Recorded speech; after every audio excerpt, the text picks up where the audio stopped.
Hello, everybody, and welcome to Sliders 12, Part 2.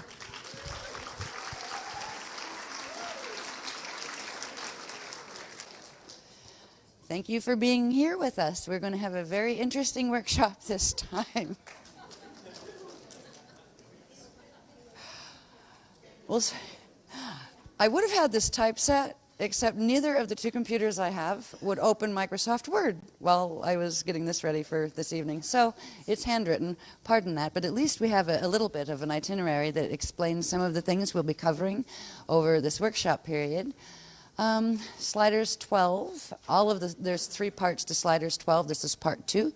All of them bear the first title of Externalization of the Christ, Secrets of the Tantriasia. Part 2 is subtitled Dueling Plasmas, the 15th Bridge, Meiotic Awakening, and the 7 Stands of the Christ Host Failsafe. Has anybody noticed in the last 6 to 9 months that it's been very, very strange in the Shield and in the world, just energetically? All sorts of very strange cross currents flying all over the place and that kind of thing. There's a reason for that. Or several reasons, actually. We'll be exploring some of what they are as we move through the information that they have shared with us for this workshop. Some of which I don't know yet, but some of which I know. They've given me a gist of what the workshop is about, and this is one of the biggest ones we'll ever have as far as significance.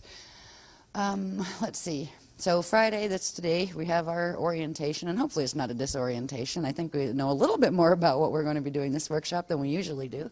There's still a number of diagrams that as soon as I leave here, I'm going to have to go back and start working on them, because tomorrow, Saturday at noon, will be the latest time that we can start with the preparation work, because we have the beach permit for 4 to 9 p.m. So there's some extremely important grid work that we're going to be participating in, and activations, personal activations, and grid work in during the beach permit period. And that's called Engaging the Failsafe Stands.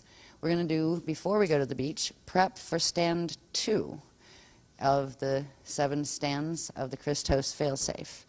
Stand 1 was referred to as the stealth stand. It took place in March, and we'll be talking about that a little bit during the program as well.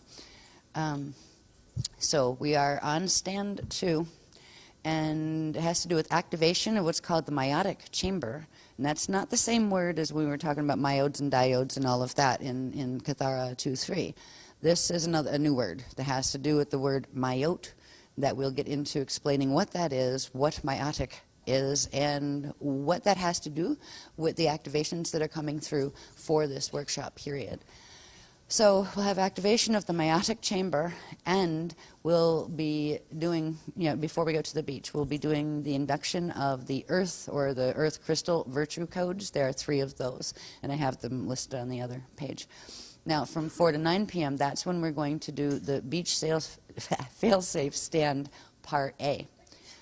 And I don't know what that's going to look like yet, but so we will be, by tomorrow, we will have that information of what type of stand that they want us in. And bless you, it'll probably be like, there you go, they want all those bodies in that position, right? So we'll have to see what that looks like. But the significance of what we're moving into now is huge. Oh, yes, indeed, we are in 2012, no doubt about that now. Now, Sunday, estimated time of arrival, 9 p.m., because whatever diagrams are going to happen during this workshop to explain some of the more intricate aspects of what they want to explain has to be done between when we leave the beach on Saturday evening at 9 and during Sunday during the daytime. So that's the only work time I have to bring this information down and get it in graph form and that kind of thing. And as you'll see on the second page of this in a minute, that there are quite a few things that are going to be covered in this workshop, quite a few topics of discussion and those kind of things. So hopefully by 9 p.m. we'll start the Sunday session, and not started Monday morning. I'm really, really hoping we don't have a repeat of the last one. The last one was really, really difficult. And it had nothing to do with typesetting the diagrams, why it took so long. It was getting them down. The typesetters were keeping up with me. But it was just getting the information down, from the wave that the Beloveds released that took that long. It was almost like the workshop that didn't happen, because it started Monday at, forget what time, but some noon, right? And went for, I think, 9 or 10 hours or something like that straight. So we're hoping not to have another one of those, seriously. They started transmission on some of the information Tuesday, and they gave me little hints all through the month of March, like little pieces here and there, but I never know where they fit until they reveal the full wave that puts the pieces of information together in a coherent picture. But they started this Tuesday. Tuesday was the first all-nighter I did. So we'll see how we do all-nighters. I didn't do one after that. I tried to catch a little bit of sleep, so if I have to go through all-nighters, until we get through Monday, that I will be able to still speak coherently when I'm speaking with you on stage. So I think we'll go, let's see, okay, and also the technical program has to do with the topics that we'll look at in a minute as far as what we're going to cover. I'll share a little bit of information about them tonight, but there's a lot of them are topics that have a lot of some technicals, but a lot of just understanding bigger picture type things around it, so I don't want to say too much and have you go, what is that about, and that kind of thing. So I'll go through the topics in a minute, and you just have an idea of what we're going to be covering. This and the May workshop are utterly crucial in the continuation of the Crystal River host, because certain things are happening on the Metatronic side that are, let's say, less than favorable for the Christics. And we will look at what that is, how those things occurred, and what it looks like now, what we're moving into now as we move toward December of 2012. There was going to be a point in December of 2012 when we had the stand, the showdown stand. Now there are 7 stands that will get us to 2012. The 7th is in 2012. So there are things that are happening in relation to the Metatronic activations on the planet that are less than ideal for the continuation of the Crystal River host. We'll look at those and what can be done about them, and what protocols the Beloveds are planning to take in order to move us through this period and move it through where we can get the Mirrors in the Sky activated, where we can continue with the Crystal River host. Okay, so the failsafe stand 2, part B, will be on Sunday, and that will not be on the beach. That will be, in the room. Now, can we put the other one up, please? Thank you. Here we go. I'll probably get closer for this with the pointer.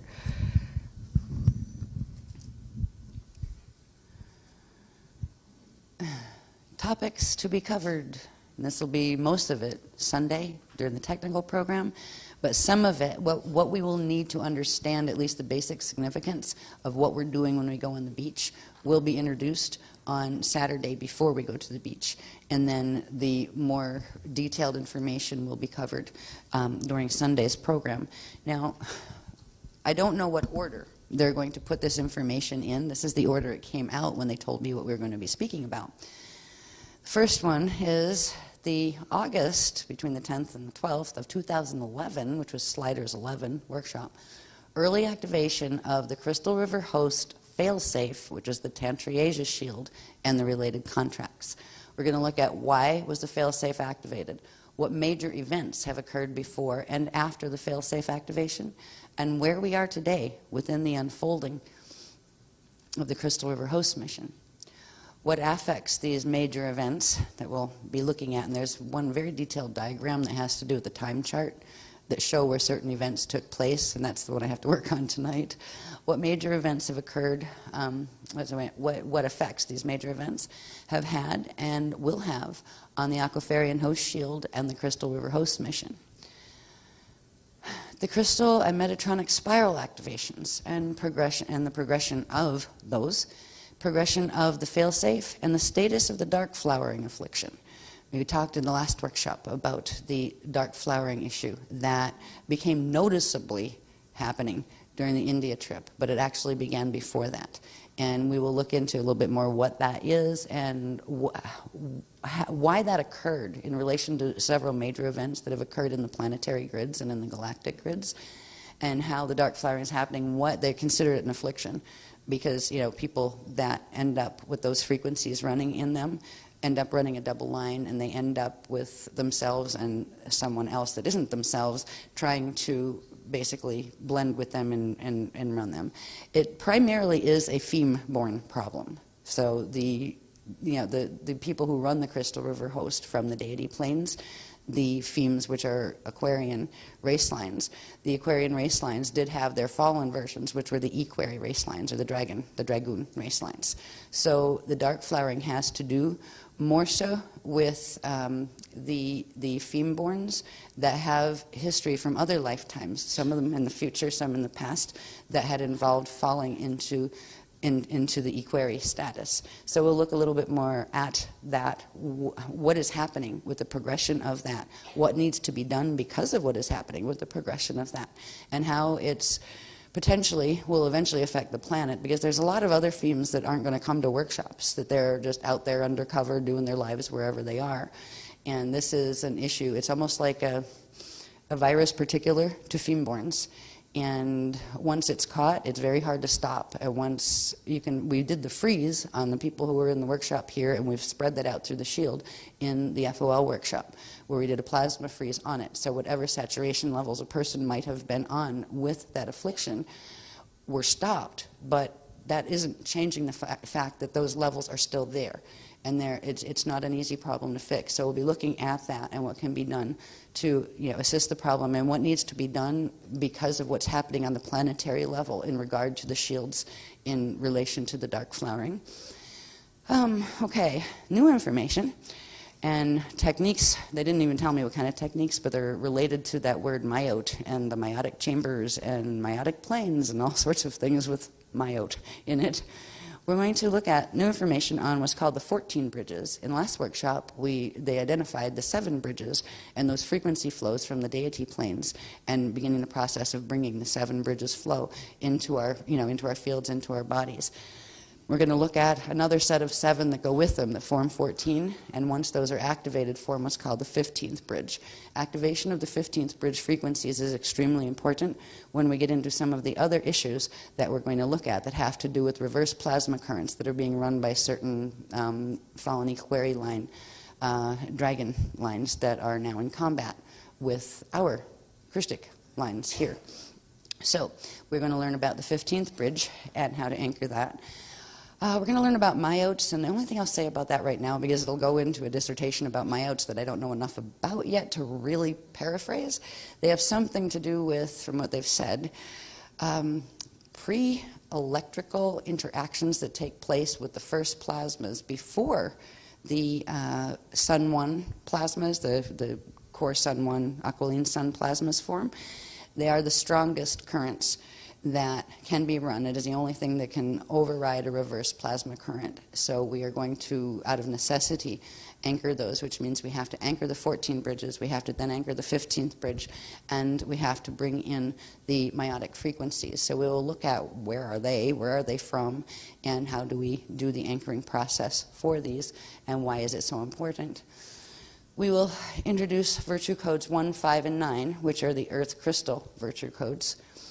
And then we will go into a new level of contact. When the meiotic planes opened and they began those activations, there is another very high council coming online. They're called the councils, plural, of 48. They are huge collectives of consciousness that have to do with what's been paraphrased as the crystal people, and also has to do with something called the crystal ray ships, which we've talked about plasma ray ships before, and also the Rayaphim, who actually materialize themselves as ray ships for the Crystal River host. This is a level of them that is connected to the councils of 48 that have to do with the meiotic planes, and they look like crystal rays. And there's some things they haven't told me about yet, but I can feel it around the parameters.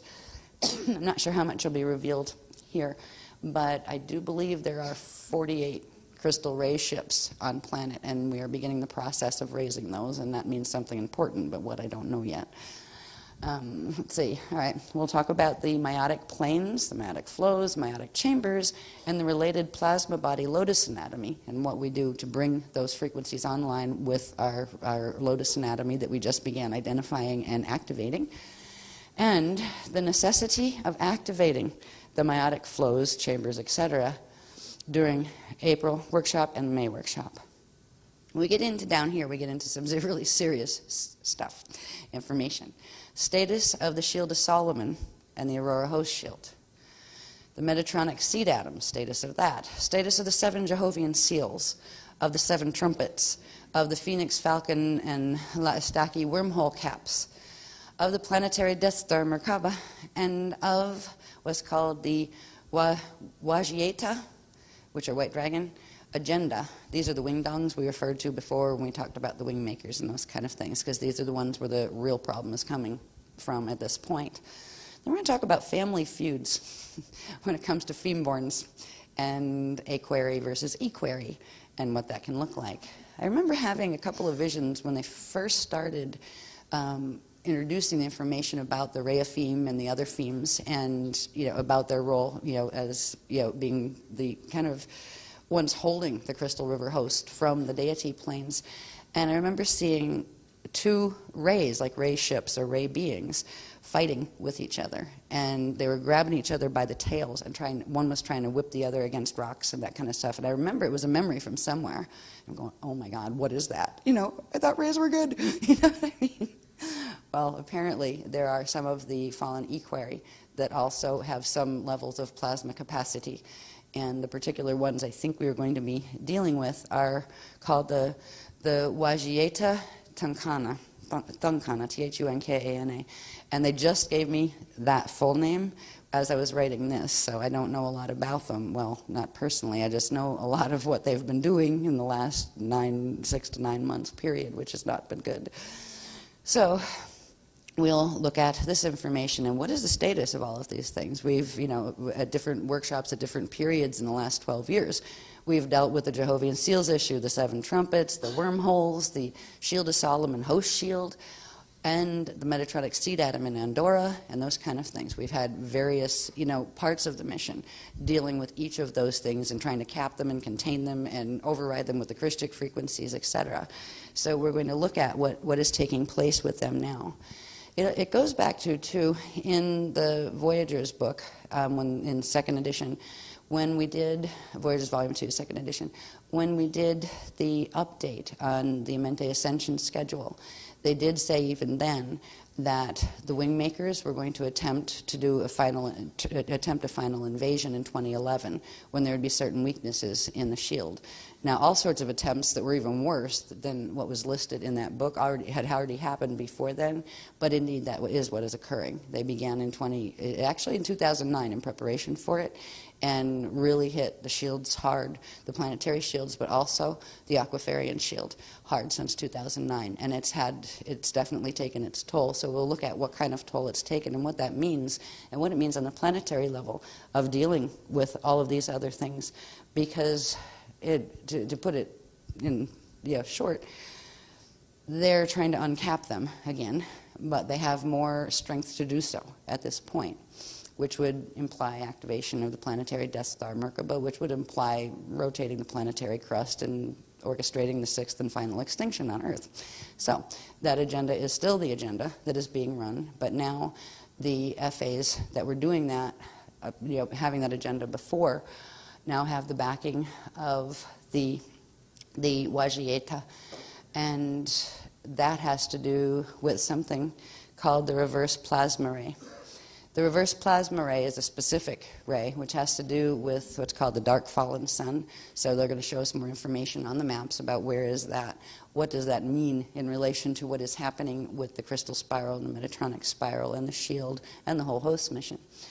All right, they're going to reveal what's called the false deity as opposed to our word, deity planes, the false deity planes, and basically the plasma wars that have. These began There was preparation happening for them on the FA side, and these guys are one main family of the Fatali that we've talked about. So the planning for the plasma wars, the Fatali have been planning this, all along, really, but they began in 2009 setting the groundwork for it. As of August of 2011, the plasma wars initiated for very specific reasons in the grids, and this is what we're still in the middle of at this point. And right now it's a frequency war. It's a hidden war. But it's becoming more and more obvious, but in strange ways. You don't see, airplanes flying through the sky dropping bombs on people yet. What you do see is people sniping each other. What you do see is divisions, even within our own shield.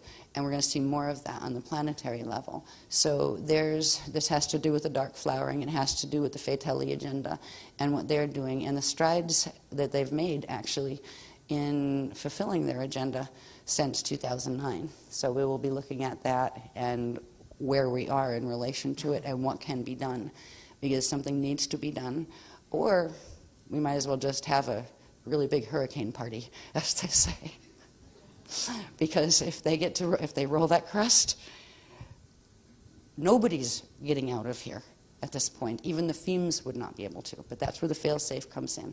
And that's why the 7 stands of the fail-safe have begun. And if we are successful in the 7 stands of the fail-safe, we will still be able to keep the Crystal River mission, host mission, alive. There will be some differences because there will still be a level of quantum victory that was achieved in the grids by the Metatronic side. So it won't be as smooth as one might hope, even if we do succeed.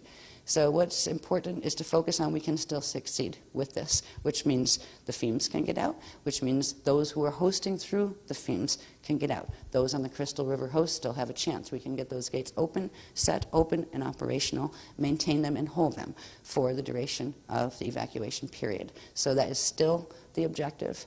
It's just got a little bit more challenging.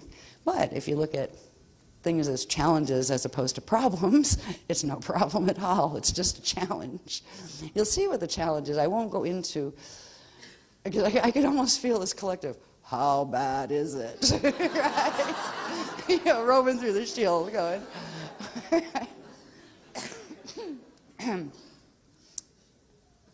In answer to that, because I could actually hear it, I was like, how bad is it? How bad is it? In the etheric hearing. Well, let's see. How bad is it? Well, it's bad enough, or good enough, that we have to do the essential engagement of the 7 stands of the Christ failsafe. We had in March the stealth stand number 1, and we'll talk about this. It was referred to as the Arctic Adventure. Yeah. We were out of the country for a month, and, well, believe it or not, think dog sleds and almost at the North Pole, okay? And ice caves, yeah. It was a surprise to us, too. We had no idea they were going to send us all the way up there.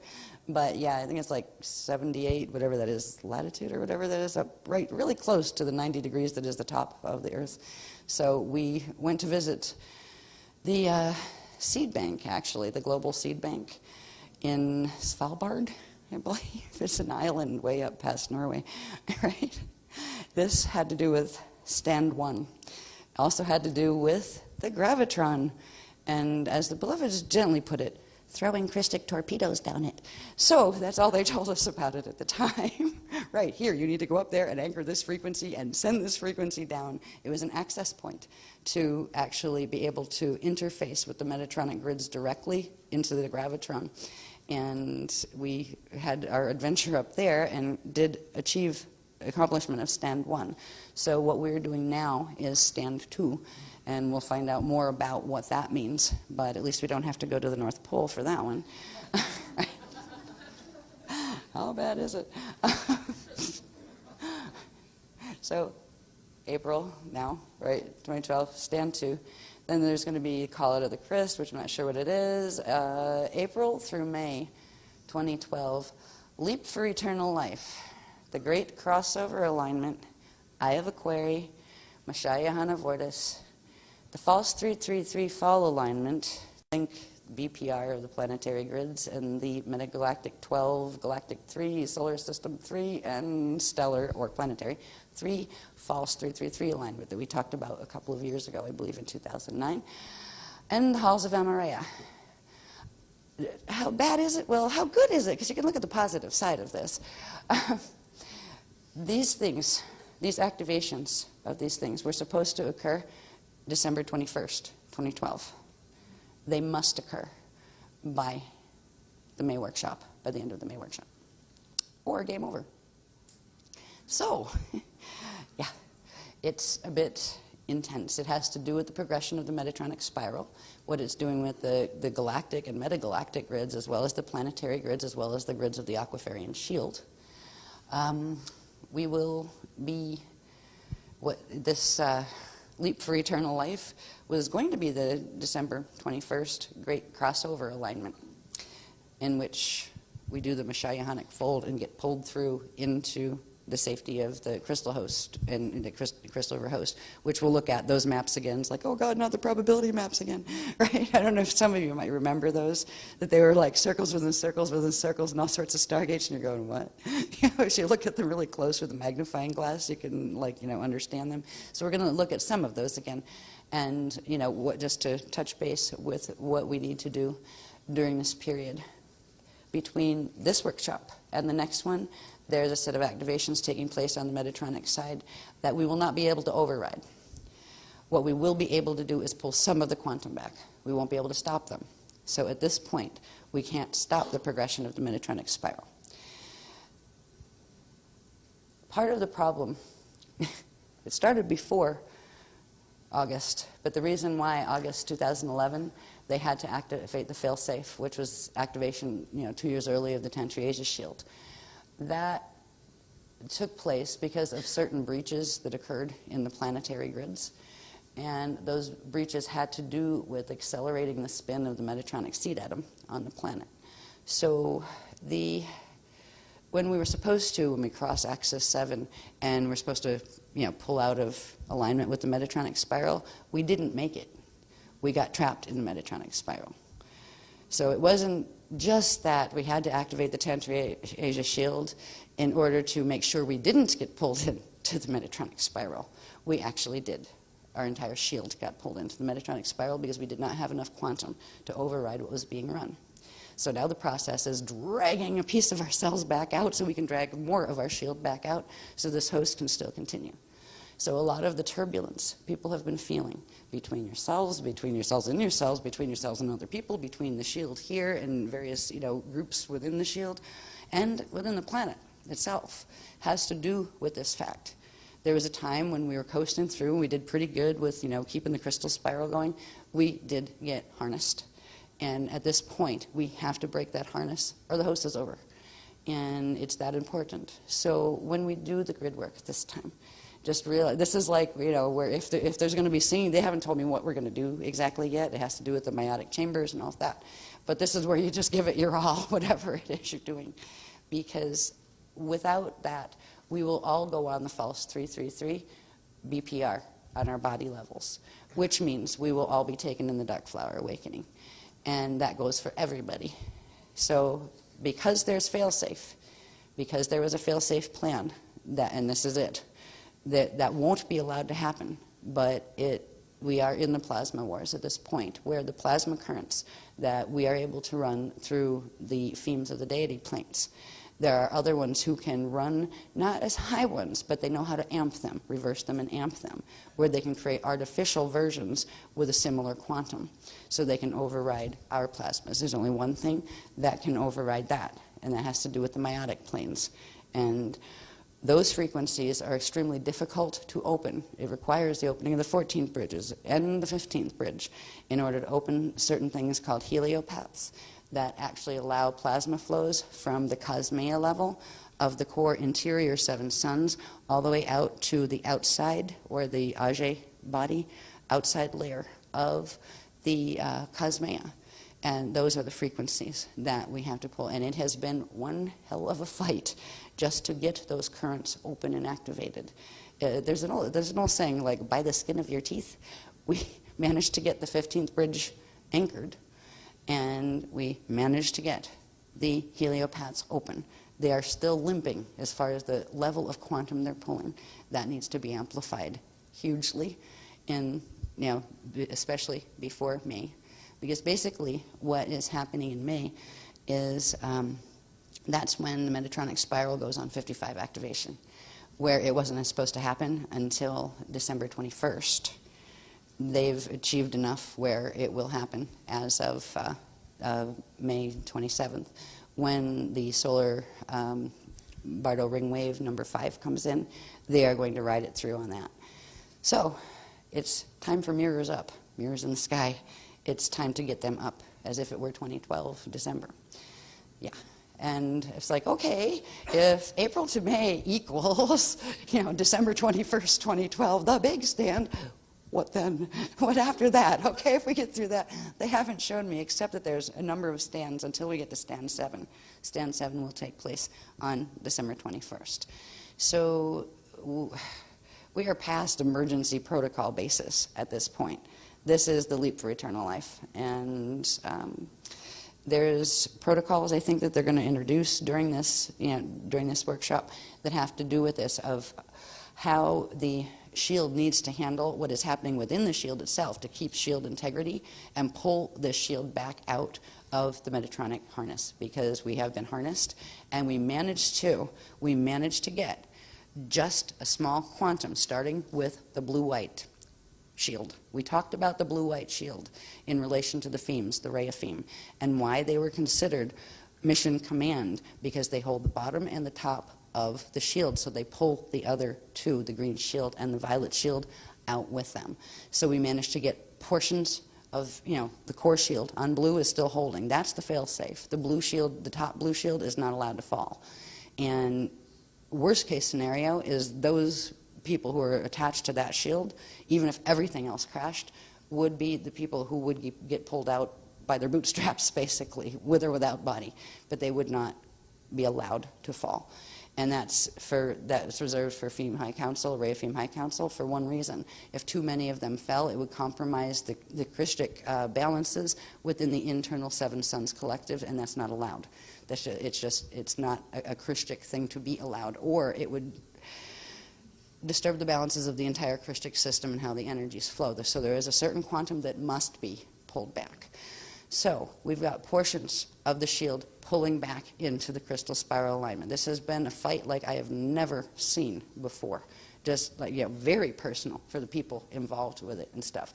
Who's trying to snatch whose body? Who's on what % saturation of dark flower? I mean, it's been horrible. So we have a problem in the shield that needs to be addressed, and we need to help the other shields that aren't as strong as the blue. The blue shield was having a hard enough time. Green and violet don't carry as much quantum as the blue shields do. So we need to stick together and be able to pull ourselves back out of that harness.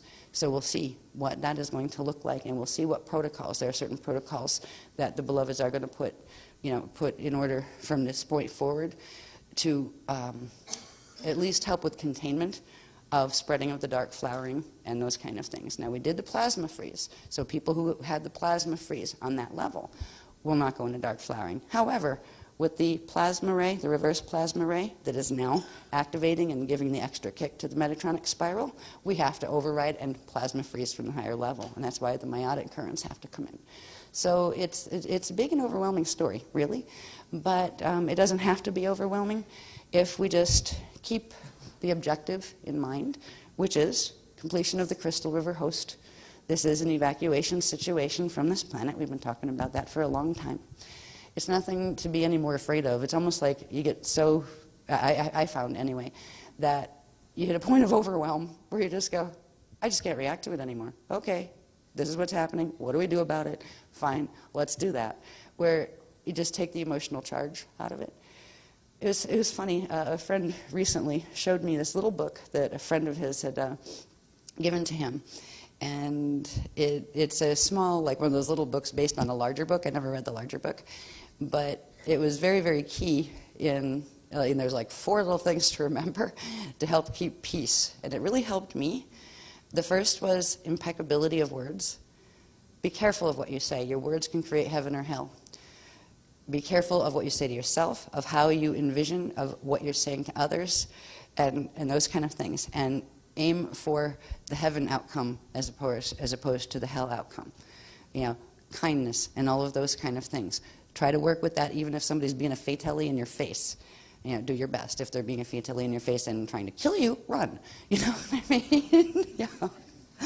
But being more careful of how we word things to ourselves, because we are setting intention with those words. We are setting energy signatures with them. It's becoming more important than ever to not let the Metatronic spiral be the controller of your thought forms and your emotional body. Because where it's hitting is the emotional body. That's where they're beaming through in the D2 level. So it hits the physical body, the emotional body. And, you know, and the mental body as well, because it's like the emotional body will drag the mental body down into a spiral if you don't hold it at the, stop it at the pass, stop that process. So becoming more mindful of what we're letting our minds do, what we're letting our emotions do is important. So impeccability of words and really of perception. Another one, the second one, was don't take it personally, whatever it is. If somebody's like, upsetting you or you're getting upset, that don't take it personally goes with, there's a slash, it goes with a Gandhi concept of you can't hurt me without my permission, and I refuse to give you permission. Whoever you are. It could be somebody that's the closest to you that isn't being the way you'd like them to, or it can be somebody at work or whatever type of thing.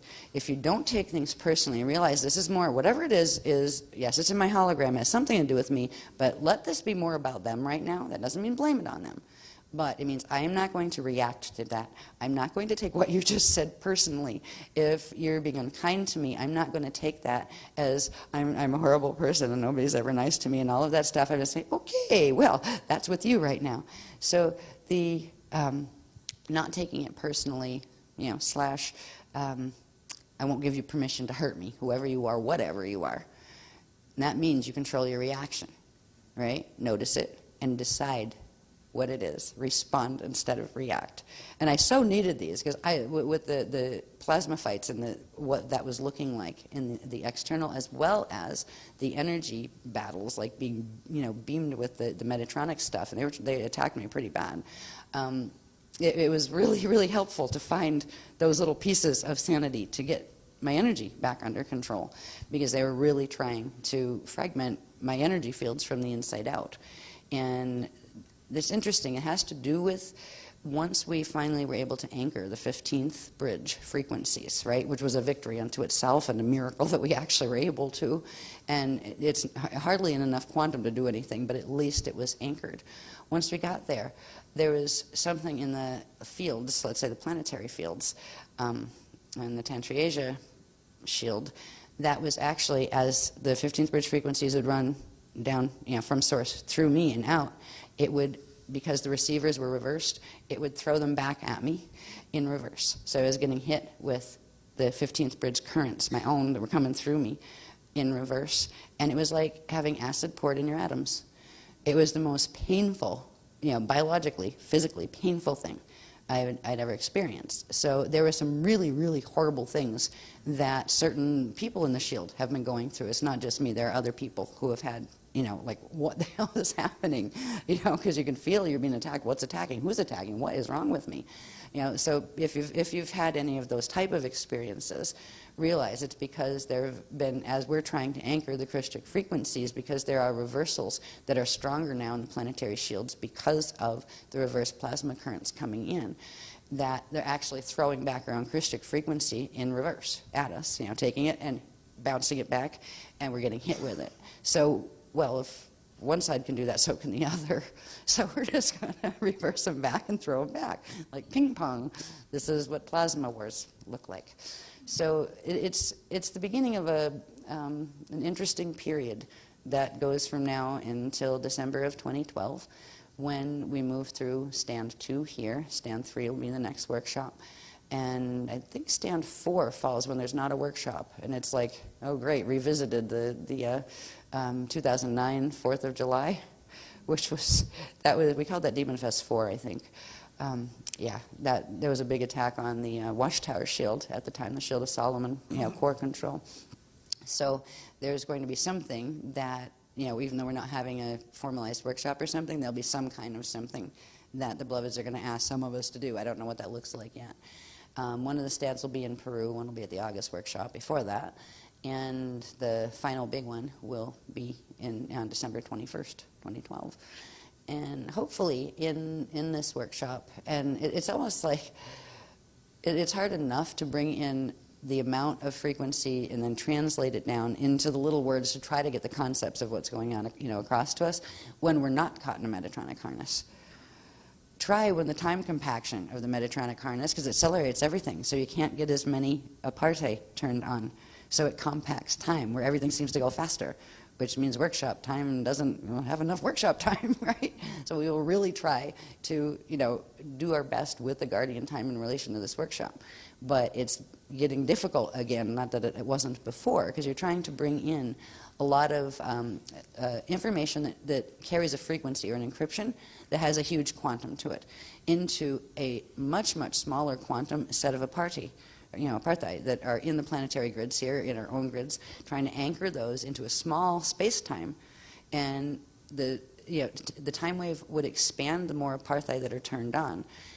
When you start shutting apartheid off in the compaction waves that come with the Metatronic spiral and Metatronic harness, there's even fewer points where you can anchor that information. So it makes it more challenging, but we'll do our best with the time frames. And yeah, we're still good to go. And and I will do what I've always done, which is my best to get it down as fast as possible and to bring it to you as soon as that occurs. And hopefully that we will have the larger part of the program for, hopefully 9 p.m. on Sunday evening, but we will definitely be here because we have that stand to do on the beach, and we have to get on the buses at 4 o'clock for the beach thing on Saturday. And we do need some type of preview of what frequencies are we running, what is the meiotic plane. We need to do the code inductions for the next 3 virtues and a number of other things. So there has to be some workshop time before that.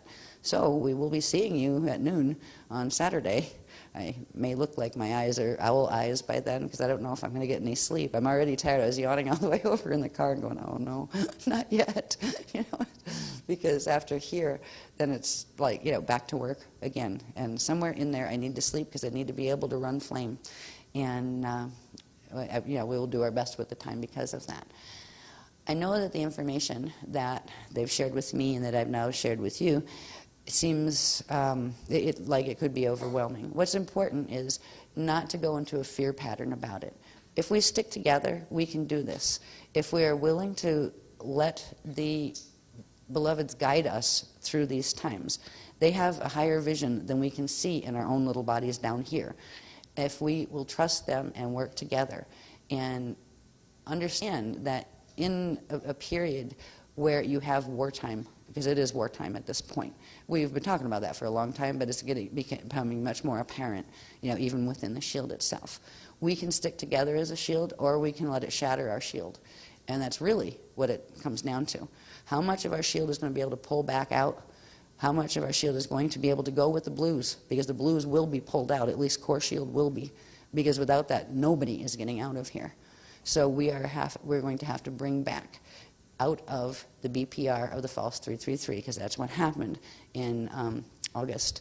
It was actually August 8th, I believe, right before the workshop, in 2011, that there was a breach on the Watchtower shield and the Shield of Solomon, where it went on the BPR of the false 333 and began to go into reverse spin.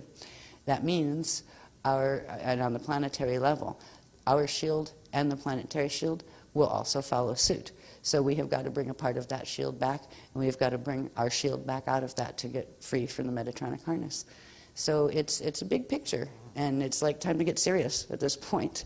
So regardless of what shield you might be on, whether you're on the white-blue shield of Sun 123, if you're on the green shield of Sun 4-5, or if you're on the violet shield of Sun 6-7, as Femeborn, because the Femeborn were here to help other people of the blue, the gold, and the violet rays to be able to host out. It doesn't matter what shield you're on. What matters is that we stick together and we work with the structure that was set from the beginning as far as how this host is run. If we have 3 different captains to one ship, everybody's going to end up overboard, is what it comes down to. We're supposed to be a team that works together. The shields of the white blues, the shields of the greens, and the shields of the violets. We're supposed to work together in love and respect, and also understanding there is, with the themes up there, a chain of command. That doesn't mean anybody's better than anybody else. What it means is certain people carry certain coding that can run certain types of frequency. Some people can run more frequency than others. The ones that can run the most frequency, say of the meiotic planes or something, without them, everybody else isn't going anywhere. They're not going to host out because there won't be a host. So then there's people that carry, they didn't get, say, the blue-white codes, but say they got green or violet codes. Well, maybe that's because there's a lot of people that needed hosting that have green and violet codes. And if some of the themes didn't come down to carry those codes, those people wouldn't have been able to host out. So we're all equally valuable, regardless of what shield we came to serve. But we do need to work together, because what's been happening is a separation between the 3 shields. And we'll talk more about what that looks like as we move on, as we see some more about the technicals of what is happening with the Metatronic spiral, what is happening with the base pulse rhythm of the shield, what is happening with the Aquiferian shield and the Tantriasia shields. So it's going to be an interesting workshop in that regard, as far as what they reveal about what we're going through and what we can do to start healing the portions of the shield that did get pulled in to the Metatronic spiral, because the whole thing got pulled in at first, and then we pulled back really fast. If we went in on the shield went into the Metatronic harness on August 8th, they activated the Tantriasia contracts really hard and fast on the 10th, I believe. So it was like 2 days later, and it was a fight after that, just completely, like I won't even go into what that can look like on the personal level, but it was also like a free-for-all for Fatali, where they were coming in all over the place and trying to pair up with people who had high Tantriasia contracts. So he had a lot of setups occurring, as far as, oh, you're my twin, not really, that kind of thing. This has been very, very challenging, and we haven't had time actually to talk about that level in the workshops. I don't know how much time we'll have to talk about that in this one, because there are things that have to get done in this workshop. Or, it's like, why bother going to workshops anymore anyway, because there's not going to be a host. But there has been difficulties in the personal relationships that is going on, because some people, and this has to do with karmic relationships, some people do carry more susceptibility to dark flower awakening than others. Some people are born as dark flowers, but they're not activated until a certain point. What that means is some people actually incarnated as an equerry, fallen theme. Now their conscious level doesn't know it, and they're still running the persona that they adopted from the person in the life before. A Christic becomes a Fatali when in one lifetime that person reaches full saturation. In one lifetime, if a Fatali attaches to you, it can progressively reverse your quantum and absorb you up till 98%. It cannot take the other 2% until the next lifetime. So, in the next lifetime, the person is actually born as a 98% Fatali with 2% Christic left. Now, if you can stop that 2% from being taken, at least that part can get hosted out. And then basically it's a Fatali running the incarnation, which means it'll have a non-Christic agenda, an agenda that's different than the Christics. So there are some people that are in that state. The plasma freezes and stuff will help to a certain level. They've shared things with me that were really quite horrifying when they explained about the Fatalis and how some people have been born as them in this lifetime. So, well, how do you help them? It's like they don't want to be helped, really. But if there's a Christic part, that Christic part will want to actually be helped, if there's still the Christic part in there. They also said that once the equerry activate the biological components or codes that go with the dark flowering that allows the rest of the fallen equerry to incarnate into the body as a Fatali, there's 1 month before that 2% is absorbed Some people have been in relationships and not known it, where the person they're with is a fatali, a born fatali, and of course they don't consciously know it either on the, on the 3D conscious level. But where the Christic person's field was actually used to block and protect the 2% even, to stop that from being absorbed. So the 2% and the Christic being here, but also in other past and future lifetimes can still get out. So there's all sorts of complicated relationship issues that have to do with femme-borns and fatali, ones that are born as fatali. There are a lot of people, and there are more people that are in the category of having, let's say, fatally attachments in other lifetimes, but not going into full saturation, but they still have the weakness in field, sometimes from birth, where, you know, the attachment will come with them from the past lifetime or the future lifetime. Some of these are coming in from the future. So we're not only being invaded from within, from the past, we're also being invaded from within, from the future. It's kind of like a really nasty virus that's particularly, that femme-born are particularly akin to getting. So there are things that with the activations that are coming through now, we will be able to begin some healing. Some of the healing it is after you leave this lifetime and you do, you know, get your Christic part out. Some healing, you know, if a person is a born fatali, it's all right, I'm a born fatali, so what? You know what I mean? Fine, I'll accept that and I'll be at peace with that. Some people will come to that. And that's okay. They can actually still choose if they want to, you know, be in the Christfall position or take the Kali Rama Step Back program. That would be the White Dragon First Falls, right? That, you know, they would have been fatali, but they chose the Kali Rama Step Back path. They chose to serve and protect the Christ. So even if a person is a born fatali, they can still choose. They still have free will. They can still use that free will in service of the Christ. And in doing so, that will assist them and it will determine where they go in life after Earth. So it's not that everybody's like, oh, fatally, fatally, because it's like everybody's pointing fingers at everybody at this point, not about fatally so much, but even before that it was about, oh, that's an FA, or you're an FA, no, you're an FA, no, I'm an FA, no, you're an FA, right? Like, who's an FA? There are some people that have field problems more than others, and that doesn't, it's not about the value of the person. Everybody is precious, all right? Everybody has their own historical, either from the past or the future, baggage with them, including their baggage from the present. So nobody's problem-free down here, but some people have more afflictions to deal with than others. Just like some people are born with horrible birth defects that control what their life experience can be like. The same thing, looking at the issue of the dark flowering and fatally and that kind of stuff, it can be looked at kind of like that. It's not a defect so much. It is a vulnerability. So there are still things that, I don't care if half of this audience is fatally, which it isn't, but just even if it was, even if all of it is, it's like, you know, we love you too, and you still have the power of free will choice, and you still can choose what path you want to serve. So we can still have a unified shield. Unity through diversity is what the Beloved's always preached, as far as like even in the Voyagers books.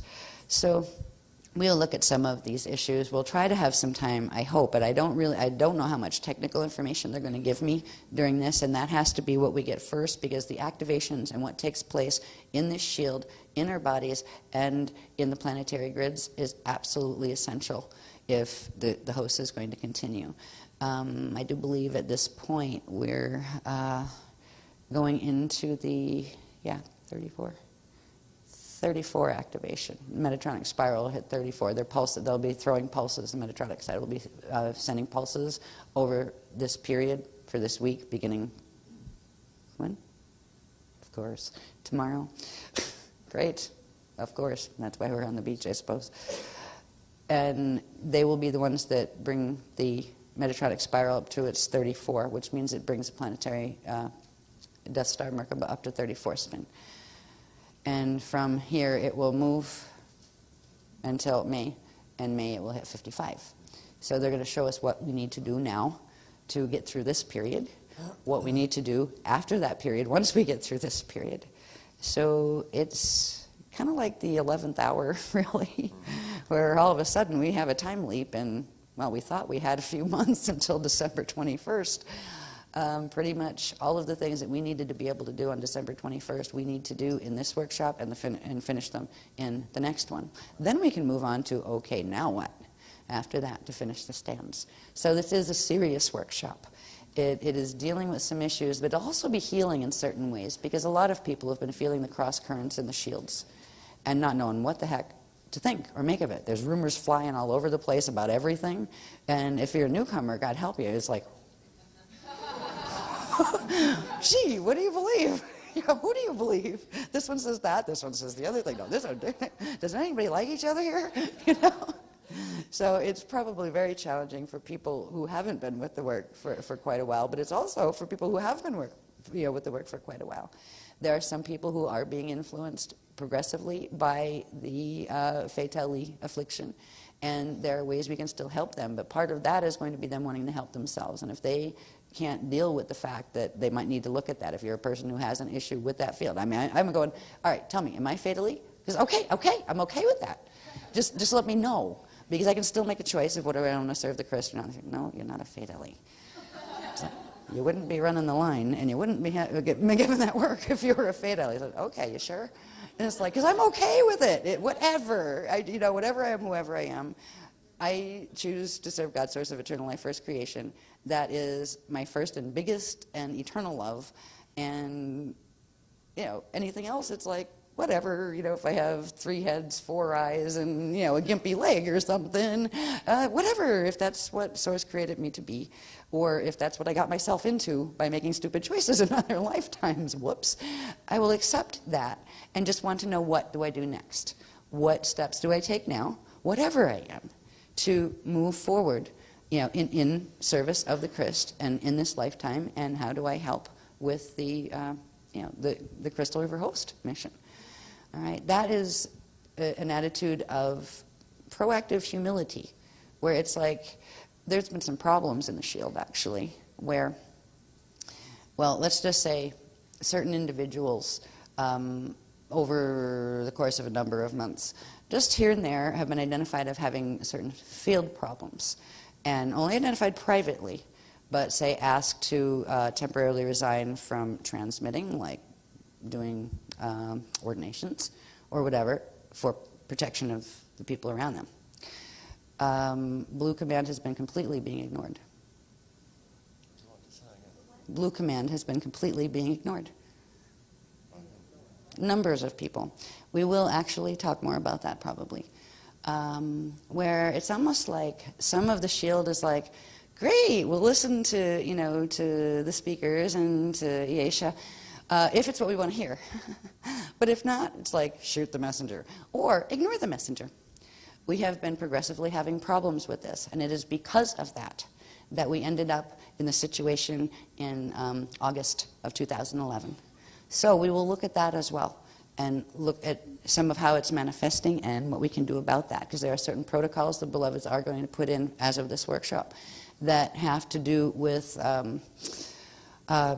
just protecting the Shield itself and people in the Shield and people that are coming into the Shield from not being exposed to things that could endanger them, say having an ordination from somebody that actually has been taken by a fatally. Now, what do you think you're going to be ordained by? You're going to be ordained with a fatally. So they are going to put a cap on ordinations from this point forward, where under Blue-White Shield Command, they will not be acknowledged as part of the protocol, because the dark flowering is being transmitted through them at this point. Yeah. So there's a few other things like that that need to be discussed and looked at. And individuals involved with, say, transmitting things as life coaches and stuff. Oh, great! There's a level of insubordination that has been taking place between the Shields, and that will be addressed in this workshop because it needs to be. We'll talk about the nature of this work, where this work came from. We'll talk about what we need to do with this and how this Shield, all the suns represented, all the flames represented, how we can stick together and start working together instead of against each other. Because it's getting a little tiresome to Blue Command.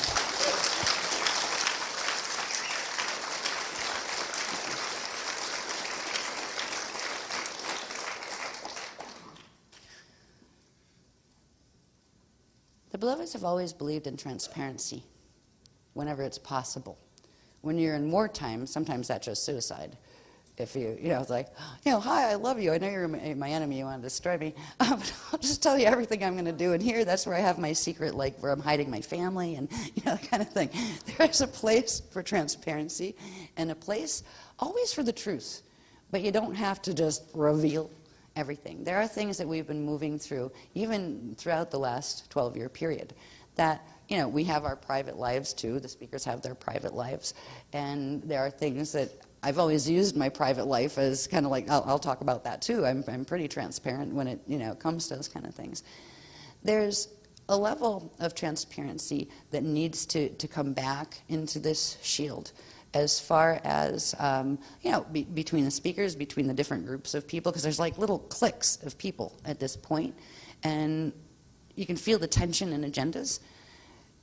If we can kind of reassemble ourselves under agreement of the thing we have most in common, which is we do desire to serve God's source of eternal life, first creation, and the Christ. And not just in the name of the Christ, but in the action of the Christ. Because it's not just in the name, it's the action that's important too.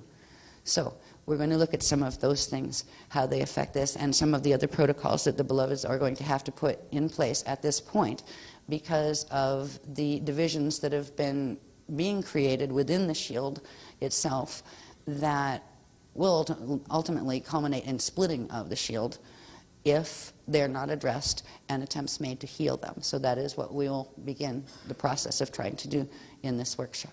So there's a lot to be covered, and I'm hoping that I'd love to be able to show up 9 o'clock Sunday morning, but that's not going to happen, because I still have to get the transmissions in and then see what graphs I'm supposed to have ready.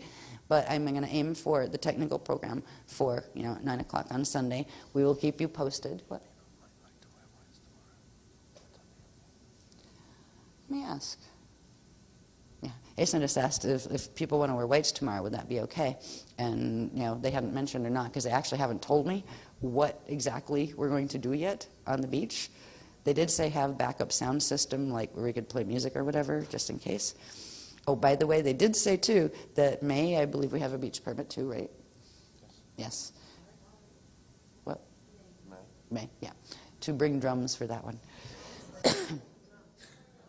Yeah, drums for me. And if you have them this time? Oh no. It's turtle season.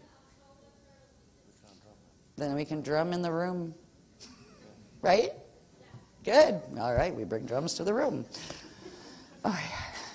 Gotta love the turtles. It's like, could you guys just move it down a little bit down the beach? Because we're trying to not let the Metatronic spiral flip the planetary crust.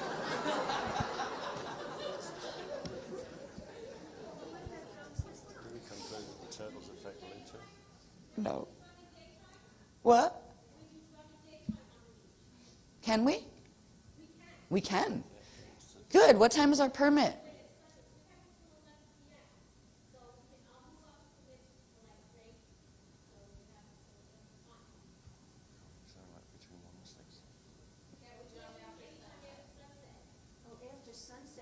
Okay. Well, what if we like 3 to something? Because if we get out there at 1 o'clock, it's going to be hot by May, and that's going to be too hot for some people. 4 is kind of late. Well, if we're there by 4, which means buses by 3, because it usually takes an hour to get everybody in. Yeah. Well, that would be good. Okay. If we can go a little early, then we can drum before sunset. Yes, and then journey after sunset. So it ought to be interesting to see what they show us needs to be done as far as the stand, and I think there's going to be a journey. I think there's something to do with raising one of the crystal ray ships and a bit more of what they are, because we just got a little bit of them and saw one actually and rode in one, which was really neat. It was like just being absorbed by this amazing field of plasma, and it's just so healing. That happened when we were in our Arctic adventure. So I think that's when I first saw what a crystal ray ship is, and that kind of stuff's like, oh wow, that they're really neat. There's so much, like, you can feel the strength in them that's even stronger than the general plasma ray ships of the Rayafim. And the ships themselves are Rayafim. They are living, plasma ship consciousness, and the Rayafim can shapeshift, so that's one of the forms, but it's kind of like their base form that they take when they're taking form. So we'll be doing something, learning something more about the crystal ray level of those, the crystal ray ships. We'll also be learning a bit more about the reverse plasma current and the dark fallen sun that we're dealing with there, and how they've managed to succeed this far in accelerating the Metatronic spiral to the degree that they have, where they could actually harness us. Because we were doing good. As far as the shield in general, for the almost mission impossible this thing was, like incarnating in here in a false system to this level, to actually think you were going to get gates open. What were we thinking? We must be the eternal optimists of the cosmos. Sure we can, there's got to be a way, right? We're still here. We can still get those gates open. So anyway, sometimes comic relief is a good thing, because what isn't helpful is letting the situation make you feel depressed and that kind of stuff. It's just more of a rise to the occasion. If ever you're gonna, now's the time, right? Doesn't matter if you're a fatale. Doesn't matter if you have one hanging out in your field. Doesn't matter. What matters is what you choose to do now with your energy, with your free will. And we can work together. We can bring this ragtag shield back together where it's not infighting to the point of implosion, because that's pretty much what's been going on frequency-wise. That wouldn't be happening if it weren't for the dark flowering that is being caused by the reversals. It's almost like what's being caused by what? What came first, the chicken or the egg? Did the Metatronic spiral reversals cause the dark flowering, or did the dark flowering cause the Metatronic spiral reversal? And actually, it's a bit of both, but on the planetary level, it was because of there was a number of individuals with high enough coding in the shield and also on the planet, not just in the shield, that come to workshops or anything, but that because they had vulnerabilities from past and future lifetimes, that they did go into dark flowering, and enough of them went into dark flowering where they swarmed several key sites that allowed for breach of the Christic quantum there, where they could bring in and override what quantum we had set in the grids. That wouldn't have happened without the fatale coming in, without the activation of the fatale contracts. But this was part of the big game anyway, like when beings are incarnating down into this time frame. They're the ones that came in on the Guardian teams, and they're the ones that came in on the Fall teams. And what's interesting is you can always choose to change sides. Hopefully the Guardians won't, but it's all going, oh, forget it already. I'm going to go out and party with the Fallens, No, don't do that. But the ones who, even if you came in on an incarnational contract, that I think, like if you have a dream and you go, oh no, I did, didn't I? I came in as part of the, the warriors for the red dragons or the green dragons or the white dragon falls, right? And it's like, okay, well, I'll make peace with myself there. Oh well, because I don't remember making the choice, but I guess I did. But then you can still choose what you want to do with yourself. You can still choose to serve the Christic agenda. And you'll probably get harassed by those of your teammates that also came in as part of the Fall crew if you change sides, right? They don't like turncoats very much, and they really hate whistleblowers like me, because I didn't come in as a Fall, but I've been blowing whistles all over the place when we had to, reveal the Metatronic issues. Oh, I just became the pariah of the New Age movement as soon as we revealed the fall of Metatron. Anyway, we're in the middle of the end game, kind of. We are in the plasma wars phase. It didn't have to go this far, but again, people's free will choices on a personal level, but also on a mass level, affect where the mass hologram will go. And there weren't enough people to keep this where, when the Voyagers books were first written, there was such a hope and an enthusiasm for unity through diversity, where the Anunnaki and some of the Draconians and the Christics would all stand together, and we would move this forward. We would be able to bring to them bioregenesis so they could progressively get their ascension codes back and all of that. There was so much hope in that vision. And to watch that because of the choices that the ones off planet, but also the ones on planet that are incarnate in human bodies have made. It's become what it has become. It progressively became a war game. And now it's just, they brought out the big guns. But so did we. But we don't shoot. We just stand, which is a bit different. There are some things I think they were going to talk about that once we have the meiotic chambers activated, there's an interesting level of protection that comes with that. Protection for the self within the meiotic chambers.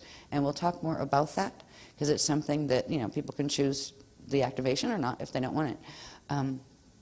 But it also does a backspin, where the fields spin at a certain level, where if beings are trying to cord you or trying to implant you from that point forward, they get hit with their own whatever. So that's one of the activation levels that will come through. And it's not that you're doing anything to them. It's that to protect yourself and to keep yourself aligned with the Christ and keep your field integrity, or try to regain your field integrity if you happen to be, suffering from the dark flower affliction. This will, create a barrier around you where the Fatali may send people to mess with you, but very quickly they'll stop doing that as much. Because they won't like the result they get back. Because if they're sending reverse current at you, your field will reverse it back and turn it back to Christic. So just like they were torturing Core Shield by, as we're anchoring 15th Bridge of Christic and sending it out where the receivers should be Christic to receive it, and they reversed those receivers, so it threw it back in my face as a reversed, not Christic current that was like acid to my atoms. Well, when Fatali throw out their cords and their currents to try to harm Christics, but Christics that are protected by the meiotic chambers and those frequencies, it will just bounce and it will come back, and the reverse current that is a Fatali current will reverse back. So a Fatali current is an equary current, let's say, right? It will reverse back to a Christic equary current, and the Christic frequencies will go back to them, which may feel like acid to their atoms. I don't know. There is a reason why, and the only ones that call us this are the Fatali, really. They refer to the Femes as the Christ assassins, or the assassins of the Christ, the assassins that work for the Christ. We don't assassinate anyone, but what we are capable of doing are bringing in those frequencies that will, first of all, allow ourselves to be protected and to begin to heal ourselves, but also make it that if any assassin tries to assassinate us, it gets assassinated. Right, pretty much. It self-assassinates. It's like particle-antiparticle annihilation when it gets its own particles back. So it makes it like, all right, the bullies aren't going to mess with you, right? Not anymore, because you have this chamber of frequency that if they try to throw stuff at you, they will just get their own stuff, back at a velocity that will progressively assist them in going home faster as vapor. Yeah. It's almost like a bad B-grade movie, I swear. Sometimes I just try to just look at this drama from above and go, oh God, will this movie ever end? Because there are weird little twists. You see pieces of it in sci-fi movies and those kind of things on TV and or that come out in the movie theaters. And it's like every one of them plus more. There's all these weird little twists, like the Fatali thing. Oh, that's real fun. What's interesting about Fatali is Fatali choose to anchor those frequencies themselves, right? Where it's not coming as a backlash by something they, anti-Christic they threw at someone else. They don't fry. They don't get vaporized by it.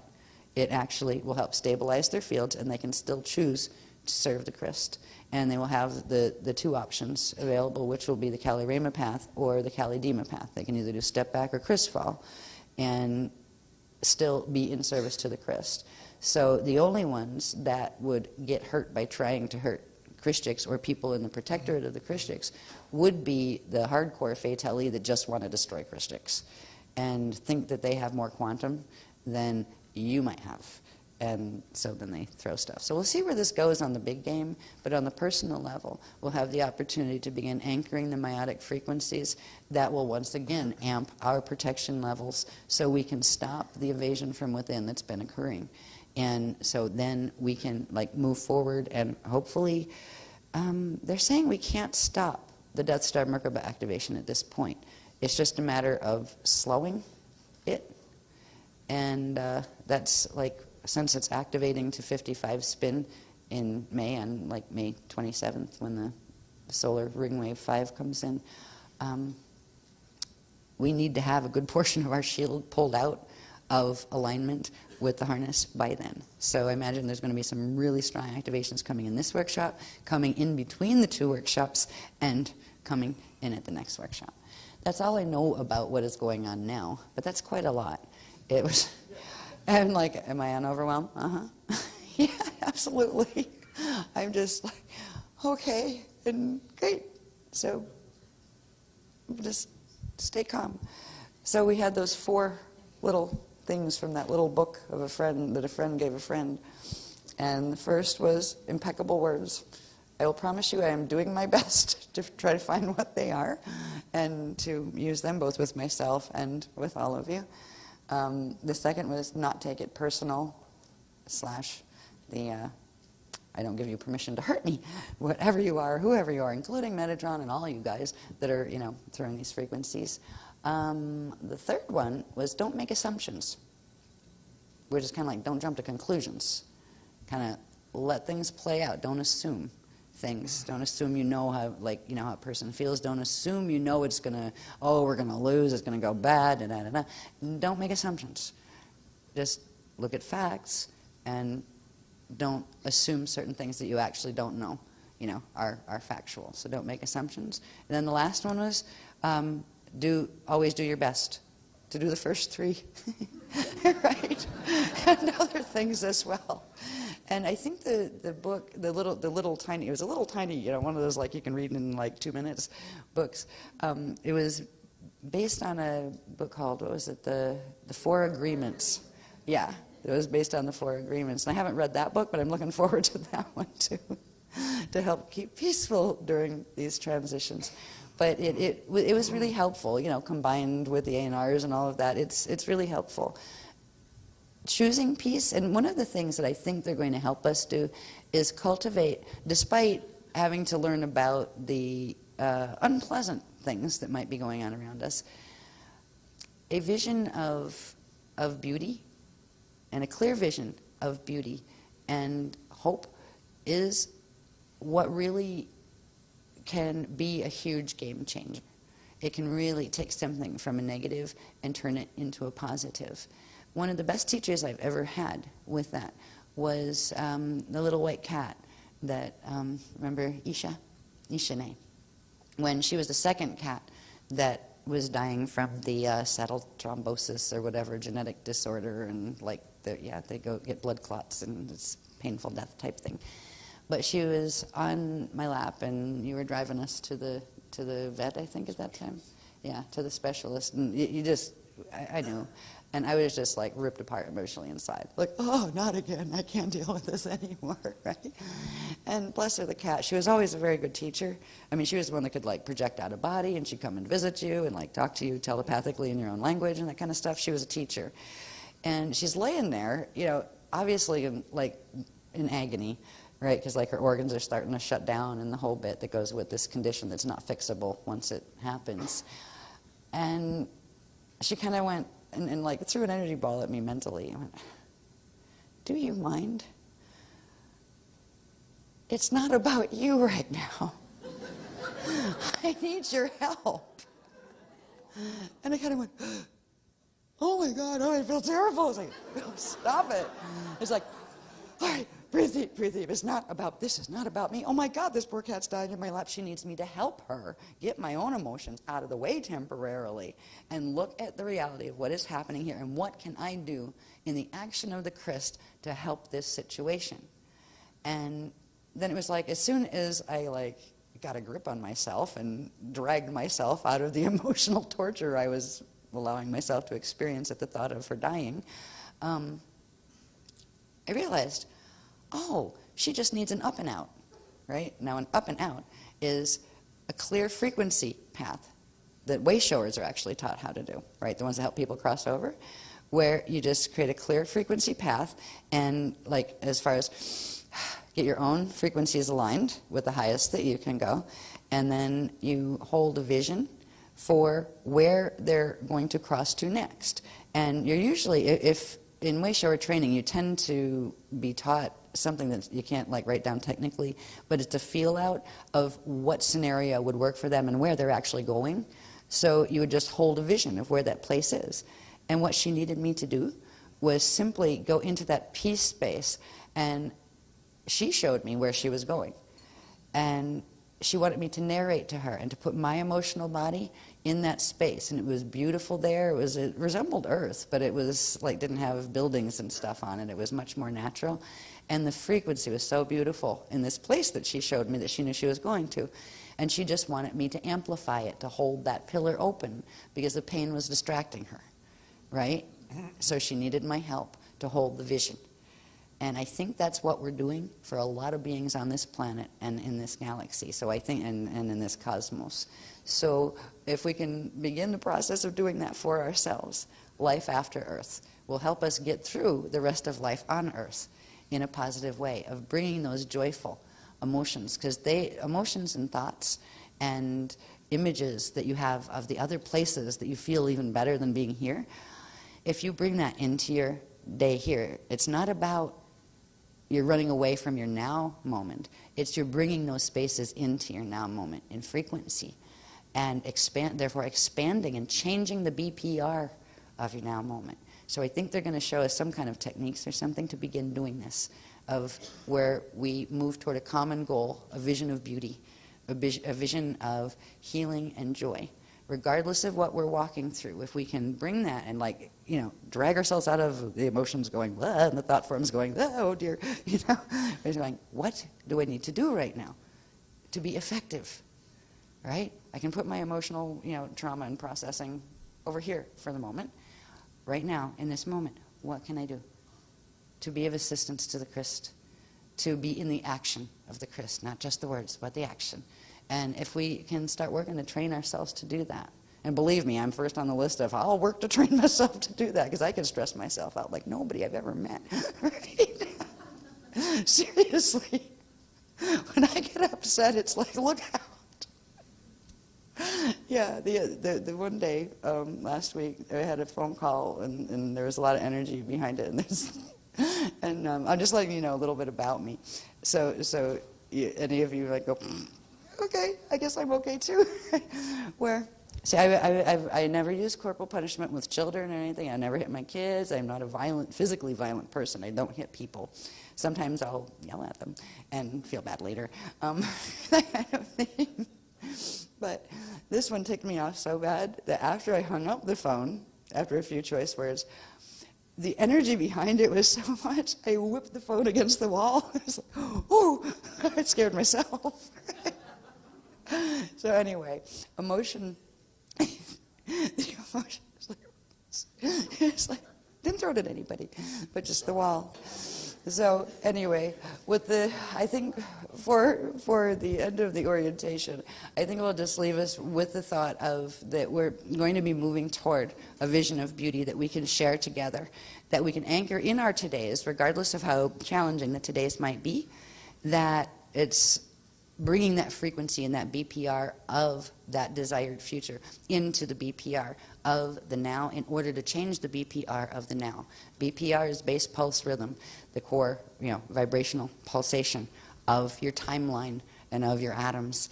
And if right now we've been dragged in to a Metatronic harness, we need to vision of beauty ourselves right out of that. And we can do this, and we can do it together as a shield that works together. And that's the vision that the beloveds are holding for us. But there will be protocols that they'll need to talk about of how we can do this and how we can assist the problem in the shield of the dark flowering. Because what dark flowering does is give you two lines. And eventually, if the quantum of the dark flower overrides the quantum of the Christic you're running at the moment, you will hear the dark flower line as your Christic line, and you won't be able to tell the difference. And that creates problems with agendas, because the dark flower agendas are the opposite of what the Crystal River host is. So there's some of that been going through the shield too.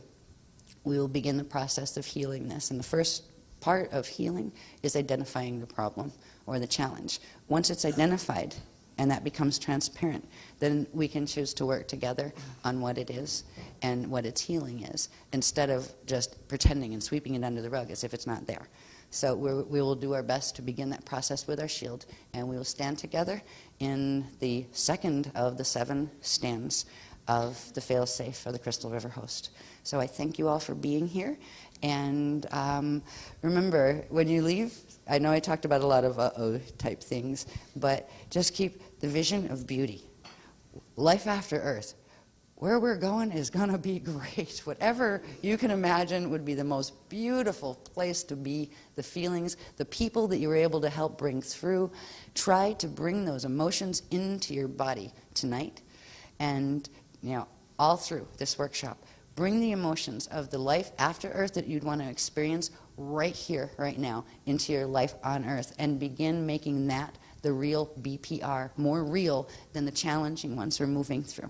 And we can do this together, and we can move out of this Metatronic harness and back on to the Crystal River host mission that we incarnated to do here. And it doesn't matter if you're fatally or fatally saturated, whatever. We're going to have frequency techniques that will help you protect yourself from that, and will also protect you from harming others inadvertently. Because people that are having field problems with Fate LE usually are the last to know. They don't get it because the Fate LE don't allow them to perceive that in themselves. They'll blank out their memory, where you might have done something really nasty to that person or blew some really nasty frequency at them, and you'll come back and not realize you did it. That kind of stuff. This is how the Fate LE play games. This is how they absorb your identity and eventually just take it over. So we can protect ourselves from that, even if the invasion's coming from within. And it will also give us the protection against, in case anybody out there is trying to throw it at us inadvertently or advertently. So there's a lot we're going to accomplish in this workshop. The vision. Sometimes they'll have us do the, where we do the whites, because white fabric can run the most frequencies, actually, because, the white frequency is like the D12, so it can pick up the subharmonics of all others. But other times, it actually, it's like wearing a kick me sign on your forehead or a shoot me sign on your back, right? Sometimes it's better to not show up on a beach, 300 people dressed in white doing dances and things. Sometimes it's fine, and sometimes it's not under the radar enough, right? So this is a more under the radar one, and I don't know why they're nudging me to mention this, but. Okay, I wasn't going to go there, but they're saying just to mention it, as far as under radar type things, they wanted me to mention that we must be doing something right, because at this point I've actually had death threats issued against me by certain ones that are coming in on the Carrie Cassidy forum on Camelot and those kind of things. And also, I just found out today that somebody has sent hundreds and hundreds of emails that says "F-U, LOL, F-U, LOL," right?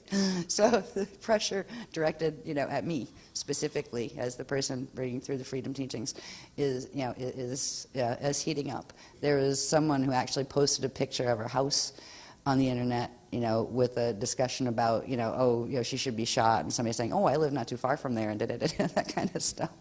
Yeah, so we must be doing something right if it's that serious to some people. I don't know why they wanted me to share that, other than the fact that it kind of goes with sometimes at this point, there are various people who do various things on Siesta Key Beach at different times. There's different classes that do Tai Chi and those kind of things. So just a bunch of people doing whatever, but a bunch of people dressed in white would be too conspicuous and that kind of thing. So at this point, we haven't been told that we need security or anything like that, to hire security, but we may do that for December 21st, 2012. We'll see how the situation builds. So anyway, the vision of beauty, of life after Earth that we're going to bring here in order to get there eventually, right? We can work on this together. Try to generate the most positive emotions of once all this is done and we all get to go, oh wow, we overcame that challenge, that was great, wow, look at, yay, we accomplished this. Try to really generate the emotions of victory and bring that victory into a present. And that means like when you leave and like to the next time we see each other when I come in for noon to do the beginnings of the technicals enough so we know what we're going to do when we go on the beach and know what kind of stand we're going to do. And we'll take it from there. So thank you for being here with us. And unity through diversity, we can do this together. And we are still in the game. And the meiotic frequencies, the beloved said, that is a game changer toward the Christic side. So, thank you. Yay, good, okay. Well, thank you for your patience in the hours. We're on Wacky Guardian time, but I kind of expected it might go that way. Before we engage the stand, I want to describe a bit what it is about, or the Shadra as it is actually a lay down. They took me through about 7 graphs, or partial ones, that were necessary to get to the point where when they described what was going to be occurring during this Shadra, where I could see what it was and had a clue as to what they were talking about, so it means I could hold the frequency. So we had to get the roughs down for these. It's pretty big. After we're finished with this, I'll describe what this is about in a minute. But after we're finished with this, which should be around 9, I guess dinner's at 9 o'clock. We were going to come in and try to come in for 10, but instead of doing that, we're actually going to come in later, do a couple of hours for maybe like 2 to 5. Because I'll have the diagram sequence done by then of this first set of them, which are very complex.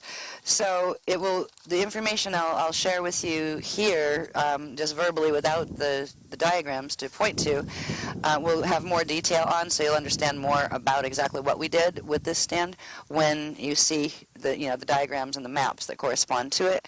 So we'll do that from like 2 to 6 or whatever it takes, 5, 6, something like that.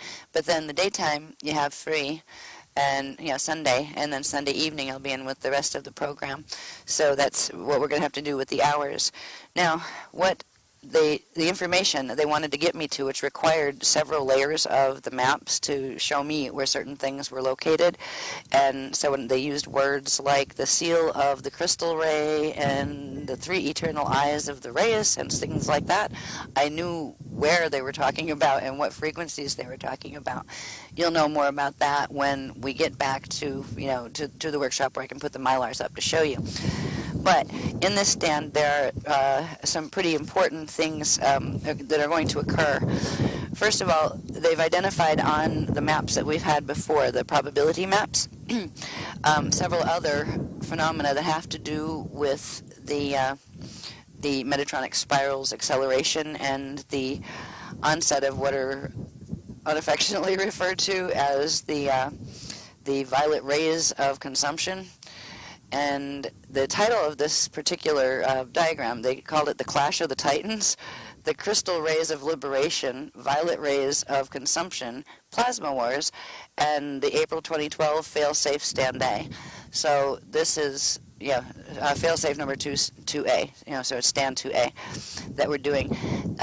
We'll talk about more of what, who are the Crystal Rays of Liberation and the Violet Rays of Consumption. Violet Rays of Consumption have to do with the Wajieta, White Dragon, Fallen Equerry that we've talked about, and certain parts of Metatronic technology that they have that they're now linking in to the Alpha Omega wormhole complexes that we've talked about before.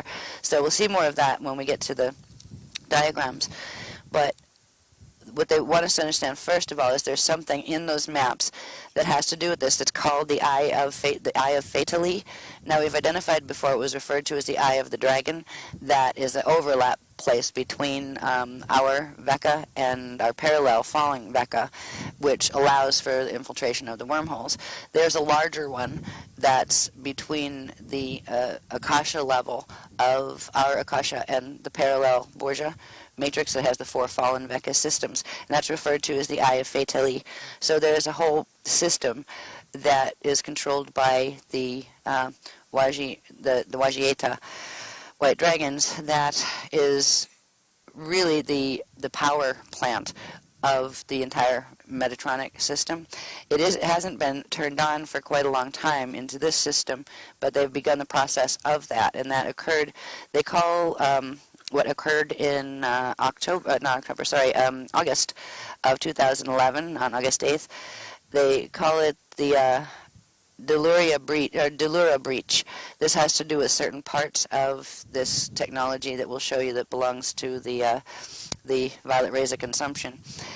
And I'll just read this to you, because once we read that, then I'll read to you the little bits that go with the parts of things that we are activating that are the countermeasures to these. It's not going to stop the activations that have been set in place already by the reversed violets. This is just going to, these are going to continue, but this is the only thing that can be done after that, that system has been activated into ours.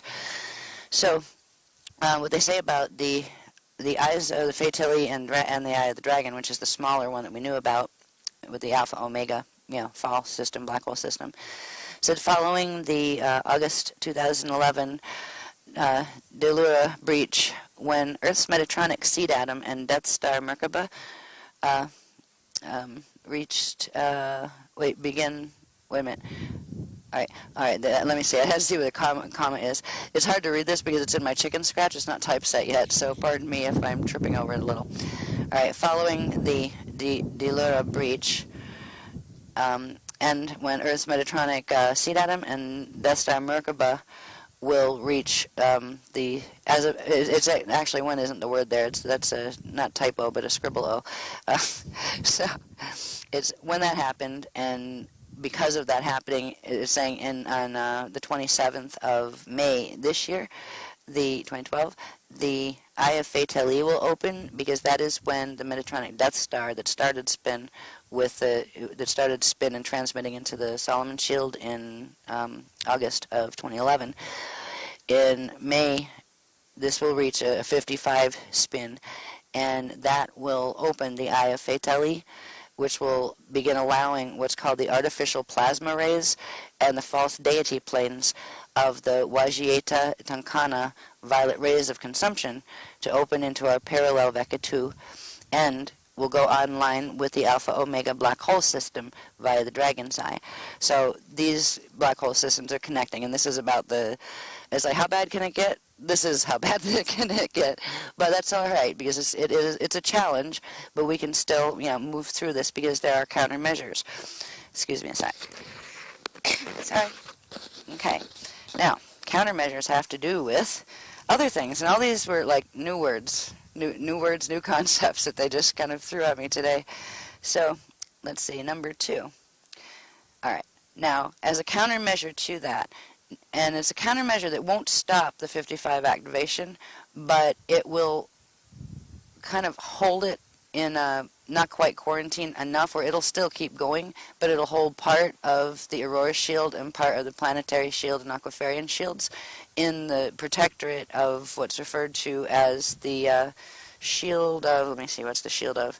The shield of Alhambra, actually. So from those planes that I'd mentioned, the meiotic planes that are on the outside layers of the Cosmea level, the crystal people, they're referred to as the Alhambra. There's various different ones from different, associated with different matrices, and they're associated actually with the creation of the crystal discs. That like 2 years ago or something, the word Alhambra came up in relation to the bigger crystal disc, just like we had the CDD plates down here, but there was the larger ones that dealt with the cosmic matrix that were from the Aquarium matrix. So it was from these races of crystal consciousness, basically, and they can take whatever form they want, but they tend to take ray forms because they were the creators of the Rayafim lines. So anyway, with the activations that we're doing, it's the final upgrade to these councils. They call them the councils, plural, of 48, because they control the 48 conduits that go from the outer skin of the Cosmea down into the core 7 suns of Cosmea, into Sun 1, and then circulate back out into materialized external creation. So these are, let's say, the big conduits. There isn't anything higher you can open, as far as frequencies, bringing frequencies in. These are, this is kind of like the final part of the final conflict trauma when these are being opened. So there's portions of this, the counter strategies of the Christ, that we are going to, this Shadra journey, which is going to be run live, which means I have no idea what's going to happen in it until it occurs. One of the things that will be accomplished is, they said, the 3 eternal eyes of Rayas, that's R-H-A-Y-A-S, will open. Now, we learned that the Rayas were associated with the Sun 1, the Aquiline Sun, in the core Cosmea suns. And, when these 3 eternal eyes of Rayas open, and these are overlap points, just like we had the negative eyes, the eye of the dragon, and the eye of the Fateli, these are overlaps in the maps where from one system to another, frequency can run. So there are 3 eternal eyes of Rayas, and these will open during this Shadra. They will bring in the meiotic plasma liquid sound flows from the Cosmea meiotic planes into the Cosmea core, Aquiline Sun 1, then outward from Sun 1 into our cosmic matrix. Next thing will happen is the 3 meiotic chambers that are collectively known as the Shield of Alhambra, that will open, anchoring the meiotic flows into Earth's aurora shield to activate what's called the Seal of the Crystal Ray within Earth's Aquiferian and Aurora Crystal River host shields. So we've got the 3 eternal eyes of the Rayas are going to first open and activate in the planetary grids, but all the way up through, to the Cosmea level, so these frequencies can run through the Cosmea core from the outside of the Cosmea, coming from the outside skin down into the core and then back out to us. We'll have there are 3 meiotic chambers, or very large, chambers of energy that are of that meiotic frequency. And the meiotic frequency is what they describe as meiotic plasma liquid sound flows. So that's how they describe that. And that's coming from the skin of the Cosmea, the skin layer of the Cosmea.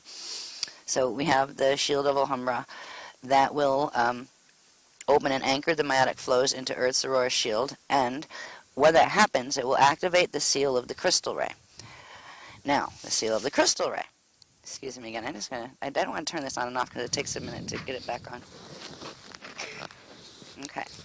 Now, the Seal of the Crystal Ray, number 3, is an intricate formula of Cosmea through cosmic, which means the big Cosmea level, all the way down through the cosmic level, which would be, coming down into our cosmic matrix and down into our, M31, into Milky Way and everything. So it's an intricate formula of Cosmea through cosmic gate codes that are carried by incarnate members of the Alhambra Rayas. And subharmonics of them are carried by the Sun 1 Aquiline Sun, Sun Tantriasia shield. So that means the blue-white shield carries the Alhambra codes that have the subharmonics of this seal of the crystal ray, the intricate formula of gates, which there's like thousands of them, thousands of gate codes in there. So it allows for those frequencies to pull into the body through those gates once it's activated in the DNA. Once the seal of the crystal ray is activated in the stargates, but also within our bodies, the crystal ray seal activates the heart of the Rayas. So now we have the heart of the Rayas. And these are things that have arrows pointing on the maps, so we can see what they are when we see the diagrams. Now, the heart of the Rayas is also called the Torch of Alea Alhambra, is, again, a meiotic plasma liquid sound standing wave that once activated, get this, broadcasts to, activates, and fuels these sets of 48 cosmic crystal ray plasma ships, calling the crystal fleet of Alhambra into active duty. So there are, well, we're basically going into plasma wars. Literally in this Eucharistista matrix, our cosmic matrix. And this is we've got the order to fly, as if it were in, like, a wartime where you get the fly orders, where the ships go up. For us, it's the planes go up for usual, like, World War II movies. So, the calling of the Crystal Fleet of Alhambra into active duty. Now, number 5, they said the April 2012, stand 2A, the heart of the Reyes will activate and raise the 48 crystal ray plasma ships from Earth's mantle, initiating the fly order for the Crystal Fleet. So, the time we get done with whatever they're going to move us through, there's a really big difference in frequency from dealing with the Rayafim rays that I've had contact with, and that we've raised some of their ships, the plasma ships from the Cosmic Core level. These are the real high level plasma ships. They're the ones that actually are the consciousness of the Alhambras from the meiotic planes actually coming in and taking on the form of massive crystal ships. And when they journeyed me with them when we were in Norway, and like once, and it was just an amazing feeling. Just the power of them and the knowledge carried by them was huge, even compared to the Rayafim ray ships. And it was like a very strong homecoming for me. So what I didn't know at that time there are fleets of them that when it gets this bad in the cosmic matrix, they take flight because the others are taking flight. And this basically goes into the War of the Rays, where the Christic ones are standing and holding the gates while the others are trying to drag large amounts of the system. Because if this worked, they didn't get to the point to write that down, but I saw if the Eye of Fatali is allowed to fully activate, it would actually pull all of the Vekas out of our Akasha fall into that system. So it wouldn't be just going after part of the probabilities. It can't make an Akasha fall, but it could take everything out of it, and that, like literally take the core out of it, and that's what would happen if this were allowed. So this is the kind of final drama. If the Metatronics push it that far, this is what happens. This is the natural Christic response to that. So we're in the middle of that. What's kind of interesting is the shield, it's the seal of the crystal ray, which is that thing that carries all the gate codes. When you see it on the map, it looks like a ray, like a stingray shape, which is kind of neat. So you'll be able to see that when we show you the diagram. They wanted to get me this far in the diagram sequence so that I would be able to see this, what this looks like, so I'd be able to explain and read those little bits to you. So tonight that when we do whatever journey and whatever frequencies are coming in, this is what the activation set's going to be.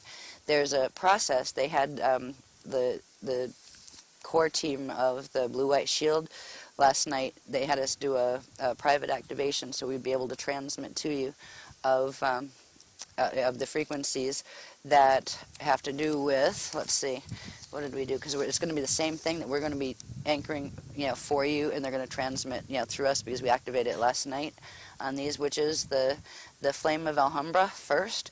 The Flame of Alhambra, it actually looks like a large, just white flame akasha.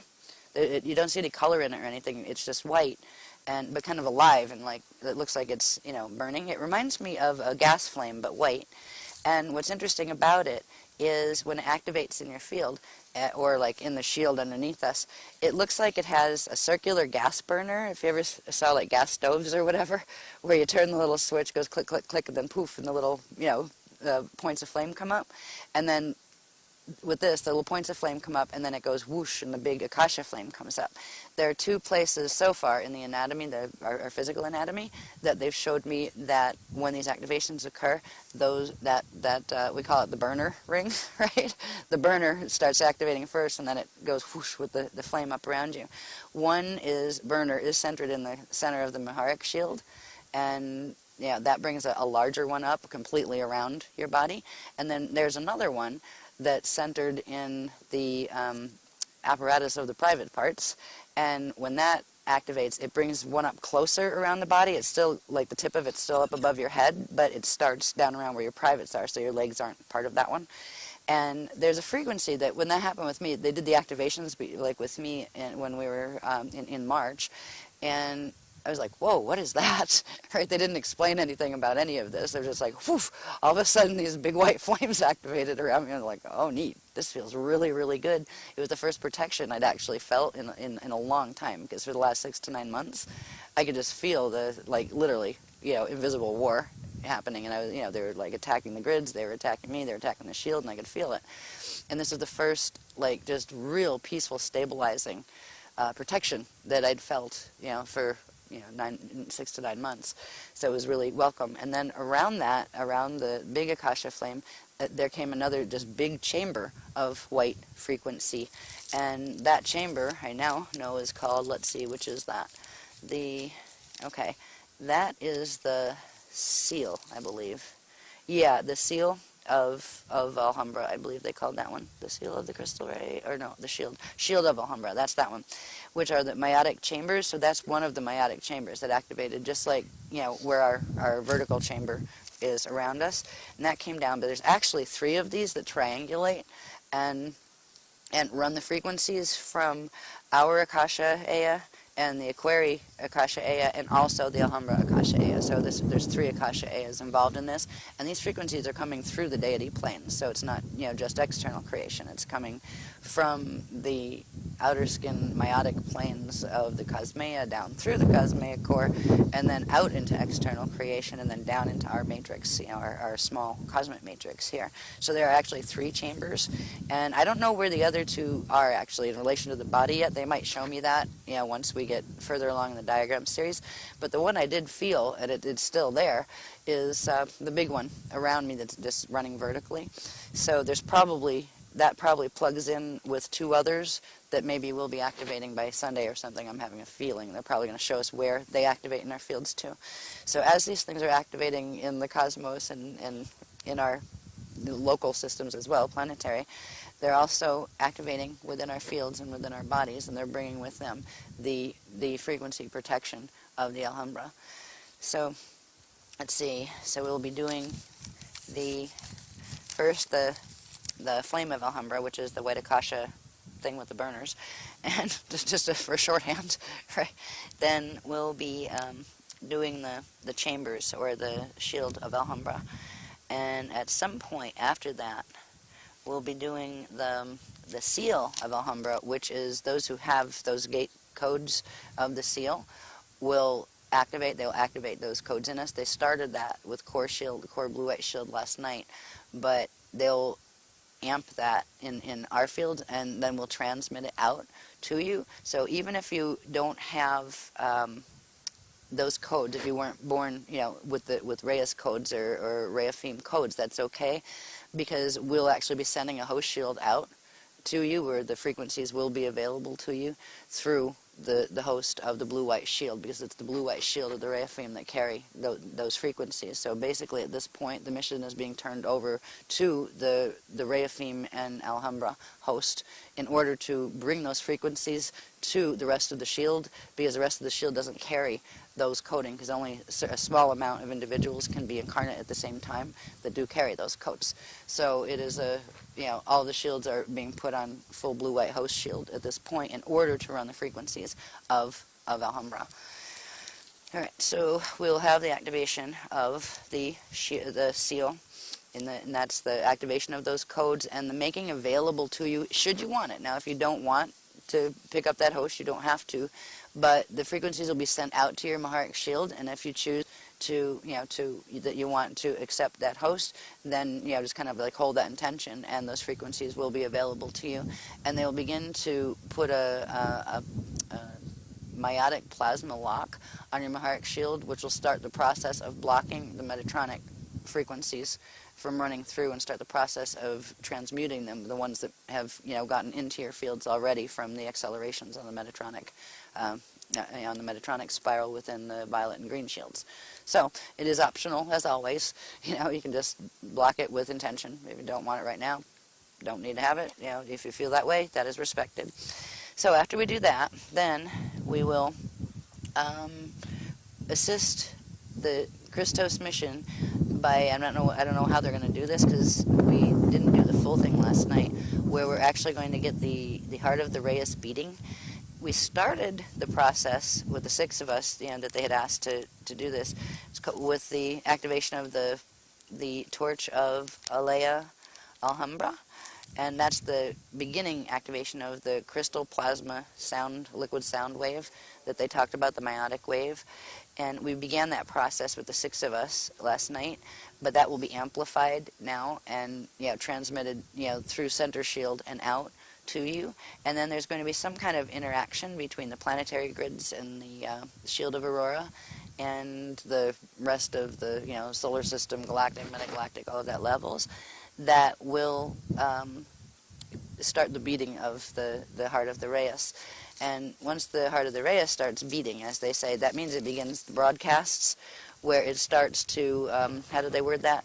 It said, once activated, it broadcasts to, activates, and fuels the sets of 48 cosmic crystal ray plasma ships. So there are sets of these all over the Cosmea, and in our cosmic matrix, and in our solar system, and there are 48 on our planet. So it begins the raising of the 48 crystal ray ships. And that means they're being called into activation for duty because the other side has activated theirs. And basically we're having invisible stingray wars in the sky. It's kind of what it looks like when you see it, with the inner vision. But so we will get to the point where that is accomplished. Now, how they're going to do this, I'm not exactly sure. That I hope I can lay down and transmit, because they're asking me to lay down as well. And I will just run it live like I do, sometimes when they don't tell me exactly what we're doing. But those are the things we are going to achieve, and in that order. So the first will be the Akasha burners, or the flames of Alhambra, and then the chambers, and then the DNA shield thing, and then the chambers are the shield, then the DNA seal thing, and then the heart of the Reyes activation. So however this looks as we move through it, this is what is occurring. And when we get into, workshop where I can show you the Mylars and the maps and things, you go, oh, aha, that's why I see what you mean. It does look like a stinger. I see what that's about. So it'll make more sense as far as the detail. But I think that's enough that we can get going. They're holding the activations until, we're ready to participate with them. So I'm going to turn the light out and let everybody just kind of get in your relaxed and lay down position, and we'll go. But it would be helpful if somebody could give me a time check. Anybody? Oh boy.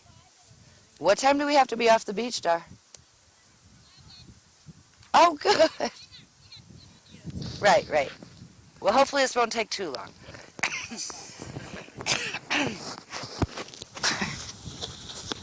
Okay, well, we start at 5 to 9 then.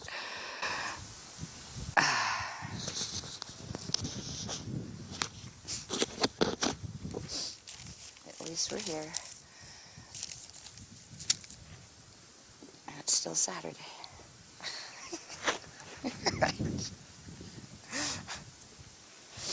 Okay, just give me a minute. Where am I? I need to be up there. Okay. So I'm just going to be quiet for a minute while I'm listening to them. They're going to open up the vision to show me what the first part is.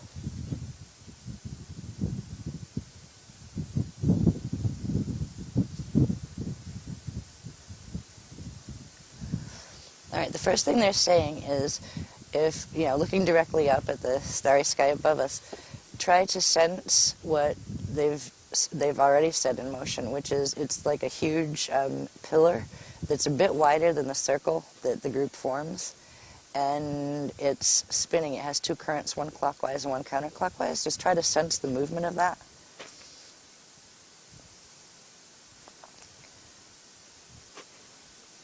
While you're trying to sense the movement of that, they would also like you to remember your lotus anatomy if you were at the last workshop. Is somebody saying something back there that they can't hear me or something? Hello? I guess we're okay.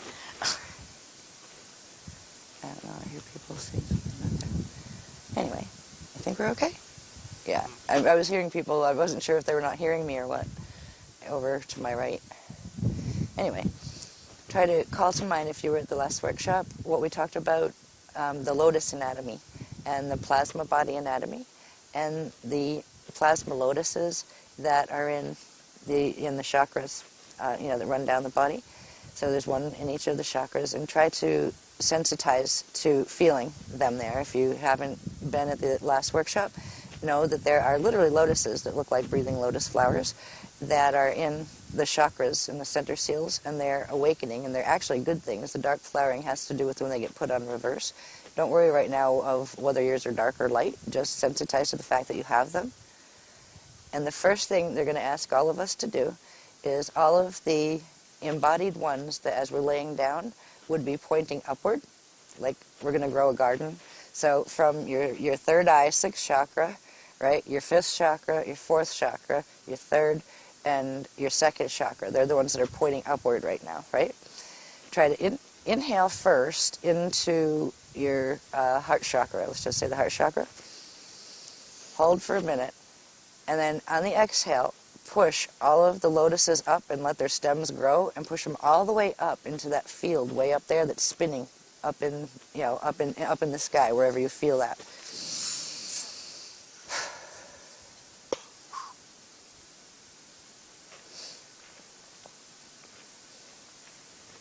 Try to sense the tips of your lotus petals as they're touching the frequencies that are coming in, because they've started the process of anchoring some of the meiotic frequencies that the 6 of us began the anchoring process of last night. So try to feel that. There'll be a feel to it on the tips of your lotus petals that are way up there touching it. What it is even though the frequencies will look white as we perceive them, they're actually invisible, and they are what they refer to as liquid sound waves. But they are sound waves that carry plasma. There are certain musical scales and things that actually will carry plasma where others won't. And the scales that go with these, they haven't revealed what they are, but they actually are sound waves that hold within them what look like balls of plasma. So if you can keep the image in mind of a sound wave coming in, like a big pillar of sound waves, but each one of us are going to breathe in some of those sound waves, and they almost look like a little wave with a string of pearls, but the pearls aren't touching. They're the little balls of plasma that are in them. And as we have our lotuses up there, we'll just breathe for a little bit, just gently, breathe at a regular rate. But every time you inhale, realize that you're bringing that sound frequency in, that silent liquid sound of the meiotic frequencies in through your lotuses, and it'll come down into the core crystal of your chakras, and as you exhale, it'll expand out through your chakras and begin the process of expanding through your body.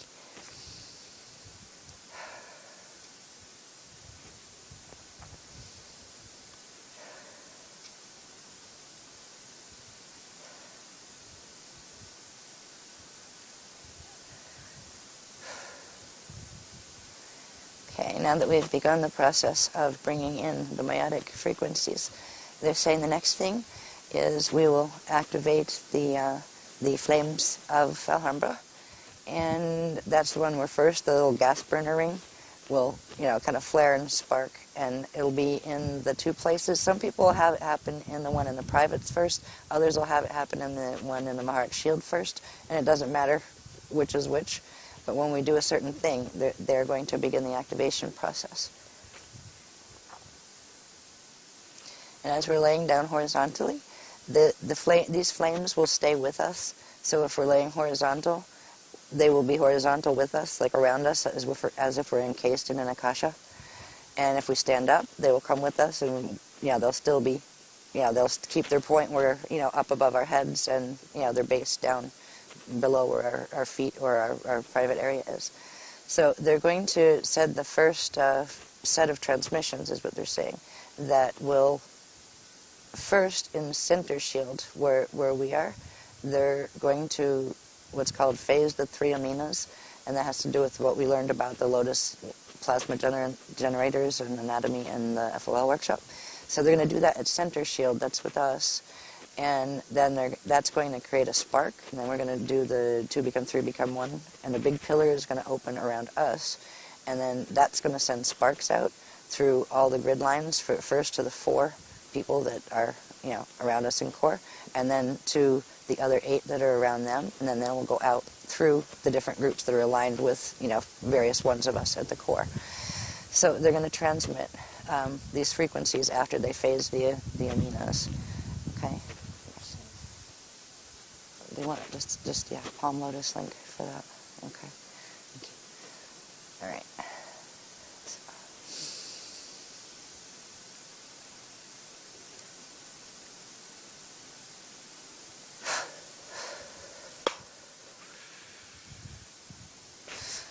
Whoa, I felt that one. Wow, they just did the plasma body once, and they went up, out at the top of our heads, and way up into the pillar, and now something backflow is going to be coming back. Okay. Okay, it hasn't released yet, but the beloved said that some of you may be able to see it come down. It's a pillar that'll be just about the size of the 2 of us in the center here, and there's one more, as if there was one more of us, an invisible person going out from, like in a triangular position from where our 2 heads are. There'd be one more. So there's going to be a pillar coming down first that will look like a milky white kind of undulating pillar, and it's spinning clockwise and counterclockwise. It has both fields spinning in it. So that's going to come down first, and you might be able to see it, even though that one's just coming down over us first. Okay, we can inhale and hold for a minute, and we can help it to come down faster when they release it. The exhale will bring it down.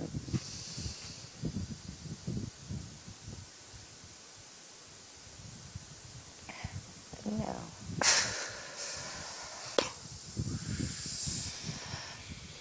Oh, whoa, I felt that one. Okay, that was really fast. It was like spinning kind of slowly up there, and it just went zoom really fast. And okay, so it's kind of spinning around us now. Can you feel that yet? Yeah. Absolutely. Oh, okay, good. Yeah. Okay.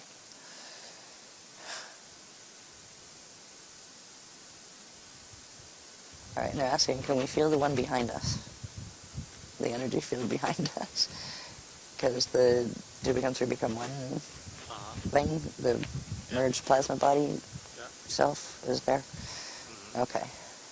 Alrighty, next will be, they'll bring the pillar around the next 4 people out in the center ring, which would be the Fantasia on the blue-white and the Tasia set on a blue-white shield. Alright, so again, we'll inhale and hold.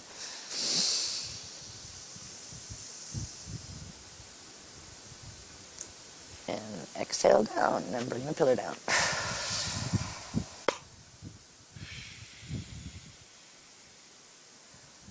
Cool.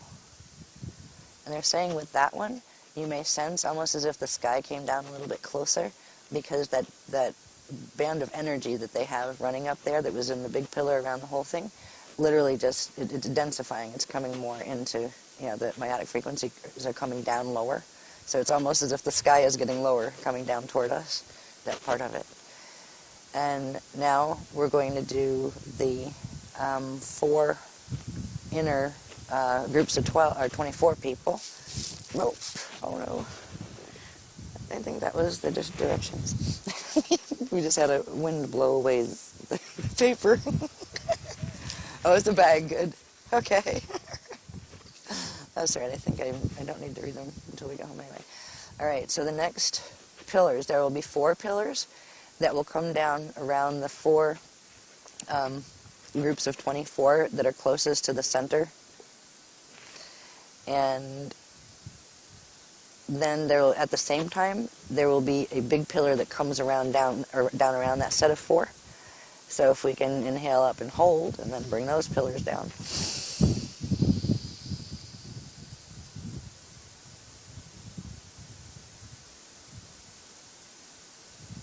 And down.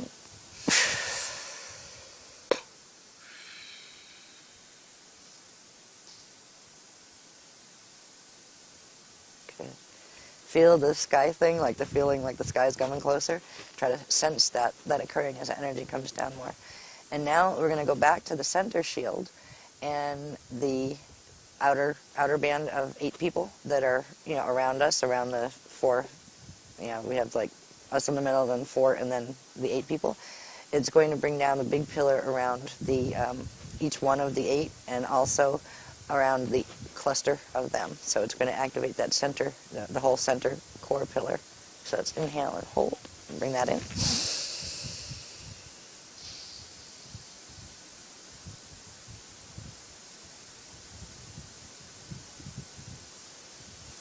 And exhale and bring it down.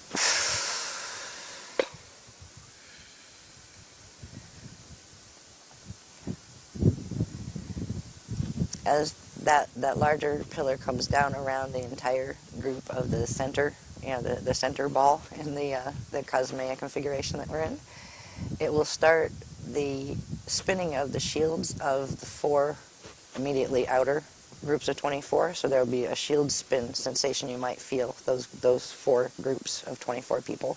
You may feel that begin. And now they're going to do the same with the groups of people that are in the 8 outer spheres. So this is the next one. There will be one for, they're saying one for each person on this one, and we'll get our own personal ones as we go in, even though they didn't do that as we were moving out from the center. But for this one, every person in any one of those outer 8 spheres will get your own personal one, and then the core cluster of 12 will get that, the whole, like one big pillar coming down over you after you get your personal ones. So let's inhale and go up and catch that one.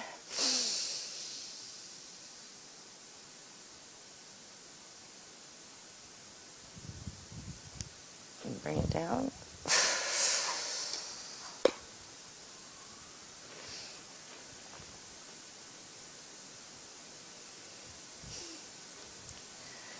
All right, and now they will do, again, an individual pillar for every person that's in the outer ring, and then a huge pillar will come down around the outer ring as well. So one more.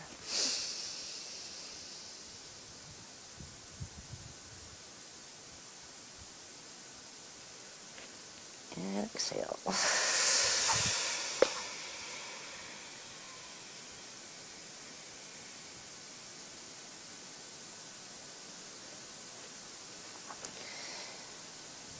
And they're going to have us do something to light the burners in a second.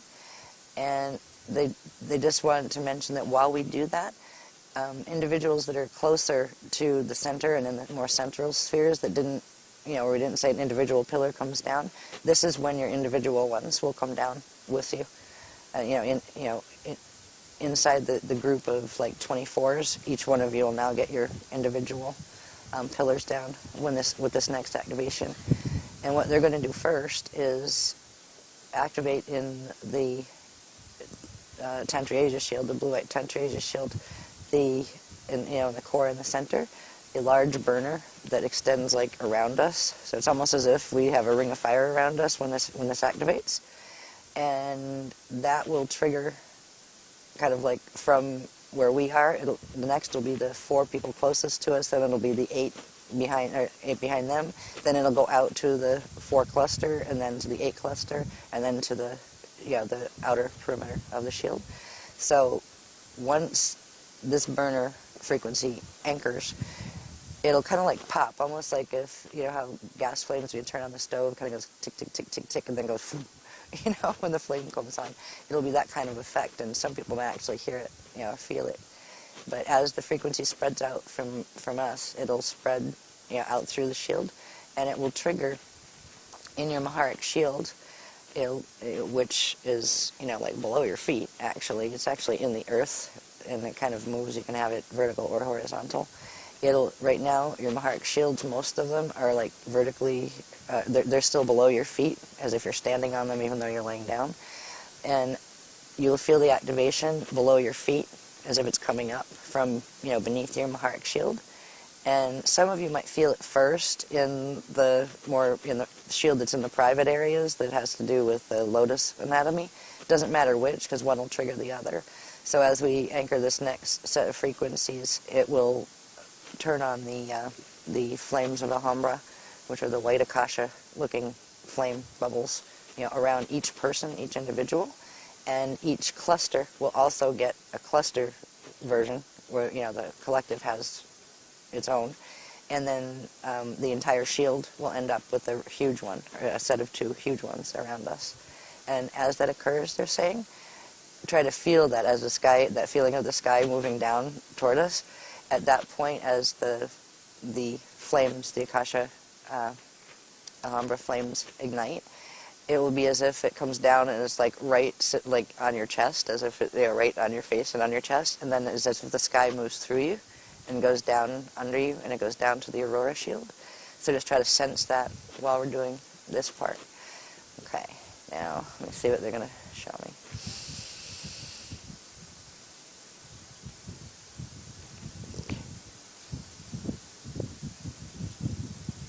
Okay. Right now they're sending what look like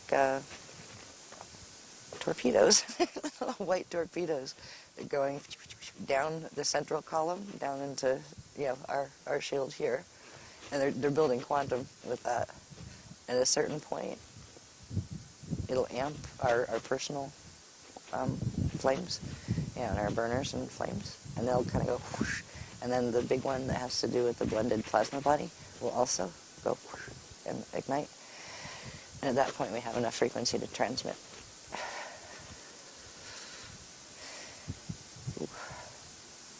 Okay. All right, we're that. Yeah. I want us to do the hand link again. Okay.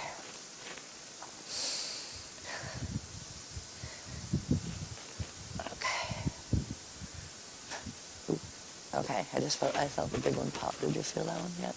The big one around us, around the 3 points of us. Okay. Alrighty. We're getting ready. Now, we're going to inhale and hold for a minute, and you just breathe regular.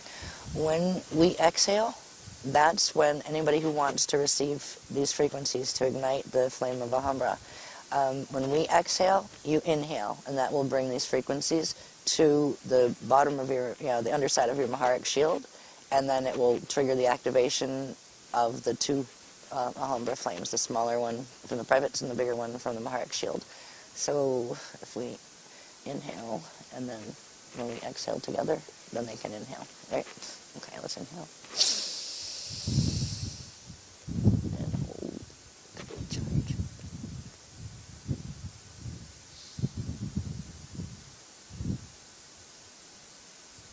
Then we're going to exhale in a second, so you guys get ready to inhale that exhale.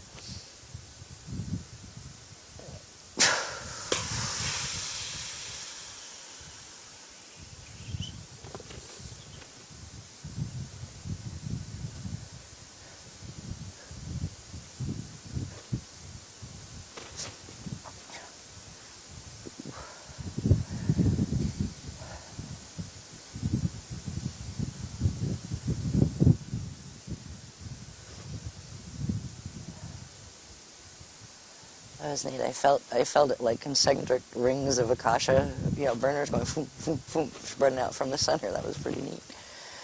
Okay, and next, to amplify those frequencies,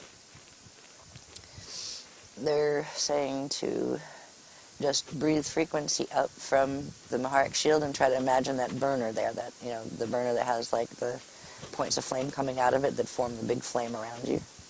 and try to inhale up from there. And up into your pineal.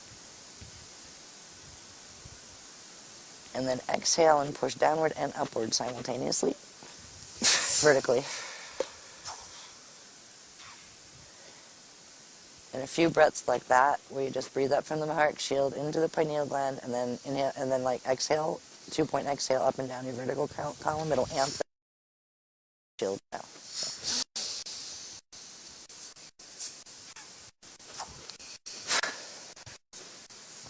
And don't be surprised if you feel sensations down there.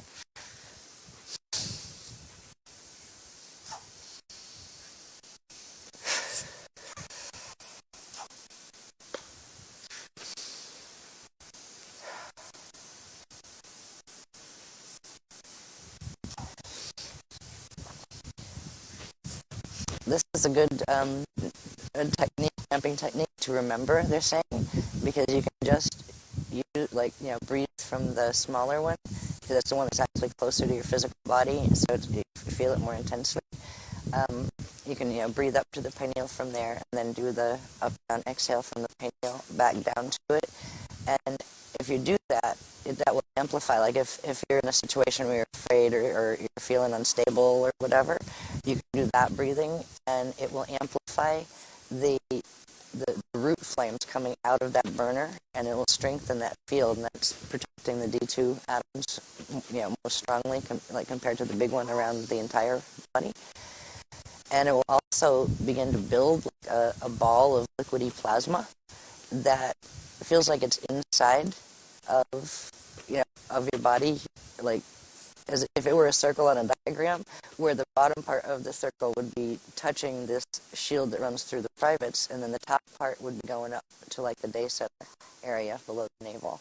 So it's like a sphere of plasma will build there, and that's plasma that you can store it there, just by doing the breathing. You can bring extra quantum of the meiotic frequencies and hold them there, and just build them for use for various things, for healing or for protection, or amp your fields when you need to, just like extra battery charge.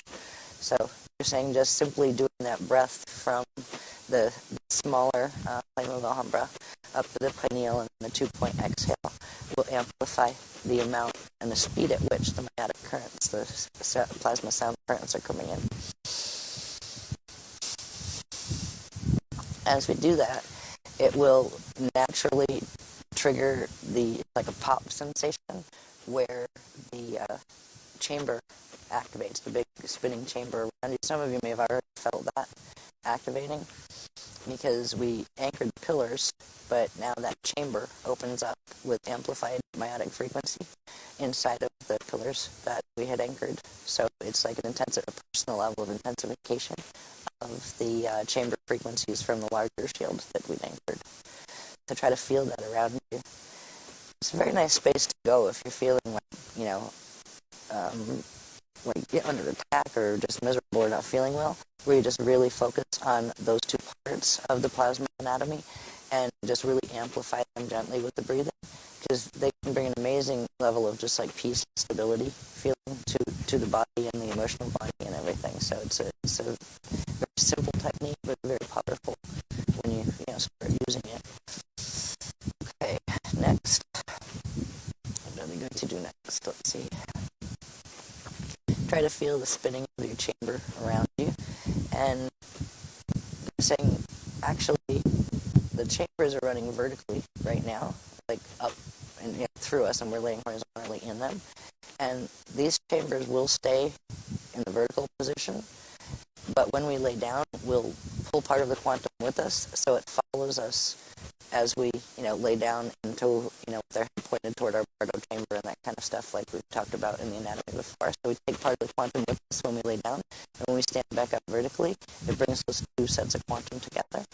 So, standing up, I guess you end up with more quantum running in the chambers, or sitting up. Good and chilly. Okay.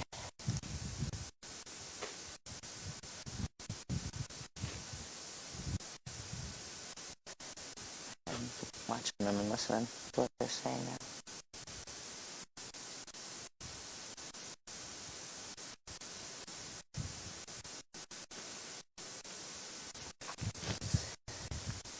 now they're saying bring our attention to our third chakra, and the third chakra lotus that should still be up in the sky, kind of drinking energy in from that sound field.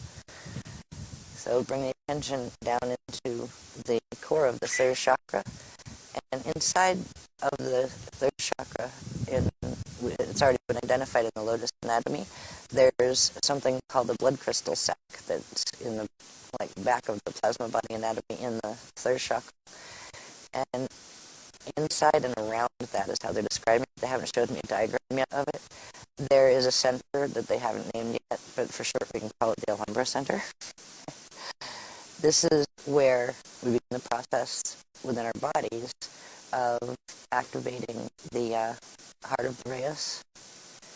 And this has to do with the beloveds activating the three eyes of the Reyes, those frequencies that come from for the Alhambra matrix, from the Aquarian matrix, and from our matrix, and they come through from the deity planes and the Cosmea core, all the way from the Cosmea skin level. So it's the Alhambra frequencies coming in. They'll open up, they'll come through from the back side of chakra 3, they said. So it'll be like coming up behind you, through your back and into chakra 3. And it will be a set of frequencies that are being transmitted from the three eyes of the Reyes and into the location of the heart of the Reyes. And they're considering that spot the heart of the Reyes. So we can look at that as that spot in chakra 3. So we're going to activate our heart of the Reyes, which will begin the process too of activating the seal of Reyes and the shield. So it'll end up, anybody that has the DNA codes that, the 100 DNA codes, those codes will turn on, and they will begin transmitting, and it will transmit a host shield to people who want to receive that host, but it might not have the codes. So we'll begin setting the crystal ray host through the aquafarian shield. So just breathe gently, and they're saying be aware again of when you inhale that just you're drinking energy through your lotuses that are still up in the sky, and drinking energy down in through their stems and sending it into your third chakra in the front. And as you build energy there will be a current that releases behind you that comes through chakra 3, and that's coming from the three eyes of the Reyes. And just kind of breathe it in. Try to become aware of both flows, that as you inhale, you're bringing one down into the front of your third chakra, but you're also pulling one up through the back of your third chakra. So you're mixing those frequencies, or like building them inside of chakra 3 seal. I said after you breathe that 2-point breath, where you're inhaling them into from front and back into chakra 3, after a bit you may feel this ball of kind of jelly-like plasma forming like a sphere around your chakra 3 in the center of your body, centered on chakra 3.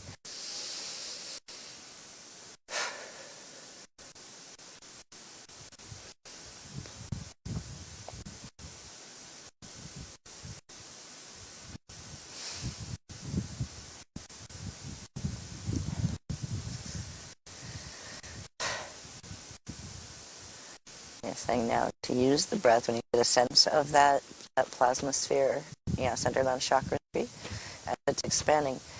Use the breath and take the inhale in again from the front and back of chakra 3. Hold it in the center, and on the exhale, then push it out around you to the degree you can feel the larger flame. So you go and exhale, that plasma ball that's forming in there. This forms the heart of the Reyes plasma lock on the flame. This is the stuff that begins the ability to bounce off cording and stuff that's in the Metatronic flows that are coming in.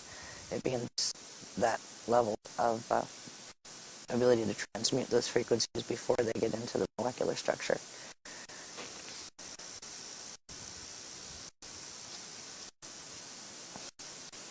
Hello. Little person. Who's a little person? I'm not sure. We had a visit. I don't know if it's somebody that's... Is it? Is it one of yours? Okay. Yeah. I didn't know if it was somebody just wandering the beach with their children or if it was somebody who brought children. It was one of ours. That's good. Okay. Okay. Now, they said this breathing, where you breathe from the front and back of chakra 3, and with the lotuses, like, if you're laying on your back with the lotuses up into the meiotic pillar, just think of it that way, for a quick one.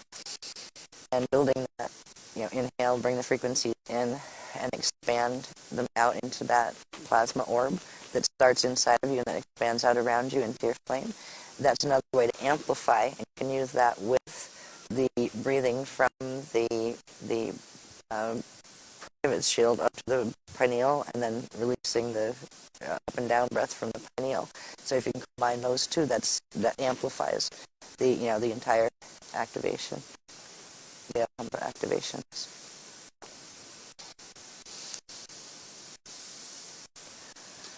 Okay, and now the last part, they're saying the last part of this for now, is the fly order, where with this, the torch of Alea Alhambra, which is the heart of the Reyes activations, they're going to win. So sorry, I'm listening to them and I'm going, what did you say? Oh my goodness. I don't know if anybody else can feel it or see that yet, but this massive ray ship thing just appeared up over. It's huge. Wow. All right. This is our first introduction to the, formal introduction to the Alhambra crystal ray team. They're going to bring this ship down. They're just saying this is a visiting ship. This one isn't one of the ones that belong with Earth, but it's visiting. It's going to transmit the frequencies out, so it begins to wake up, and the rising of the 48 of them that are on planet. So try to sense this big shape of a ray that's literally in the sky over us, and it's a plasma ray, but it's crystalline, which is neat. It like sparkles a bit different.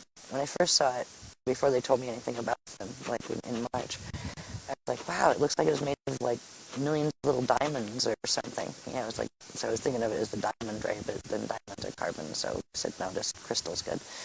Right? So it's the crystal ray ships. And this is the first one that I've met this way, because before it was in a projection when they took me on it, not when I was laying on my back looking at the sky and seeing it there. So this one's going to descend down, and it's like we're looking at it from its underbelly, so it's going to come down literally over the ground, as if we're going to be inside of it, where it'll partially go down into the earth and partially stay up above us, so we're kind of like tucked in to its energy field. And try to sense that. Wow, it's getting huge as it's coming closer. Oh my goodness. I just lost track completely of where its wingspan is. Before I could see the wingspan, I can't see it anymore. It's going too far from, running the coastline, whatever that is, north south.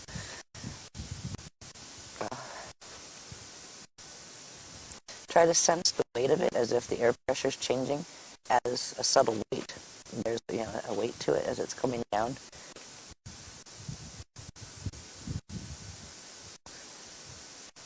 It's about, if we stood up and we were about 7 feet tall, it would be about that high right now over our heads. Like it's about 7 feet from the ground. And it's moving down. Wow.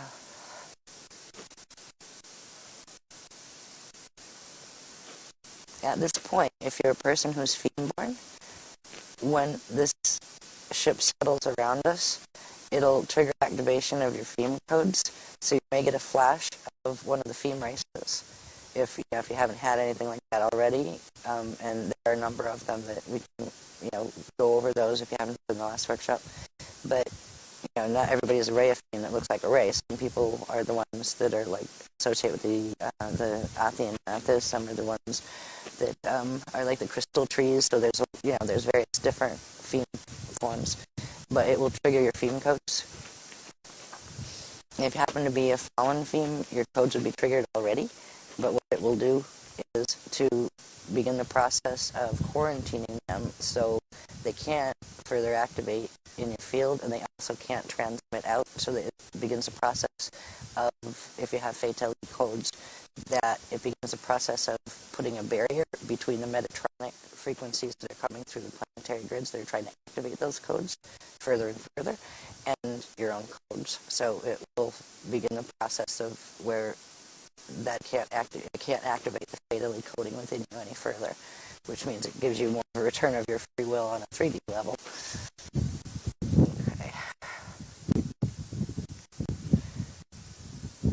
Okay. This is neat. It's flapping.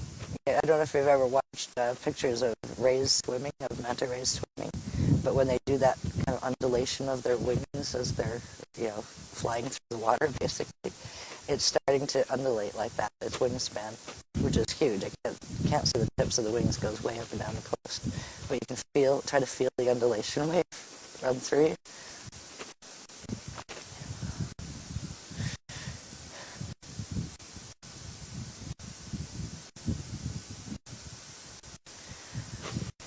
They're also saying what this is going to do, the ship is going to pass through us and go down into Earth's core, and it's going to anchor into the Aurora Shield, so it's a visiting ship, but it's going to stay there for a while, and it's going to broadcast to the other 48 of the ones that were left behind here for this purpose if it was ever needed. So they're going to begin raising those ships. Once we go, to sleep tonight, those ships will be starting the process. I don't know where they're located yet. They didn't tell me where they're located. But while we're still inside of the field of the Alhambra crystal ray, they're saying if you would like one of them to kind of like be personal guard with you or whatever, to hang out with you, that where if you want to go into like a U-sized, if you were going to turn into a ray, what your size that your quantum might be, it won't be like this massive ship that's like, collective. But if you would like one of the Alhambra to stay with you, like you have Buddha teams with you and stuff, they would be willing to do that as well. And they can do like the configuration, the ray ship configuration for various applications, sometimes healing, sometimes protection, that kind of stuff. So this would be the time that if you want your own little kind of, I'm getting the image of like you have the big mothership, then have these little like zipper ships that go back and forth. There would be individuals that if you would like, one of them to hang out with you, you can ask now before it leaves to go down into the Aurora Shield and Earth core.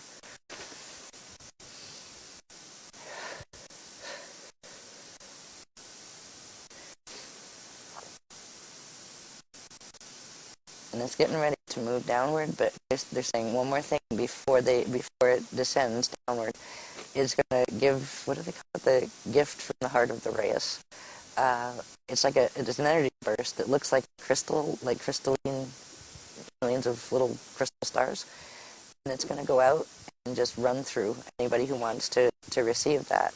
And it begins bringing meiotic frequencies more fully into the D2 physical body and the atomic structure. And once they release that, and you kind of breathe it in when they exhale it out, you'll try to see that like in space between your atoms and stuff, there'll be all these little like white twinkles, and they'll amplify as you work with the Alhambra flames and things, as you're breathing with the Alhambra flames.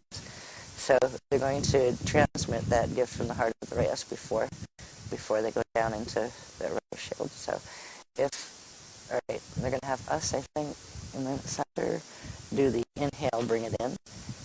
And then when we exhale, you guys inhale, so bring it in, anybody who wants it out there. So first, the core shield will inhale and hold.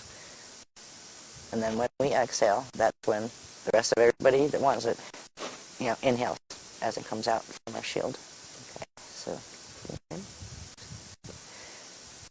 inhale and hold. There we go. feel the sparkles filling our bodies, right? And our plasma bodies.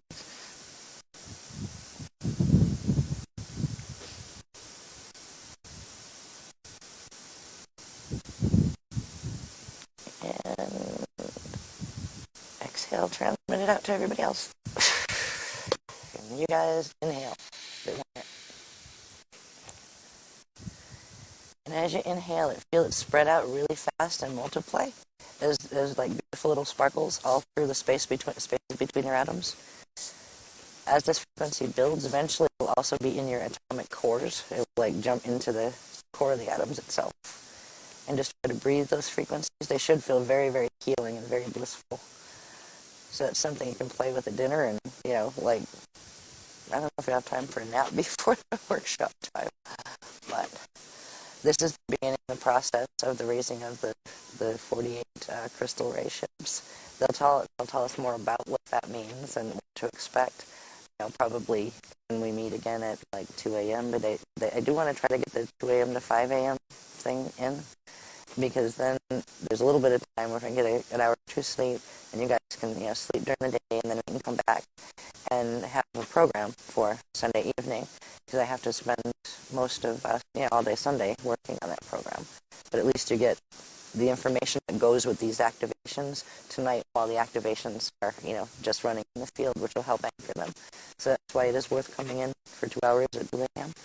So it's because those diagrams will help in anchoring in the physical body those frequencies that we just anchored through this stand 2A. So I do believe the ray ship is moving downward now. Try to sense there'll be almost like a little bit of lightening of pressure as the backside of it, passes down through us, and it's not above us anymore. Like this. Oh. The pillar is still spinning around us, though.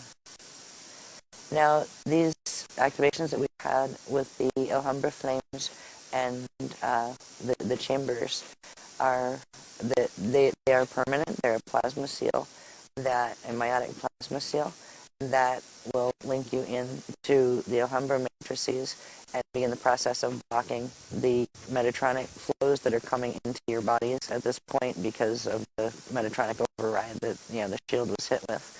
We'll talk a little bit more in workshop time about how do they do that, and what did that do to the shield, and what we're doing to pull ourselves back out of that that major hit that the shield went down went into. Because we might have got whacked, but we're still doing okay. We still have the ability, thanks to the Alhambra, to pull out of this and pull our shield together, brush ourselves off, and finish what needs to be done, and learn more about what that is as we move through the workshop.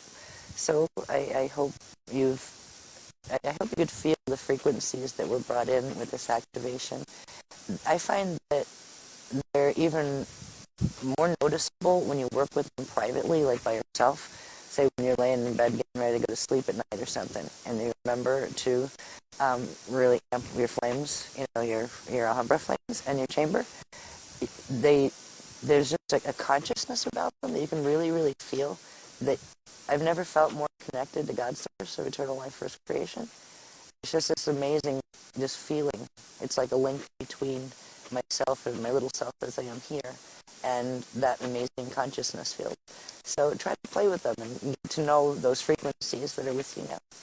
And we'll see you about, well, you know what? I'm going to go, instead of 2, I'm going to try to go, because we're running an hour back at this point, say maybe 3, 4, 4 to 5. How about 4 to 6? Okay, let's do 4 to 6. Yeah, that'll be more civilized. All right, yeah. Because I can see at 2 o'clock I'm going to go, uh-oh, we've got to call them. No, it's going to be 3. Let's just say 4 to 6. Okay? So you might even get some sleep. Right? Oh, ow. See you later and have a good dinner. And thank you for your patience.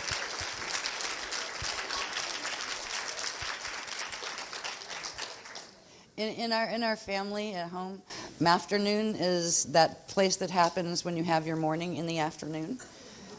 And then we have evenings too, when you have your mornings, like when you wake up in the evening. Except I didn't go to sleep, so I just figured I'd say good afternoon to everyone anyway.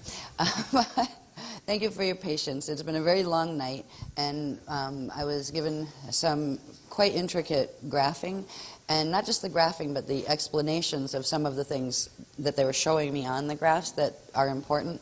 Some of the new graphs do work as codes where they begin the activation of the related things that are being shown in the DNA, etc. So the Beloveds insisted on having this sequence of diagrams. I've spent the last 5 years of the 12 years we've been doing this apologizing for guardian time. So this, and a while ago I just gave up apologizing and I said thank you for your patience. So if you're new, thank you for your patience. This is not done on purpose, just so you know. And it's not that I went out and had a nice evening or anything. We went home and I got just about 1 hour's sleep when we first got back because I was exhausted, and then worked all the way through until we got in the car to come.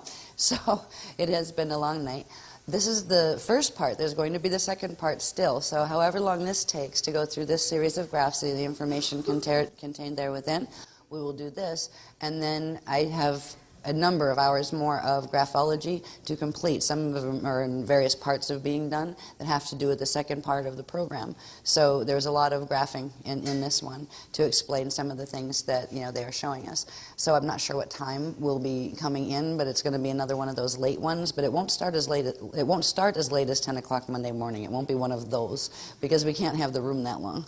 So we have to get it in where it's ended by 11 a.m. at the most. So that's what we're aiming for. This most of us have seen before. If you're new, maybe not. It's just the our place in the cosmos is the echolocator map, and it refers to the cosmic light body and where we are. And we've covered this information a lot of times before. We show our VECA 5 system here and our parallel VECA 2, which is the fall system. We have the Borgia fall matrix here, and what's called the Dragon's Eye, which is where the this matrix fell in 2003, I believe, to the Wiesadrak. So it's a black hole system, and it connects through the Dragon's Eye, into the Borgia full fall system, and our system is now connected into that through our parallel, which is this. So the problems we were having started with the Dragon's Eye, and they've upgraded, as we'll see as we progress through these diagrams. If I'm a little slow or the brain's going faster than the lips, just pardon me, I'm really tired. That happens when I'm tired sometimes, so please bear with me. So this is just to, we've built some things. They've showed us things on this particular diagram, so I started with the one that we would be familiar with. And this is just showing where we have the Aquinos, or M31 Andromeda galaxy. It's meta-galaxy, actually, and its natural cathargrid template, core template, and the offset of the Milky Way, or Procyon system, which is a fragment that fell from the Andromeda galaxy. So that's what that's showing if you haven't seen these before. Next one, please.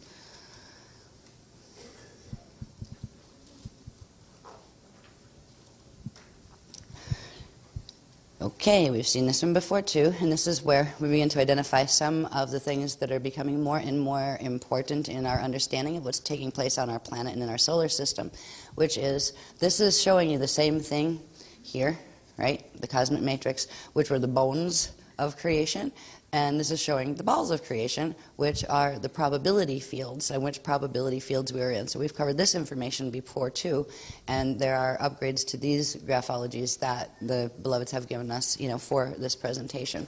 So this is just to remind us where we're looking at our Akasha is here, our Akasha 11, and our PCM VECA system is here, which is the M31 and Milky Way system here, and the offset takes place in there where the axes are offset because of the Milky Way fall.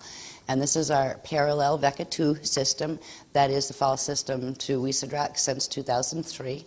And here is what's called the Arms of Aquarion, which is the Mashayahana host of the Crystal River Matrix.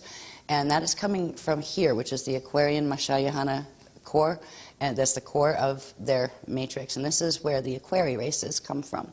Now, when we've gone past just the Aquari races, and we were working with the Aquari, but also with the beings from the Cosmea core in the deity planes, the Feme lines, and the Feme lines incarnate out through what are full Christic matrices like these. So they're the Feme lines that came into our system came out through the Aquari gene code. So this is where our host is coming from, and before they assisted us in building the frequencies, where we had these frequency chambers or pillars that came down around and actually held our system here from being drawn in to first our parallel black hole system and then the Borgia larger black hole system where the 4 vecas of this Borgia matrix are fallen.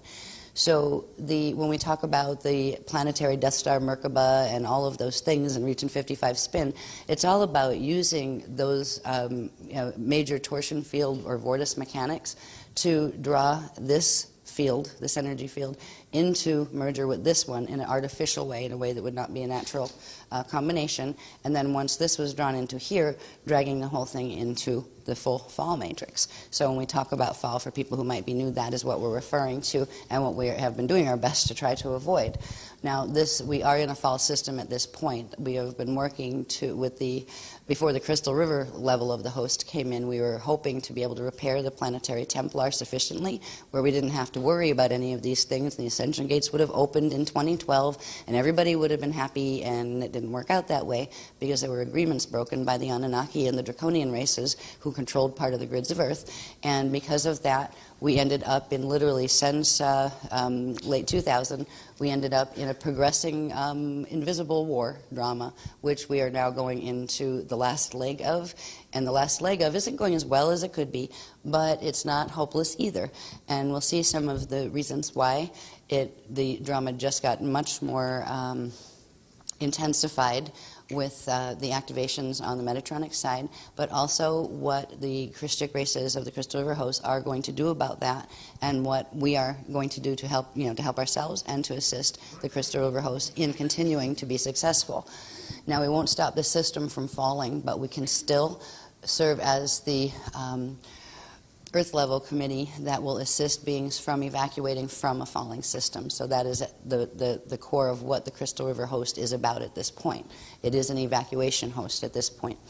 So we are here, and let's see if there's anything else I need to show you here yet. Now, these here are what are called the WISA black holes, and these systems, they're two, again, fallen systems over in this other Akasha Ea matrix.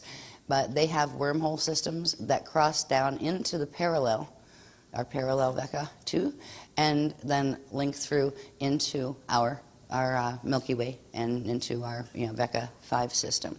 So these become important, more important than they have been in understanding the escalation of the drama that took place in August of 2011 and has progressed since there.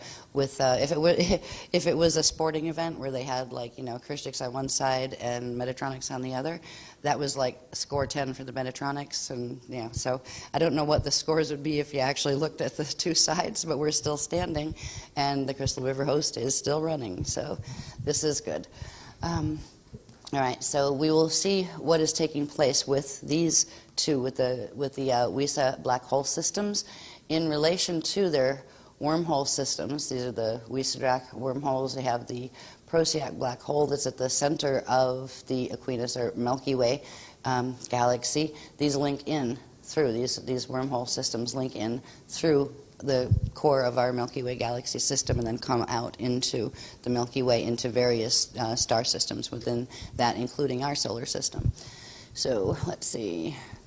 Collectively, these two are called the Yod-He-Vod-He, or the Yahweh wormhole matrix. So when you see stuff like channeled stuff coming out of places, look at some of the words and look at some of the channeled stuff, and you'll know where this stuff is coming from. Most of it's coming from black hole transmissions from the races that are trying to take this planet over. That's why for a long time we've taught that channeling is it's a skill, but it can be very, very dangerous because it can lead to body snatching and such things. So anyway, we are here with the wormhole systems here. Then we have our fallen parallel Akasha, which is a Borgia matrix that's over here. And This I think came out when we were dealing with the I forget what sliders it was, 7 when we did the WA fields and introduced the WA races on the positive side. And then this was the one that was on the negative side, the Wazienta, and there's a harness called the Wazienta fall gate harness. And that actually is a harness that surrounds this field here and moves through the Dragon's Eye. And we were releasing the coatings of that back when we did Slider 7 from our gene code and from the planetary environment, so that our gene code would be freed from those coatings. Well, there's big changes occurring with the Wazienta Fallgate harness and these WISA wormhole systems that create something that has taken the scale of the drama to the height of what such a drama can be taken to in a cosmea. And that's what's referred to as the plasma wars. So that is the phase we are moving into as of August of last year, and that's why they activated the Tantri Asia contracts early. So let's see, anything else on this I need to point out? I don't think so. Variant host, parallel kasha. We're going to find out, too, something interesting about who's over here in this matrix. So this is why they wanted to show us some of these things, because there's reality systems in all of these, these adjoining matrices. We'll find out who these guys are and what role they have in relation to the Crystal River host. Next one, please.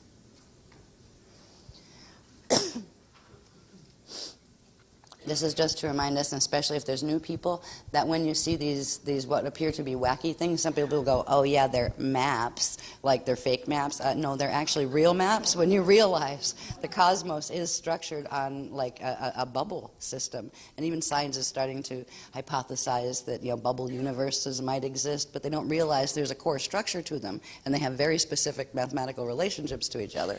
So we're looking at the maps of the bubble universes where we look at these maps, and this is to show you, when you go back into stuff you can find in a science book, this was that shows the local group of galaxies, and they're like little galaxies on stalks is how they have them drawn, where this is like the playing field going back, right? This would be the back, and this would be the ground area out of which they're growing, and it's showing the different heights and locations in relation to each other of the various local group of galaxies, of which the Milky Way is a part, and of which this one is the Andromeda Galaxy, so we're going to talk about M31.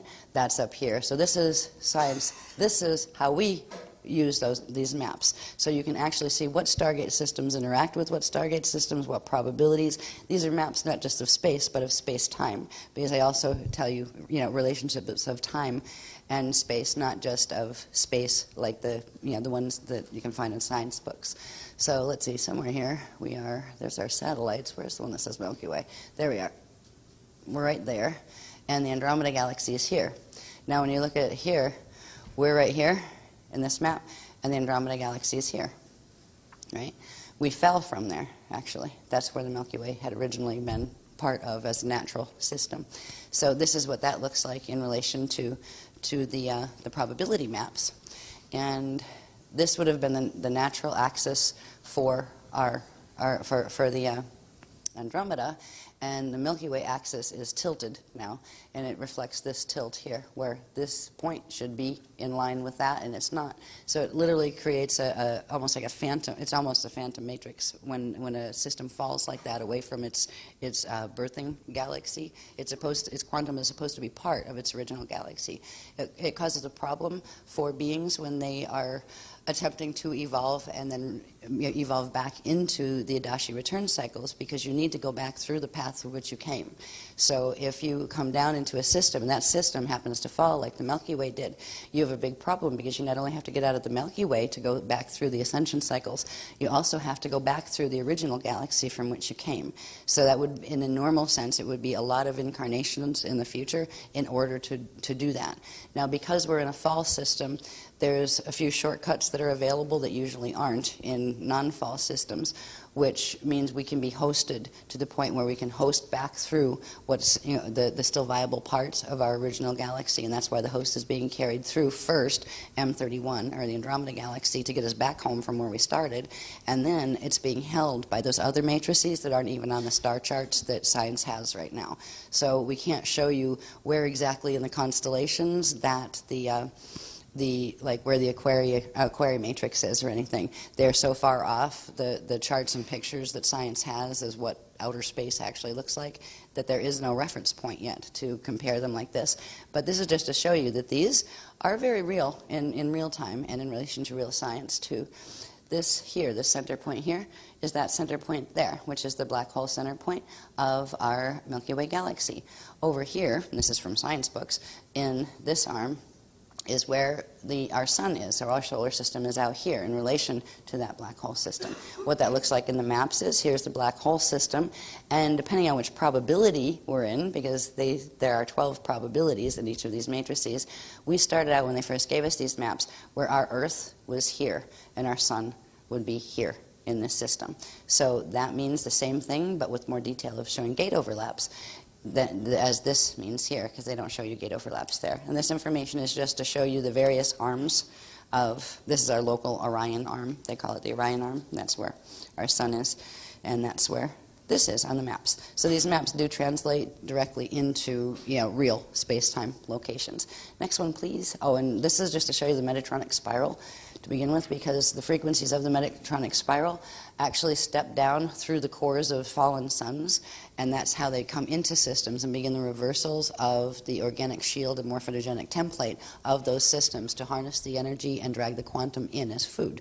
And that's the purpose of Metatronic spirals, which are part of the Death Star Merkaba technology, which is the abuse of torsion fields, actually, which are vortice fields that create tube torus type effects where it recirculates energy as opposed to allowing organic flow between source and between source creation, God, source, eternal life, consciousness field, and the manifest worlds. It locks frequency and consciousness and energy into manifest worlds where they can't run the frequencies that are naturally circulating between God's source and manifestation anymore.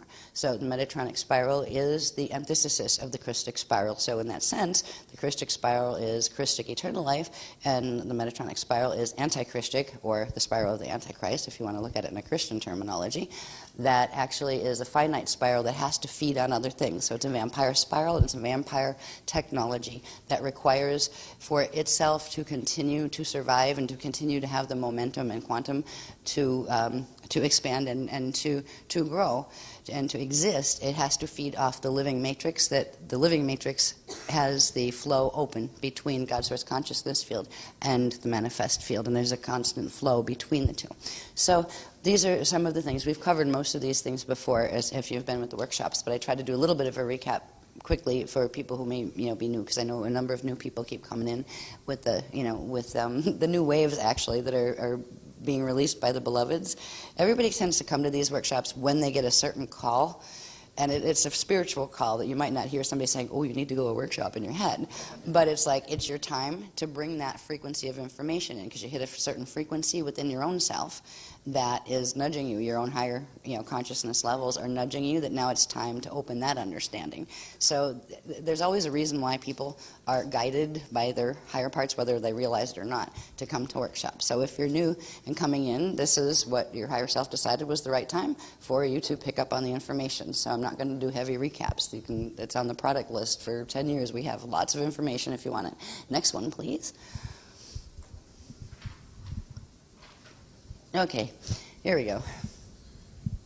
The Mashayahana host, April of 2012, and the Waziyanta harness, the dark fallen violet sun of new words, new names, of Brenta Ave, Brenta Delura plasma synthesizer, and reversed violet plasma ray of the Wajiyeta.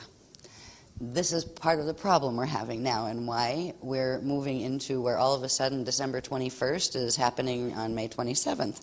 So as far as spin speeds of Metatronic Merkabas and things, and other things that need to happen, that were going to happen in December, are happening in between now and May. Now, this, I will read the things first, and that we didn't have any time to proofread these. As I was doing them and drawing them, then, Shauna and Deb were typesetting them for me as fast as they could, and I was getting them to them as fast as we could. So there was really no time to proof them at all. So I'll, if there's any typos, please, forgive us all, but at least they're not my chicken scratch where I can't even read it once it's up on the Mylars. Okay, now can we move this up a little bit, please? Here we go. Okay, not too far up. That's good. Yeah. All right, 1. Using Metatronic Death Star technology and advanced plasma physics, the reversed spin Brenta Ave fallen Eka sun of the Borgia black hole matrix, the Brenta Ave fallen Eka sun, that's the fallen violet sun of the Borgia matrix, which is, let me find it, there at the center of the Borgia matrix. So that sun is a fallen sun. Now that's not a Cosmea level fallen violet sun. The Cosmea levels don't fall. The interior creation suns don't fall. They're fall-proof, just like the higher levels of the Akashas and Akasha Ayas and things can't fall either. It's only the smaller aspects of creation within those larger eternal structures that can fall depending on the use of free will choice. So this is a fallen sun, but it's in the light body structure of the of our cosmos. So this what it does, what this reversed sun does, is it harnesses the organic Cosmea plasma currents from the Christic Cosmea Sun 6 Indigo and Sun 7 Amethyst, now in the FOL workshop. And I don't know if we introduced them that much when we had to introduce the Tantra Asia contracts in August of 2011. But we talked about the 7 suns of interior creation and the violet shield together. They're referred to as the violet, the Sun 6 Indigo, and the Sun 7 of the 7th sun of the 7 suns. So these are naturally the 7 suns. These are the plasma suns of the interior creation, and they are like the core plasmas of which everything else on the exterior creation is formed from those core first currents. So what this reversed sun does, once these currents, because they naturally flow, they have flowing cycles where the plasmas will come out to circulate energy into, and consciousness, into the exterior creation, and then there are times when that consciousness and energy circulate back. So it's an open circulation between the Cosmea core and all of the systems, the time matrices and cosmic systems within a Cosmea. So when those currents came out, the currents from the lowest frequency of the suns, which would be 6 and 7, because Sun 1 starts with all of the frequency, and then Sun 2 and 3, that whole ray that was the aquiline sun breaks down and becomes the white sun and the blue sun of Sun 2 and 3, and then they break down and step down frequency and become the green suns. You have the blue-green and the yellow-green, and then you have, or the gold-green, and then they step down and become the indigo and the violet. So even though there is a hierarchy of the amount of coding and quantum held within each of those suns, each of those core plasmas are as precious as the other, and all of them, for the violets to evolve, they evolve back up into the green plasma currents. For the greens to evolve, they evolve back up into the Sun 1 blue-white currents, and for all of them to evolve back up, they go back through the aquiline sun currents. So they're all equal in value, even though they're different in the amount of quantum that is carried within them.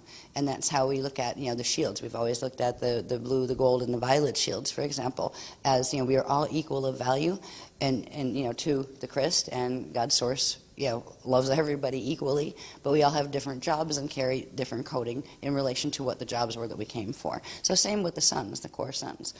So naturally, the violet suns are part of the Christic eternal creation on the Cosmea core level.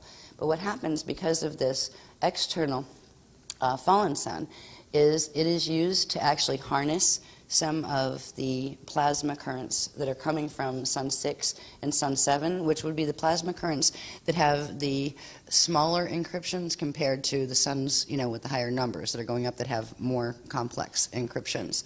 So they're the easiest to harness, in other words, and that's why they go after the violet first. And what they do is they as those currents are naturally coming into the external matrix to cycle, they blend the plasma currents into a reversed encryption false violet plasma ray. So that's the first thing that is done when the natural currents come out, as they would naturally, circulate. The plasmas come out to circulate into external creation. That is where this sun is used to actually reverse them, because it's supposed to receive them and then pass it down and out to the smaller suns, and that would be the natural circulation. What it does instead is it bounces them back by blocking the apartheid that would normally accept the natural crystalline violet plasmas, and it throws them back, but then harnesses the throwback. So it makes the whole encryption, the violet encryption, go on reverse order, and that reverses the polarity of it and turns it into a metatronically encrypted ray of frequency that is inorganic to eternal life creation. So it is literally bending plasma, just like they were bending light before, as far as light and sound frequencies. The only problem is plasmas are the most powerful frequencies that are in existence, and the core plasmas coming from the interior creation of the cosmic core, are the most powerful, except for one other type of plasma, and it's actually a pre-plasma that has to do with the meiotic fields that we talked about. We'll learn about the meiotic fields more in the morning whatever session, the other session, the second session. But what they want us to understand now is what is occurring. What is this false violet plasma ray, and what does that have to do with the fact that we are now on not only evac order that we've been on for a long time, but we're on fail-safe order, which has to do with something called the Covenant of Alhambra, which we'll look at as we move through the diagrams. So we've got a problem, bigger than the problem we used to have. We used to have these wormhole structures that came from the Wisa fallen systems, and you'd have a line coming down into our system from each one of those. This combines those in a fascinating way, and it also brings in frequency. Now, the core plasmas pass through first. They pass through the deity planes, the natural deity planes that we've talked about. And when they pass through, they pick up some of the Waiea field frequencies, the Aurora continuum frequencies. So they're very, very powerful currents when they come. When you reverse one of those, you get all sorts of powerful messes. And that is what has been in what was called the Wazienta gate harness here. And it actually created a field of artificial deity planes where they were made out of the same stuff that our deity planes are made out of, which are the core plasma frequencies, but they were false core frequencies, plasma frequencies, because they were these plasmas split, amplified, and twisted among themselves, and then blended with some of the more available currents in the outer matrix to form currents that are completely not natural or organic at all to the crystalline system. And whoops, they are currents that will burn themselves out if they don't feed. So they have to feed off other currents to continue existing. So what was a big problem before became much, much larger recently, because the fields in the Wazienta Fallgate harness have become open into our matrix, and it's because of these guys getting involved. These are the Wazieta Tankana. Now, I think it was in Slider 7, we briefly mentioned the Wazieta that are White Dragon Equerry fall beings. The Wazieta Tankana are fallen Rehaphim. And remember, the Rehaphim were the sun 1, 2, and 3 beings from the core Cosmea. When they came out into the Aquarium matrix to assist with the fall problems that were happening here, some of them did get caught in fall and became the fallen Equerry. And the first fallen Equerry were referred to, the first generation of them were referred to as the White Dragons. And that's actually Dragoon is the name of the race line, so it became like dragons for short. And they are, and a lot of them are reptilian, so it fits. Anyway, these guys, the Wazieta Tankana, they're White Dragon Equerry, directly of the fallen Rehaphim. So they're fallen family, basically, for the Femborns, especially the blue-white shield that's carrying the host. They are fallen, family members, and they have a level of coding that goes with the Cosmea level gate systems that average race lines don't carry. So it gave them the ability to do more damage than when they fell. Than average, like say angelic humans or something. They have 12-strand capacity. These guys had the plasma running capacity. They had plasma bodies that were activated. When they began their fall, that is when the first dark flowering became a reality within the lotus anatomy of their multidimensional anatomy. So these guys have been basically in a quarantine for quite a long time through the Wazienta gate harness, but that was breached a while ago, and that's when we started, having bigger problems. But this has been breached to a level where now these guys are actively choosing to be at war with the Christics, particularly the Rehaphim, that are trying to hold the Christic stands, because the only thing that can stop one of these guys is something equally or higher coded as far as what frequencies it can hold and that kind of thing. And the only thing that fits that category, our family that didn't fall.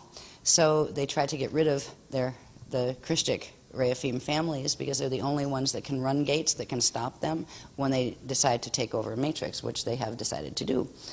So these guys, they are from Sun 2, and they're the first generation Fatali, known as the violet rays of consumption. Now think mana rays, right? Not just rays of current, but that ray form, that just like the Rehaphim, our plasma bodies are at certain stages look like mana rays, except we have the pointy nose and wings thing, but we don't really have, our guys don't have the little flippers that are in the front of some manta rays here. So that is a form, but they can do water, but they're plasma rays, so they swim through air like they swim through water. And there's crystal levels of them as well that we're going to get to know a little bit about. But what's interesting about these guys, the violet rays of consumption, which are the Wajieta first generation Fatali from White Dragon's Sun 2 fall, when the ones that came out from Sun 2, which the only higher ones you can get are ones that came out from Sun 1 and fell, which there's some of those around too, working with these guys, which is like great, big family food. But anyway, what they've done, they've created an elaboration upon the General Metatronic Death Star Merkaba technologies that involves what is called, let me find it, the Brenta de Lura Artificial Plasma Synthesizer Complex. And that's what this tubular construct that runs the frequencies from the fallen WISA systems, circulates them through the dark fallen sun here and through the Borgia matrix, and it takes in those plasmas through that dark fallen sun and then synthesizes them, where it first harnesses them and reverses them. Then it breaks their encryptions apart and creates a false blue and a false green and a false violet plasma to mimic what is the real organic plasmas that are coming from the core 7 suns of the Cosmea.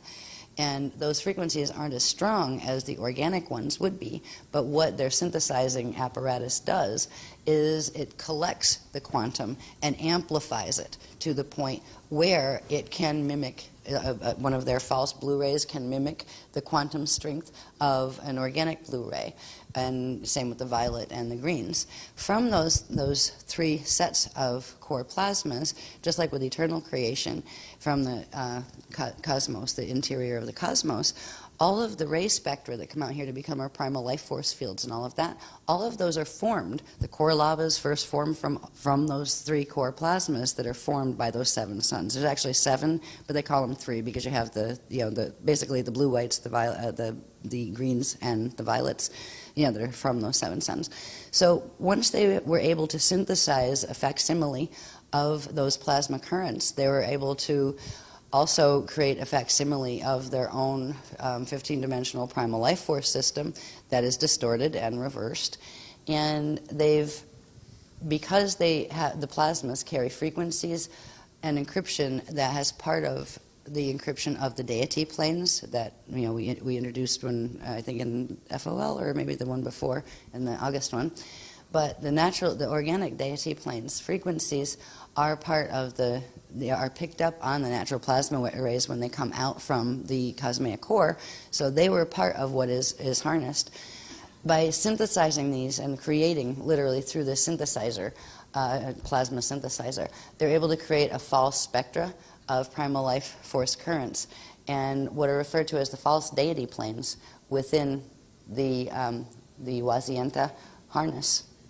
And they have been in quarantine for quite a long time, but that quarantine has been breached at this point because they reached enough quantum siphoning where they were able to basically blow the cap off the wormholes, because they had been capped on the sun where they weren't able to draw more currents. They were able to finally get those, blow the caps off the wormholes with a lot of help from the Borgia and several other of the fallen groups that we're going to lose as far as the Christics were going to win, this thing, and they were not going to be able to use the Death Star Merkaba here. So they kind of joined forces with each other, and together were able to take the cap, blow the cap off of the dark fallen sun. And that means, again, start drawing the natural plasmas, the violet ray plasmas in, and synthesizing them into a false plasma spectra. And the plasmas, again, are the strongest frequencies compared to, like, what's the primal life force field and that kind of stuff in the light body structure, and even in the spirit body structure. These core plasmas they hold the most Partakai power per amount per quantum of these frequencies. So they are a force to contend with. When it gets this bad, there is an automatic reset that occurs in the Cosmea core suns, in the internal creation. Because if this technology was allowed to run rampant and continue, then it would completely undermine the eternal life formula of the eternal Christ code, which is simply just not allowed, because everything in manifestation and materialization is dependent upon that Christ code to keep the balances of energy. So when the balances begin being thrown out of whack this far, then the Cosmea cores go through a series of things that involve combining the frequencies of the plasmas that we refer to as the 7 bridges in the FOL workshop. And there's another 7 bridges that will also be activated that have to do with the core suns 2 and 3. And when they combine, then they're able to anchor what's called the 15th bridge from Sun 1, which is the full-on current from Sun 1 that holds the encryption for all the other suns, all the other plasmas, and therefore anything created in the primal life force fields outside creation. So once the 15th bridge is anchored, there is something that can occur, and they didn't say how often it occurs, because it's huge amounts of time in any matrix before this level of game over is triggered. And it has to do with opening conduits that are called meiotic chambers that go from the core of the Cosmea internal creation, the core 7 suns, outward into the skin of the Cosmea, the frequencies of pure crystal consciousness that are referred to as the meiotic planes, and they're planes of consciousness. And they're inhabited by beings that can take on any form, and they're eternal life consciousness collectives. These are referred to as the Alhambra, or the crystal people. And these are the ones that at this point are mission control. They are the highest level of any Christic mission. But they are coming online now because we've managed to finally get the 7 bridges activated, get the 14 bridges activated, get the 15th bridge activated, and force our way through the reversed violet currents. That's why we've had a heck of a fight, because as the violet currents and then the other ones that are built from them, the blue and the green, that are twisted, are being forced into our matrix. We're having to fight that to try to pull in the core currents, but we were successful in getting them anchored in core shield. So now the larger frequencies, the larger quantum of those frequencies, can now become available to the Aquafarian shield on Earth. And also, we are pulling them through from the Cosmea for our entire local cosmic matrix. It's because we still have the host connection between Earth and Eartha in M31. and that whole set of gates that we've talked about before with those interfaces. So we are assisting by us pulling those frequencies in and anchoring them here. We are bringing them in through those whole set of gate networks, making those frequencies available to the other life fields that are stuck in similar situations there. So on our planet, we do have one of the highest level of the cosmic SWAT teams, basically, from the Fiend-borns, in order to be able to do this. Because it was always known that at some point in time, these guys might push it that far. And at some point in time, what did they say? They said it in a funny way. They said at some point in time, you just collect the carnage and bring it home, right? Because they're kind of like, there's a huge amount of love for the fallen members of their own families, of the Fiends, not just the Rhea Fiend, but the other Fiends as well. But when you see a being that you love very much, becoming completely incapable of love, completely, twisted and insane and dangerous, causing harm to other things, and you remember who they were and the type of person they were before that happened to them, before that affliction occurred, you know that they would prefer to just be dead, be gone, space dust me, get me home, get me out of there. Don't ever let me become that bad. You know what I mean? So there was promises that the Fiends made with each other, that if a fall was going to happen at a certain point, the ones who didn't would bring the ones who did back, even if it was by their bootstraps, even if it meant, yes, they would go space dust, but quickly, and bring their quantum back home, and then return the memory matrix to them once you're there. That's why it's important that somebody remembers you after you're gone. Because if you happen to go space dust, somebody's still holding the template that was you, or at least a part of it. And the whole can be regenerated from a certain quantum of its parts. So in this plasma war situation that we're moving into, there's actually a very loving gesture in the stands that the Christics are making. They have missed their fallen kin for a very long time. Their fallen kin do not recognize them anymore. They simply, in fact, some of them actually do recognize, oh yeah, we used to, we used to be family. We don't like you. And they realize, the fallen ones realize, particularly these guys, they realize that they can't win this. They know enough to know they can't win it. It's their way of suicide. But they find it interesting and much more fun. This is how sick the mentality is. Much more fun, because this way they can take Christics with them. Right? That's how they look at it. It's fun. It's a game. They know they're going to go space dust. And so they will fight till the end. They'll throw whatever they need to in it. They don't care if they survive. They're sick of the game too. But they find it interesting to be able to take out Christics, because that is the mentality they are stuck in. So the Christics kind of look at it like, oh, brother, a really sick family we have there. It's like, boy, you can pick your friends but not your family kind of moment. So these are beings that have the intellect, of the same levels of the Fiend-born and all of that. They have ascended master consciousness and that kind of stuff, part of it, but in the twisted version of it. They are brilliant as far as intelligence and those kind of things, but they have lost the ability to feel and to love and to care. So it's just all a game. And that is a level of sickness that you can't bring them back from. The way you heal that is to go space dust return, just like the people on the path of Kalidima. They will have a time where they can still serve the Christ. They know how they will go home.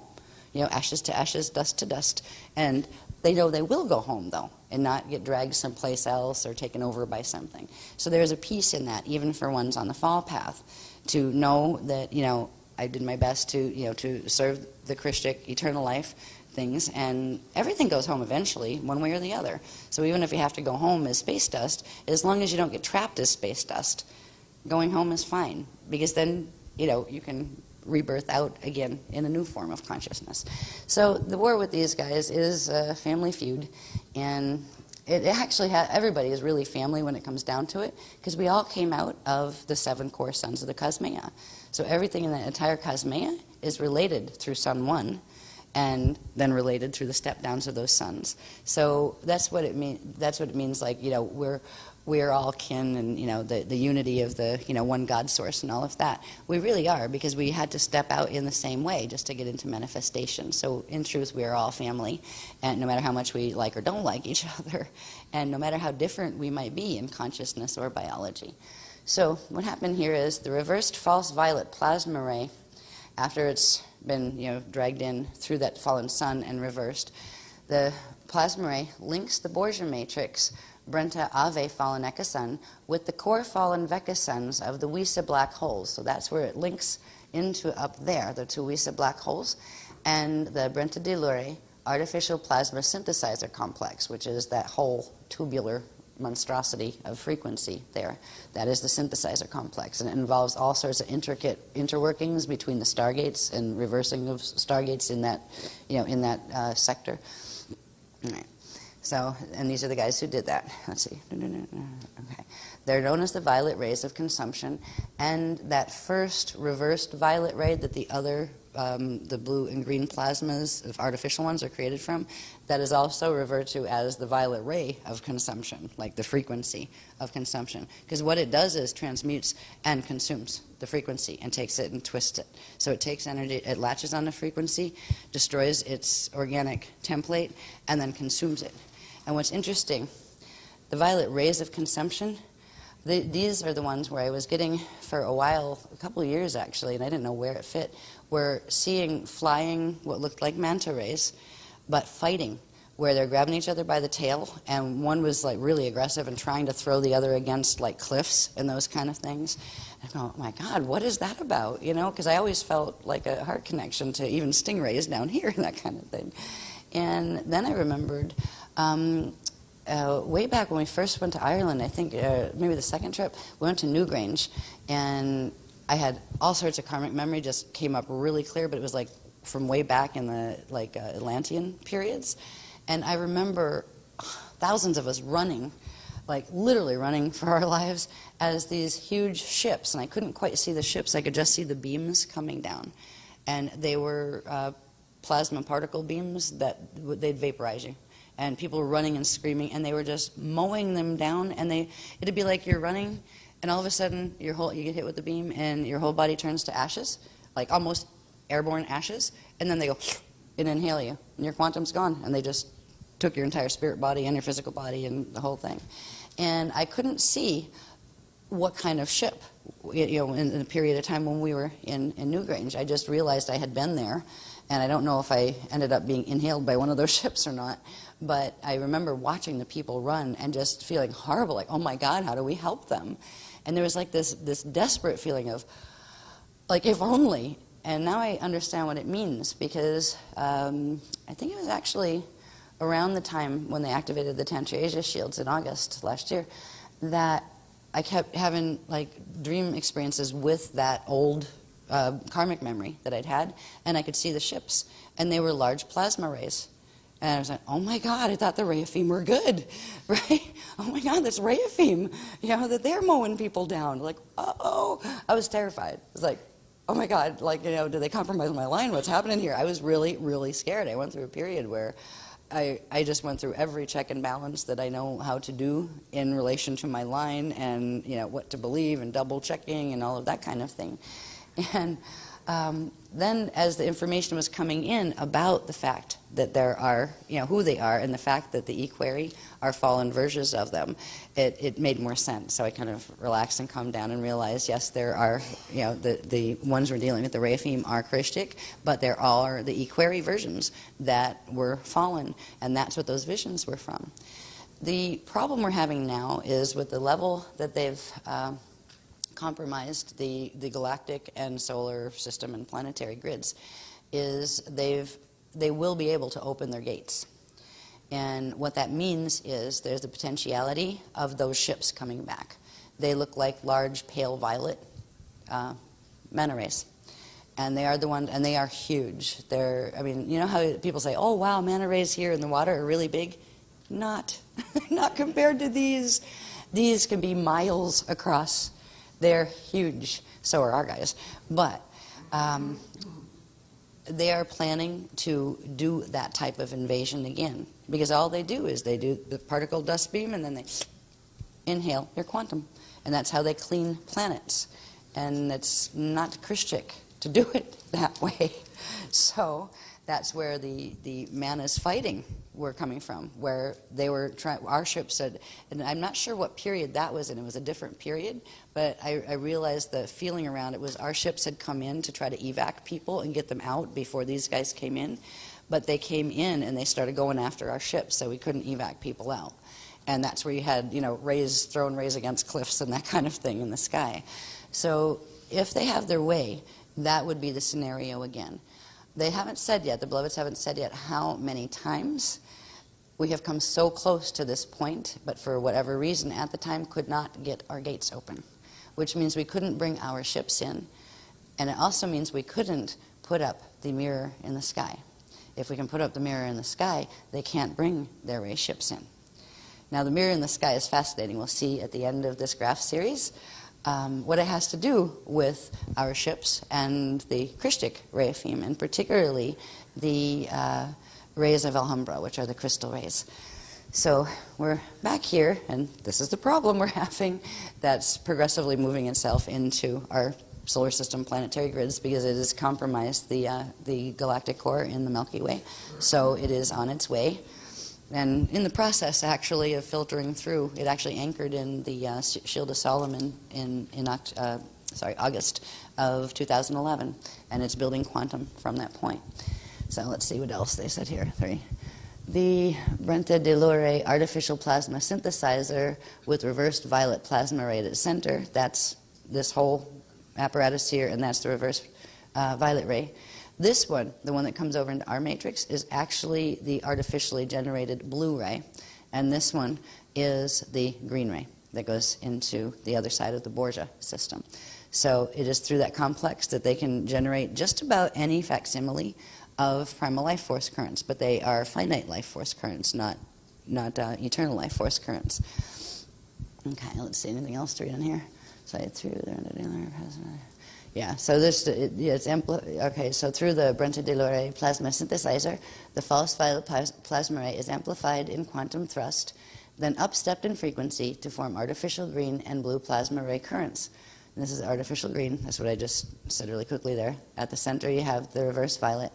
And the reverse violet, it wasn't artificial. That was actually an organic and Christic violet plasma current coming from the indigo and the amethyst suns of the cosmic core. But once it was reversed and its encryption reordered, then it became a reversed violet. But these two are actually artificial. They weren't even drawn from the green or the blue plasmas. They were actually manufactured through a synthesizer, plasma synthesizer, and from this reverse violet current. So it's like pulling the violet encryption apart and reassembling part of its pieces to create facsimiles of the blue encryption and of the green encryption. So that's how they created that. So we'll see more of what happens with this as we move through the graph series. Next one, please.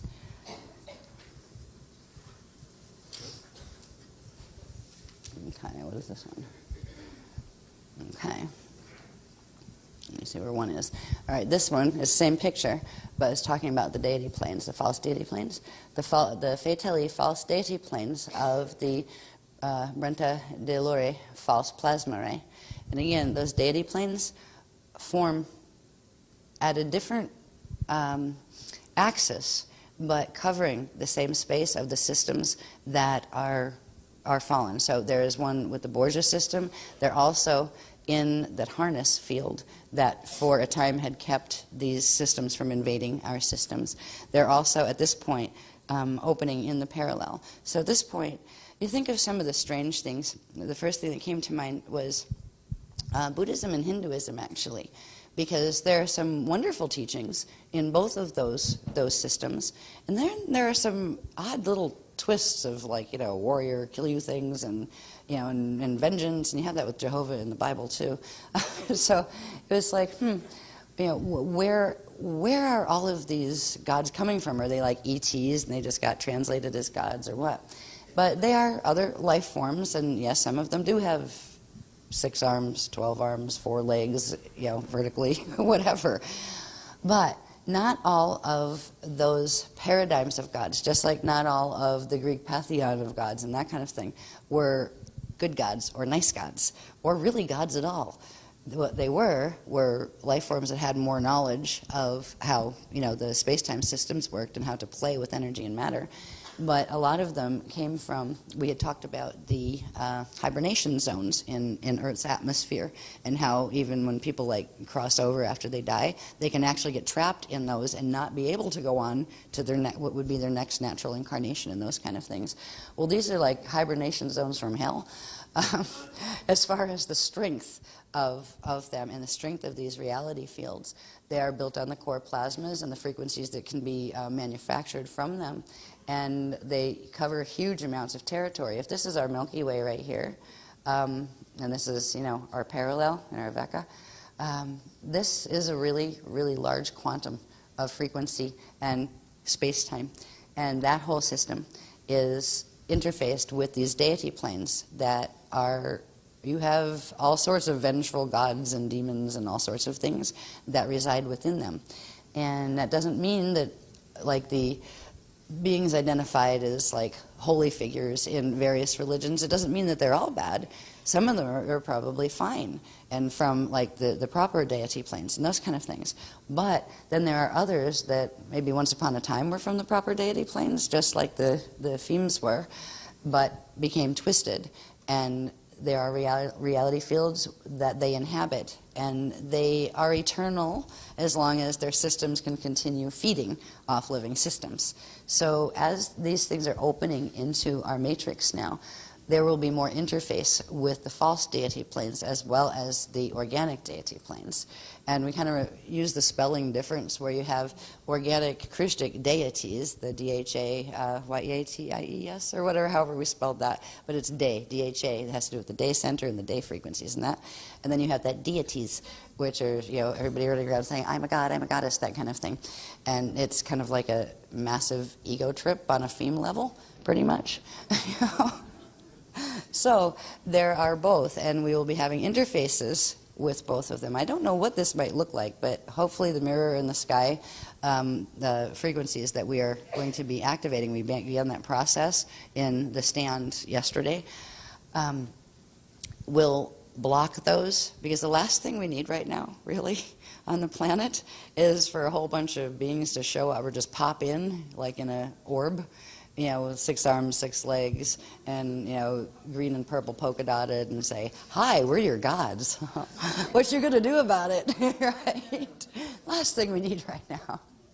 Yeah. So the mirror in the sky, if we can successfully get that activated early, it will not block the Metatronic flow that's going to happen on the planet, but it will stop, it will be able to create enough tension on it where it won't be able to flip the crust, at least for the period of the evacuation until 2047. And it will also block the invasion of the violet ray ships, that literally seeing what you thought used to swim in the ocean, swimming in the sky and much bigger and trying to beam you down and inhale you.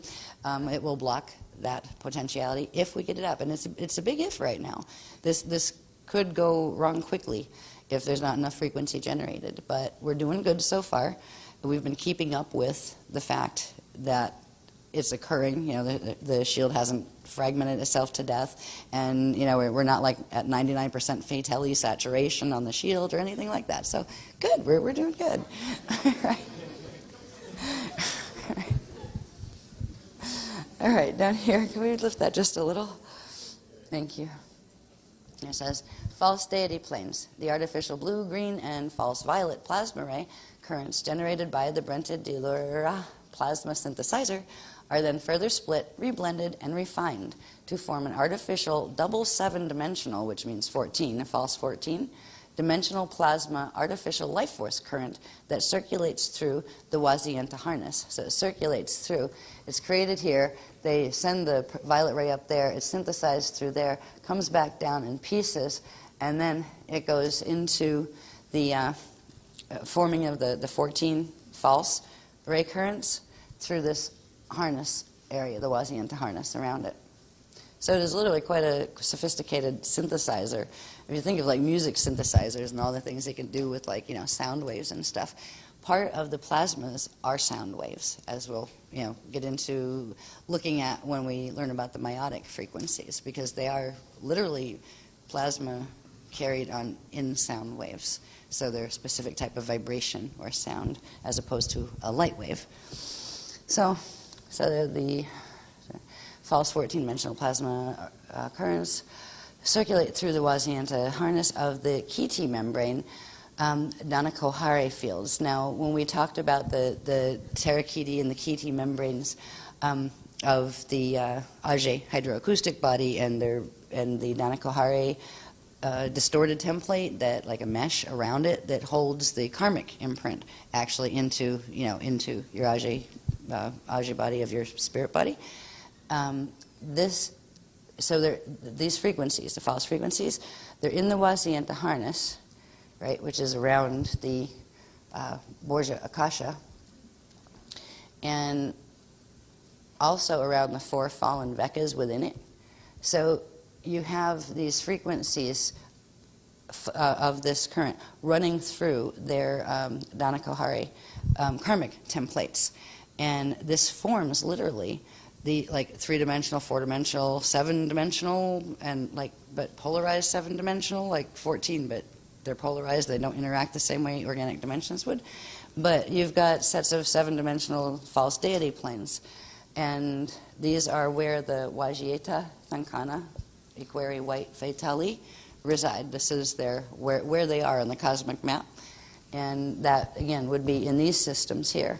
Now, there are other systems in other, we're in a cosmea, and our cosmic matrix, our little cosmos, is, quite one small member of a much larger thing. We have our cosmic time matrix, then I forget how many as they grew, probably, it's not sets of 12, it gets even bigger. But then there's the cosmic level that we're looking at here. Then one cosmos is part of a larger thing called cosmosa, and then the cosmosa is part of the cosmea. So there's all of these spheres within spheres within spheres. And we're just a very small layer of it. There are other systems that, within that whole structure, that on these levels are going through similar types of things. And when the cosmea suns at the core of a cosmea phase, this is when it's restart for all of them, because they can't just send it out to one area. When these currents come out with the 15th bridge and they open the meiotic tubes to the outer skin to allow the Alhambra frequencies and consciousness, the crystal consciousness, to come in, that comes into all of the matrices. So what it will do is do a cosmea level reset. So it's not just the ones that are fallen in our matrix that are going to go home because of this, and so are the not fallen in our matrix going to have the opportunity to finally go home, through ascension, and some of us even, with our biological forms. Not all of us. I don't know if I'm going to make it with my biological form at this point. I don't care. It's like, just get me home, right? You can always do a biology, right? Yeah. So this is what is occurring when the cosmea phases, because it's literally the phasing of those suns at the core that spark and allow the chambers to open to the outer skin level, that allow then the backflows to come in of the new fleet of consciousness that's coming in from the pure crystalline consciousness fields that are the first step in. You have God's source consciousness field, then you have these bands of frequency and consciousness. So it's an influx of those, which implies some has to go out to make room for some to come in. So it starts the flow on that level. And I don't know how long it cycles, but it cycles for a while. So it's a changing of the guard on the cosmea level. And it affects many matrices. And in ours, ours is the one we need to focus on because it's the one we can help as far as helping this process along. Okay, so that's that stuff. Let me see. Yeah, false deity planes. Let's see, number 2. Okay, once activated, the Brenta de Lore mess plasma synthesizer anchors the reversed false plasma ray into our parallel pKa alpha fallen Veka 2 center sun, and that one is over here. So it anchors, here. It anchors from here into our Veka, our parallel Veka. This is our parallel fallen Earth, where parallel Earth exists and its fallen sun. So it anchors from here into here. and it opens the false deity planes into the Dana-Kohari field of Vecca 2. From Vecca 2, the false plasma ray and deity planes open into the alpha-omega wormhole complex via the Vecca 2, Vecca 5, that's our Vecca, Vecca 5, Dragon's Eye. Now the Dragon's Eye is this small overlap here that connects our PCM, which means particum, for people who don't know what PCM means, and that's a certain type of magnetic charge on particles. And this is our parallel system, which has the partic pKa system. So anyway, these two systems, this one is fallen. They're trying to bring these two together. The deity planes are now opening in our parallel. There is a system called the alpha-omega wormhole system that links through this Dragon's Eye overlap between those systems. It links the cores of certain of the galaxy, or the galaxies within, the Veccas are referred to as metagalaxies. So within the metagalaxy, there are certain probabilities of the galaxies that overlap, and the frequencies from the fallen set are coming through. This is the alpha system on the parallel, and where it started. That's where the mess started, where the fall started, and where the intrusion and invasion started from. And we're considered the omega system, the end game, right? Because we were the target they went after. Basically, our system was the target they went after. So the alpha omega, the beginning and the ending. When you see channeled stuff coming from, oh, the alpha omega order of Melchizedeks, they are not our Melchizedeks. They are fallen Melchizedeks that are serving this agenda, which is the Metatronic agenda. When the Merkaba spin speed, the vortices that are the Merkaba fields of be it a cosmea or the smallest atom in the cosmos, if the Merkaba field, the vortice field around it, gets put on the Death Star Merkaba, it causes a merger of the PCM particle and its organic antiparticle, and it forces them together. Normally, if they were meeting together in a way without the third element of the partic, because living units of energy are connected. You have a partic, and then you have a partic and a particum. Partic and particum phase together and spark and generate quantum. But it's because they're held together through the partic that has a neutral charge that they don't annihilate when they run into each other. What the Death Star Merkaba fields do is they create vortice systems that will stop particle annihilation, but they twist and distort it into a compacted closed system. So it still is a finite system. It takes living energy that could potentially generate its own quantum and make it finite. So that's what the whole game started with on the smaller levels in the FA races that we're trying to force our parallel Earth and our Earth and galaxies together in order to form a larger black hole system. The names of the system, there's a whole bunch of different names of pieces, different pieces of the wormhole matrices. You have the Weiss-Dirac black holes up here. You have the wormholes, the Yod-He-Vod-He or Yahweh. That's affiliated with like the Yahweh. I think there's even mention of Yahweh in the Bible, I think. Yeah, it's Jehovian. Wormhole matrix. There's the Procyon black hole at the center of our Milky Way galaxy, and that's back in further than what science has identified as Sagittarius A star, which is what they for a while they found is they think that's the last thing in the black hole, but now they're realizing there's stuff beyond it. I don't know what they've named it since they've realized that. So we have all of these systems together. This one is the one that connects these to the Dragon's Eye, the alpha and the omega. And within that system and going into the various smaller probability structures within our Milky Way galaxy, there's also what's called the Mica-Meca complex. That there's the Mica complex of wormholes that link through the Dragon's Eye through the alpha-omega structure on the parallel Earth side, and there's the Meca complex here that links to them. And I'm not going to elaborate further on that, but yes, it is that. Okay, for the silent question. Anyway, yeah, so this is the problem that has been progressively amplifying. Now, all these are linking right now through what's called the Eye of the Dragon, which is this little one here that links our parallel our metagalaxy and of Milky Way and our PCM metagalaxy of Milky Way. There's a bigger one here, if you notice.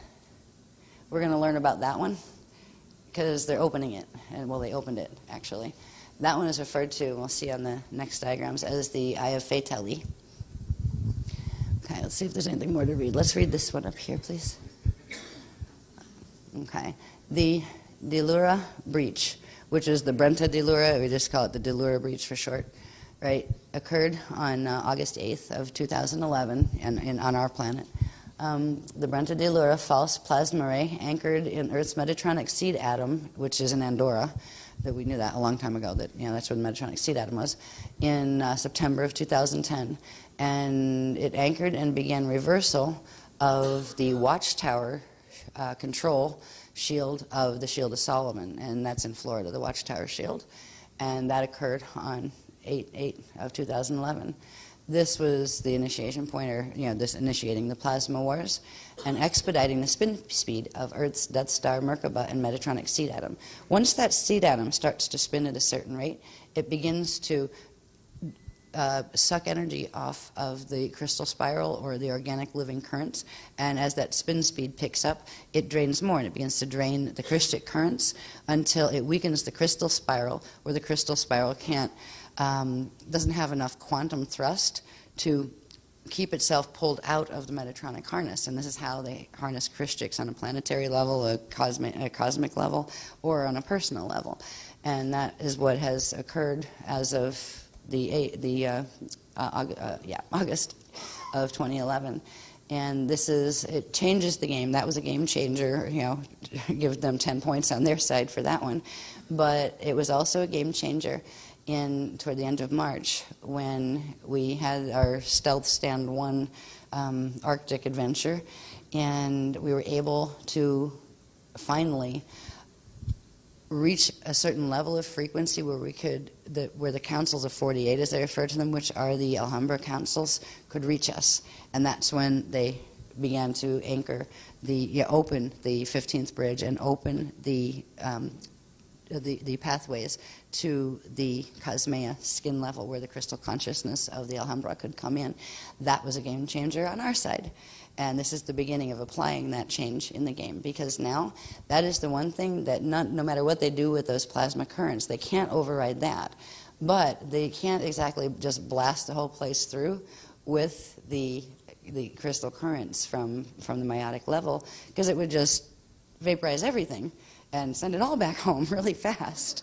So that's not the plan either.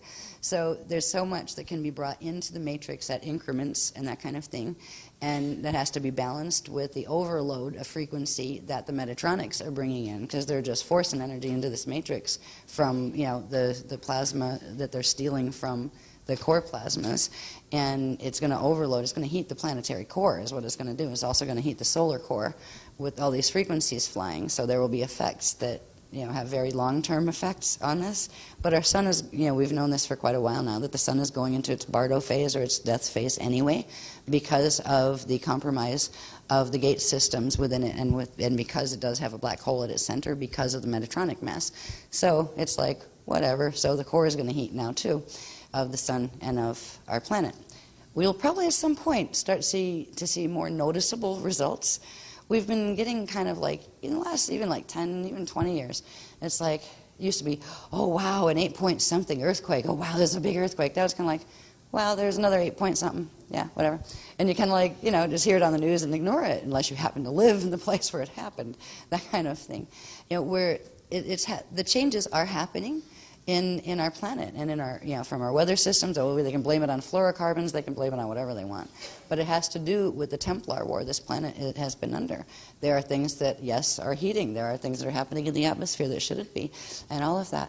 And that's all a part of this hidden war that has been taking place over the planetary Stargate system. So at this point, we are on an evac planet in an evac solar system. It's not as if we can go, well, we'll just hop over to Mars. Good luck with that. Our sun is going to burn out. And it's not going to be like immediately. It's not going to be in 2047. There's a number of hundred years after that, but it will begin to kick up, and there'll be more flaring, and there'll be a point where the Earth's surface is not habitable because of the amount of radiation that is, being beamed in from the sun. So this solar system is moving in to its number of hundred of years death throes, where it is going to make transition into a system that no longer supports biological life. So the biological life here is being moved. And what do you think? People say, oh yeah, sure, right. Now imagine if you were somebody up there realizing you had to go evacuate this planet, and it was kind of primitive, and how do you explain to the caveman that you need to leave, right? Right. And it depends on how receptive to learning your cavemen are, of whether you're going to have much luck with that, because they may just try to behead you if you come near them, that kind of thing. Well, I think the beloveds sometimes feel like that with humanity here, but they don't really try to behead us. They'll give you a death threat sometimes, but pretty much they just ignore you or laugh at you and say, yeah, right. But if you were like the head of a team or something that realized that planet and that sun are not going to sustain life within this amount of time, those races are totally clueless, and we would like to help them, first of all, bioregenerate, so you can maybe have a conversation, and they won't kill you, or tame the violence streak and stuff, but where you can help them to help themselves and get them off the planet so the race can continue. And right now, the beloveds are doing their best to communicate that to us. I might sound like some, wacky person, and people pick on me all the time. Oh, you're just a nutcase. Yeah, right. Well, I'm sorry. A nutcase usually can't understand those, right? I certainly didn't invent them. I'm not that smart. The maps and how all of that fits together and all the things we've taught. So we are in an evac system. Do people out there, the ego sleepers, I call them, they're the ones that, everybody was a sleeper at some point and we started to wake up. But the ego sleepers are the ones that they don't care what might be real. They like it their way, and that's the way it's going to stay. And they don't want to know anything about anything else. So they don't want to wake up. And the ego sleepers, when you try to say something about this to them, what are they going to do? What do they think? 2 days before the sun's going to belch its final fire at the earth, all of a sudden some holy beings are going to appear from the sky and say, take my hand, come with me? Or maybe everybody's going to rapture and float up in the sky and God's going to save you. I don't know. Or maybe they just know it's coming and they figure they're just going to party until it does. What do they expect? We're not wacky talking about this. There are several hundred years we have to get this race where it can there can be survivors, there can be places that relocation and bioregenesis of the gene code can take place. So that's really what we're doing here with all of the things that we're teaching.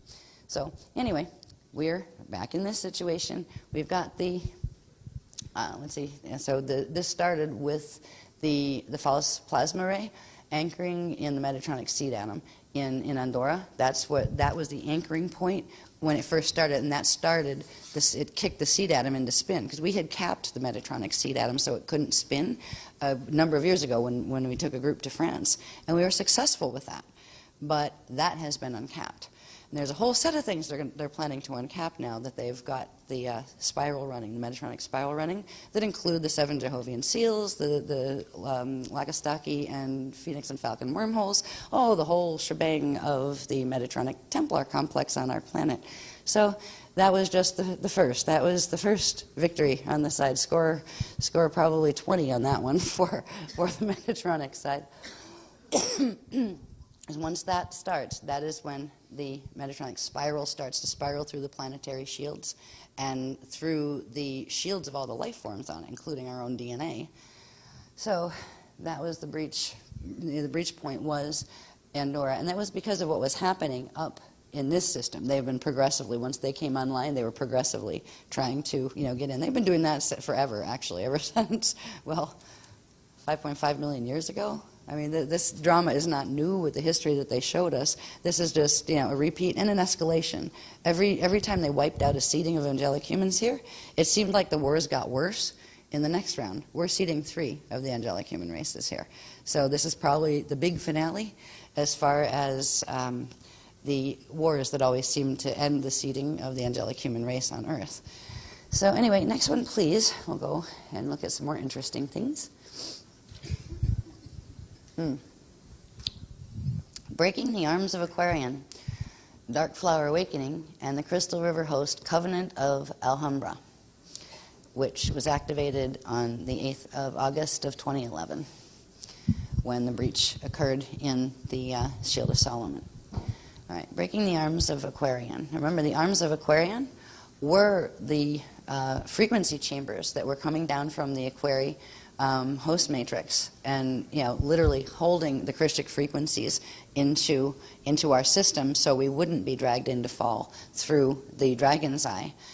Well, because of the strength of these plasma currents and the direction they run, they will override and literally blow a hole in this arm of our host chambers, and also this part of them as they circulate around and start moving, expanding into our Vecca system here. Right now, that's Vecca 5. It's in Vecca 2 already. As it starts expanding from our parallel Vecca 2 into the core of our Vecca 5, it will also break the other arm of Aquarii. So it will literally cut us off from the most powerful frequencies of the Crystal River host. That's their plan. Yeah, not very pretty. Because at that point, this amount of frequency that's left would not be enough to fight the progressive acceleration of their frequencies. They just use it and drag it in. And when you think of frequency, it also means consciousness.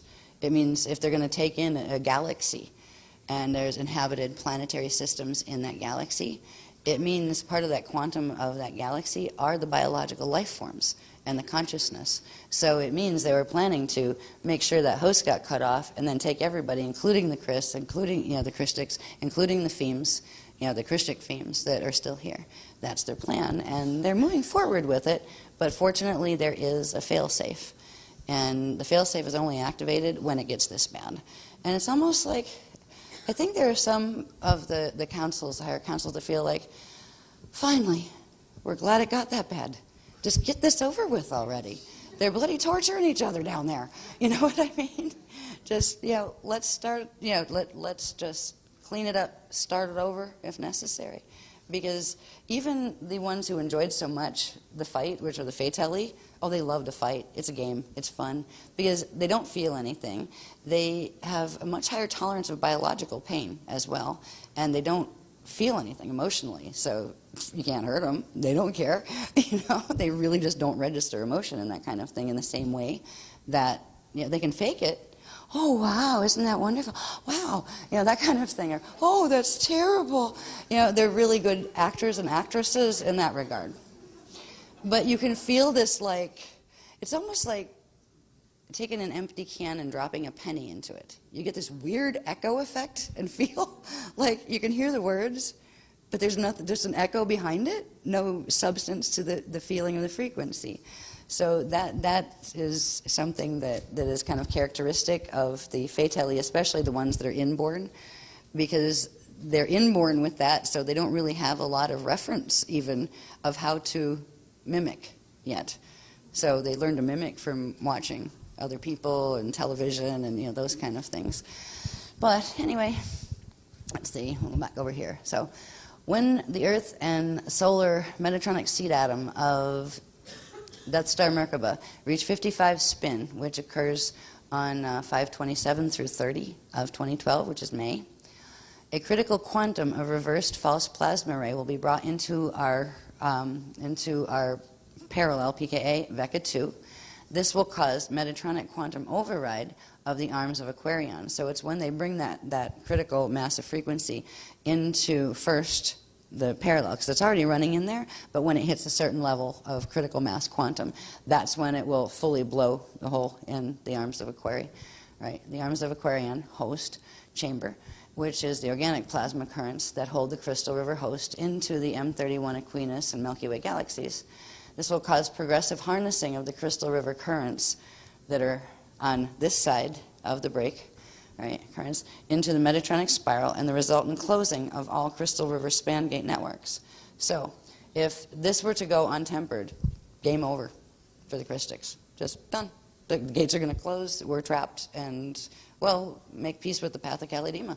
Pretty much. Okay, we're going back space dust. That's not what we have to do. Game is not that over yet. So, because there is the trump card, and that has to do with the Covenant of Alhambra. Now, the Covenant of Alhambra, I don't have this on this one yet, but it has to do with the matrices over here, which are just like the Aquarius matrix here, is what's considered a quality control matrix, where the whole matrix is Christic, and it just stays with that way.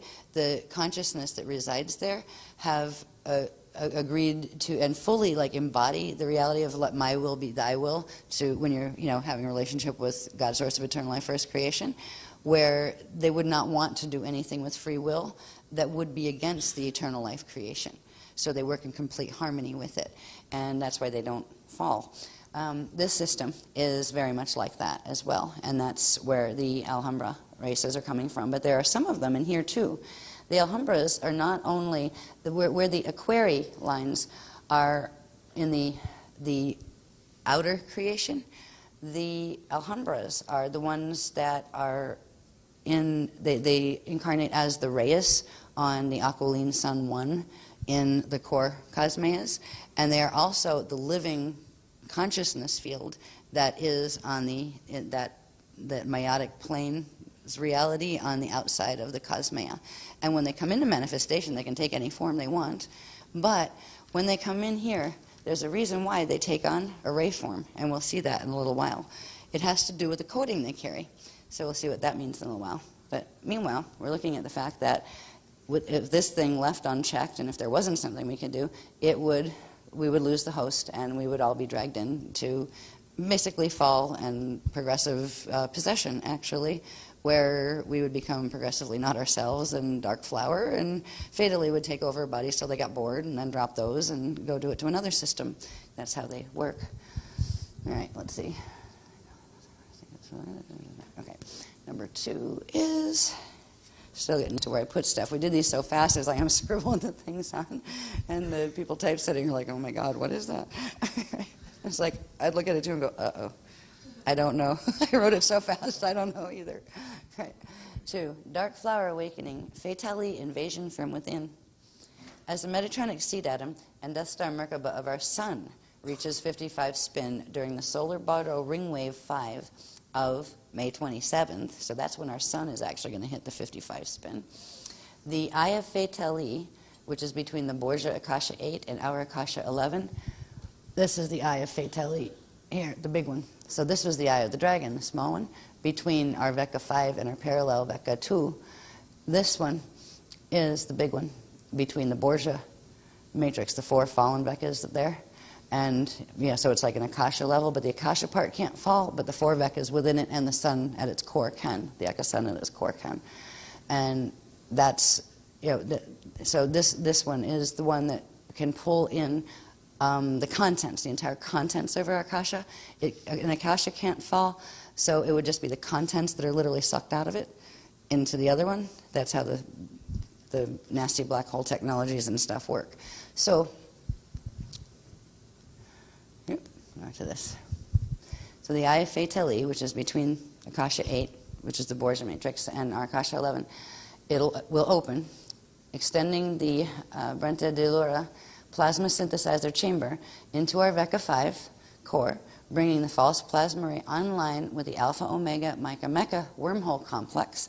The Mica Mecca complexes of PKA, which is parallel, and PCM Earth will begin broadcasting the Dark Flower Awakening Fatali invasion from within through the 7 broken arrow sites. We talked about the broken arrow gates here and the natural arrow, well, they're part of the span gate sets that the Christians had created. I think they said back in seeding 1, but portions of them had got taken over by the negative side on Earth and became what were called the broken arrows. And so they will be, once they bring it online with the Mica Mecca complex, remember the Mica complex is a set of wormholes on parallel Earth that connect to the Mecca complex here. And yeah, so so they'll begin broadcasting the Dark Flower Awakening. Now, that is a certain frequency set that triggers the plasma body within people. Now, people that are born here don't usually go, oh, I know I'm 4 years old and I know I'm born a Fatali, right? Most people don't. That's not let to be conscious knowledge, right? That becomes more and more just apparent in the awakening once certain frequencies are triggered in the body, and the lotus anatomy is begun to be woken up, but on the reverse currents, where you have the dark flower awakening instead of the organic Christic lotus awakening of the lotus anatomy of the plasma body. We've seen bits of that happening within within our own Aquafarian shield, and it tends to hit the themes first because we tend to have the most apathy to pick up the most frequencies that are flying, so we tend to get hit with most things first. But this is going to be going out on the planetary level. All the people who go to sites associated with these wormhole complexes will be getting the dark flower awakening, and that will move them toward fulfilling whatever fatality agenda they may be being used as little soldiers to fulfill. So this is not good news. They're going to broadcast that through first. This is like one of the big broadcasting stations, and that steps down to the 7 broken arrow sites of the Wingmakers gate systems, and that will initiate and reactivate Earth's 7 Jehovian seal sites. They've already begun the pulsing of them, but they haven't opened them fully yet. This will progressively open the 7 Jehovian seals that we finally stopped their activation levels when they started a number of years ago. So back to those again. All right, number 3 is up here. Nope, over here. The Covenant of Alhambra, Crystal River Host Failsafe, and the Crystal Rays of Liberation. So remember we had the violet rays of consumption on the Fatality side. You also now have the crystal rays of liberation. That's what they refer to as the Alhambra races. The Covenant of Alhambra, fail-safe, was enacted on August 8th of 2011 when the breach occurred and the watchtower and shield. Sorry, I'm getting tired. I can't talk. Shield of Solomon was put on the BPR of the false 333 and began the Metatronic reversal. It allows the Covenant allows the Crystal River Host evac mission to continue even under full Metatronic occupation, because we are going under progressively full Metatronic occupation on this planet. We can still continue the Crystal River mission even under full Metatronic occupation via the activation of the Heart of the Reyes, which we'll find out what that is, and engagement of the Crystal Fleet of Alhambra, Crystal Rays of Liberation. Next one, please. Yeah, the stuff we already read from the other one. Here we go. This took forever to find, and I go, which gate, it's aligned with what gate over there? And it was really funny until they showed me where certain, here, there's a chamber that runs here. First we had the circles, right, that showed which matrices were involved, and then they showed chambers, and they said, oh, by the way, there's 3 chambers. They showed the chambers, and it took me way too long to recognize a shape was happening, right? Because we had, they started here, and this was a chamber that was going to come down, so it would, a chamber of frequency that would still hold the arms of Aquarion, where it would fortify them despite the fact that the Metatronic currents were coming through from the Brenta de Lura, right? So we still have the Brenta de Lura mess coming in, but there's this chamber of Christic frequency that's run from these matrices, so it goes all the way up. Now we had the Aquarian matrix online. It goes up and actually cuts through, so breaks a part of the quantum ability of the synthesizer, the plasma synthesizer, by cutting through the WISA matrices, so they can't pull from this WISA matrix anymore. So it reduces, there's all these little steps of reducing the amount of quantum that current can carry, first of all.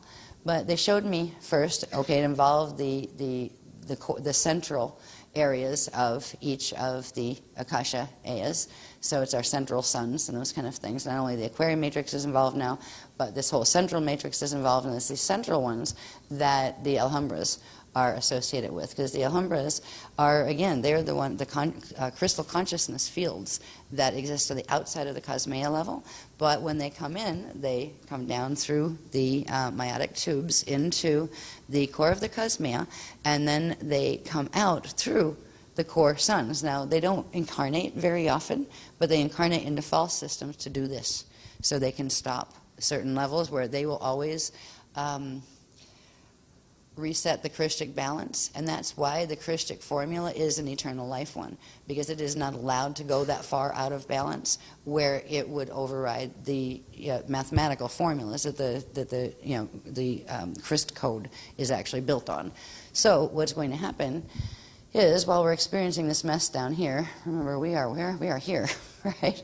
This is our Milky Way, and our Earth is somewhere over in this vicinity of it right now, right in here. And this is our parallel that has fallen, and this is the big Borgia black hole thing.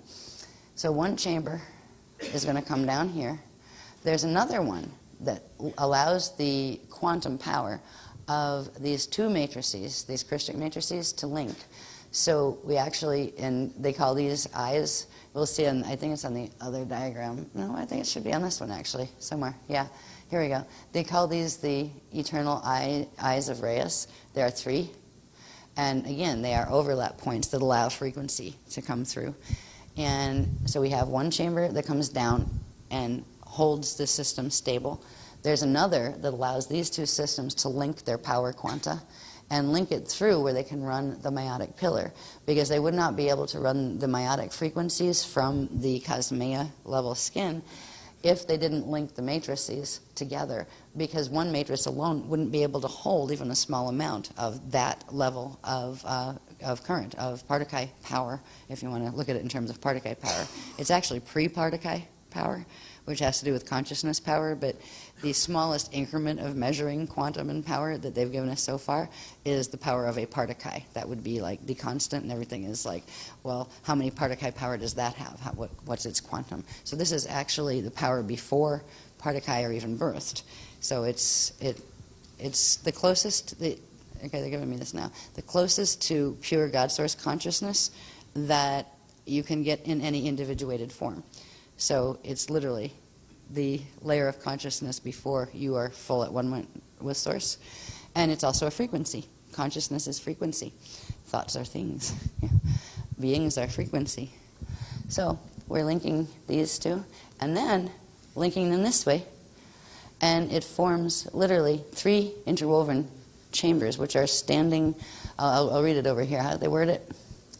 Okay, these are meiotic plasma liquid sound. Interesting. Standing waves, right? That literally just hold. They just stand. Yeah, we don't fight, we just stand.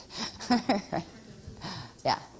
And you can see the anchoring points. They anchor all the way up into the main, the strongest lock systems. And the lock systems they interface the light body through the spirit body with the deity planes. So it's linking through the deity planes into the Cosmea core. So it's literally running Cosmea core frequencies that are drawing frequencies directly from the meiotic planes. So the meiotic planes on the outside go in, bring frequency into the Cosmea core suns, the 7 suns, and then it comes back out again from the core suns into external creation, and then out into the light body fields through these pathways. And all of these little bones, as we call them, that have little balls on them, the balls are stargates. So this is, these are very intricate stargate maps. Every stargate has a specific mathematical and chemical encryption. So all of this is very, very heavy science. There's a level of it that's extremely heavy-duty science that makes science here, the highest science here, look like kindergarten. And I'm so glad they didn't expect me to teach that stuff, because I just get overwhelmed with the pictures. See, they teach most of it to me in pictures, where they will show me, and then they will show me what to call that, right? They'll show me a thing, how it works, and I'll go, it's a what? Right? And we use it for what? Or we need to know this why? Right? They wanted us to know about this. And this also explains why. These are the gate codings that when the Alhambra races come in as the crystal consciousness, just like crystal conscious air that they are, they can take any form. But what they do is take the gate configurations that hold all of those particular things that will allow them to serve as the host field that will hold matrices together. So things like this can't fully collapse, a cosmic matrix. And because of that, it literally, the coding, the mathematical coding, gives them a biological coding that creates the form of a plasma ray, a physical plasma ray. They can shapeshift it because they can turn some codes on, turn some codes off. That's the key to shapeshifting. it's like realizing, first of all, you have junk DNA that isn't junk, and reassembling that so you find out what might it be, and carefully don't turn yourself into a lizard or a Metatronic by accident if you're playing with it, right? But the shape-shifting is about being able to control the DNA and what parts of it to activate to get what characteristics chemically and biologically to come up. So when we're dealing with the plasma rays, it's because they are using the form of that is holding that entire encryption. When you see rays down here in the water, some of them are our rays and some of them are violet rays. I don't know which species are which yet.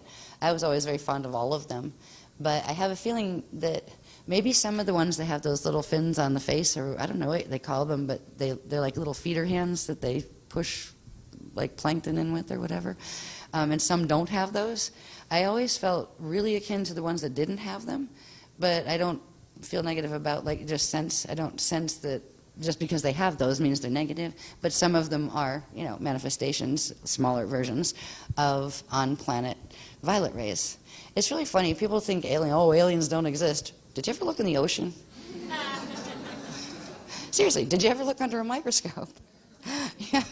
Oh, yes, we have been invaded. Yeah.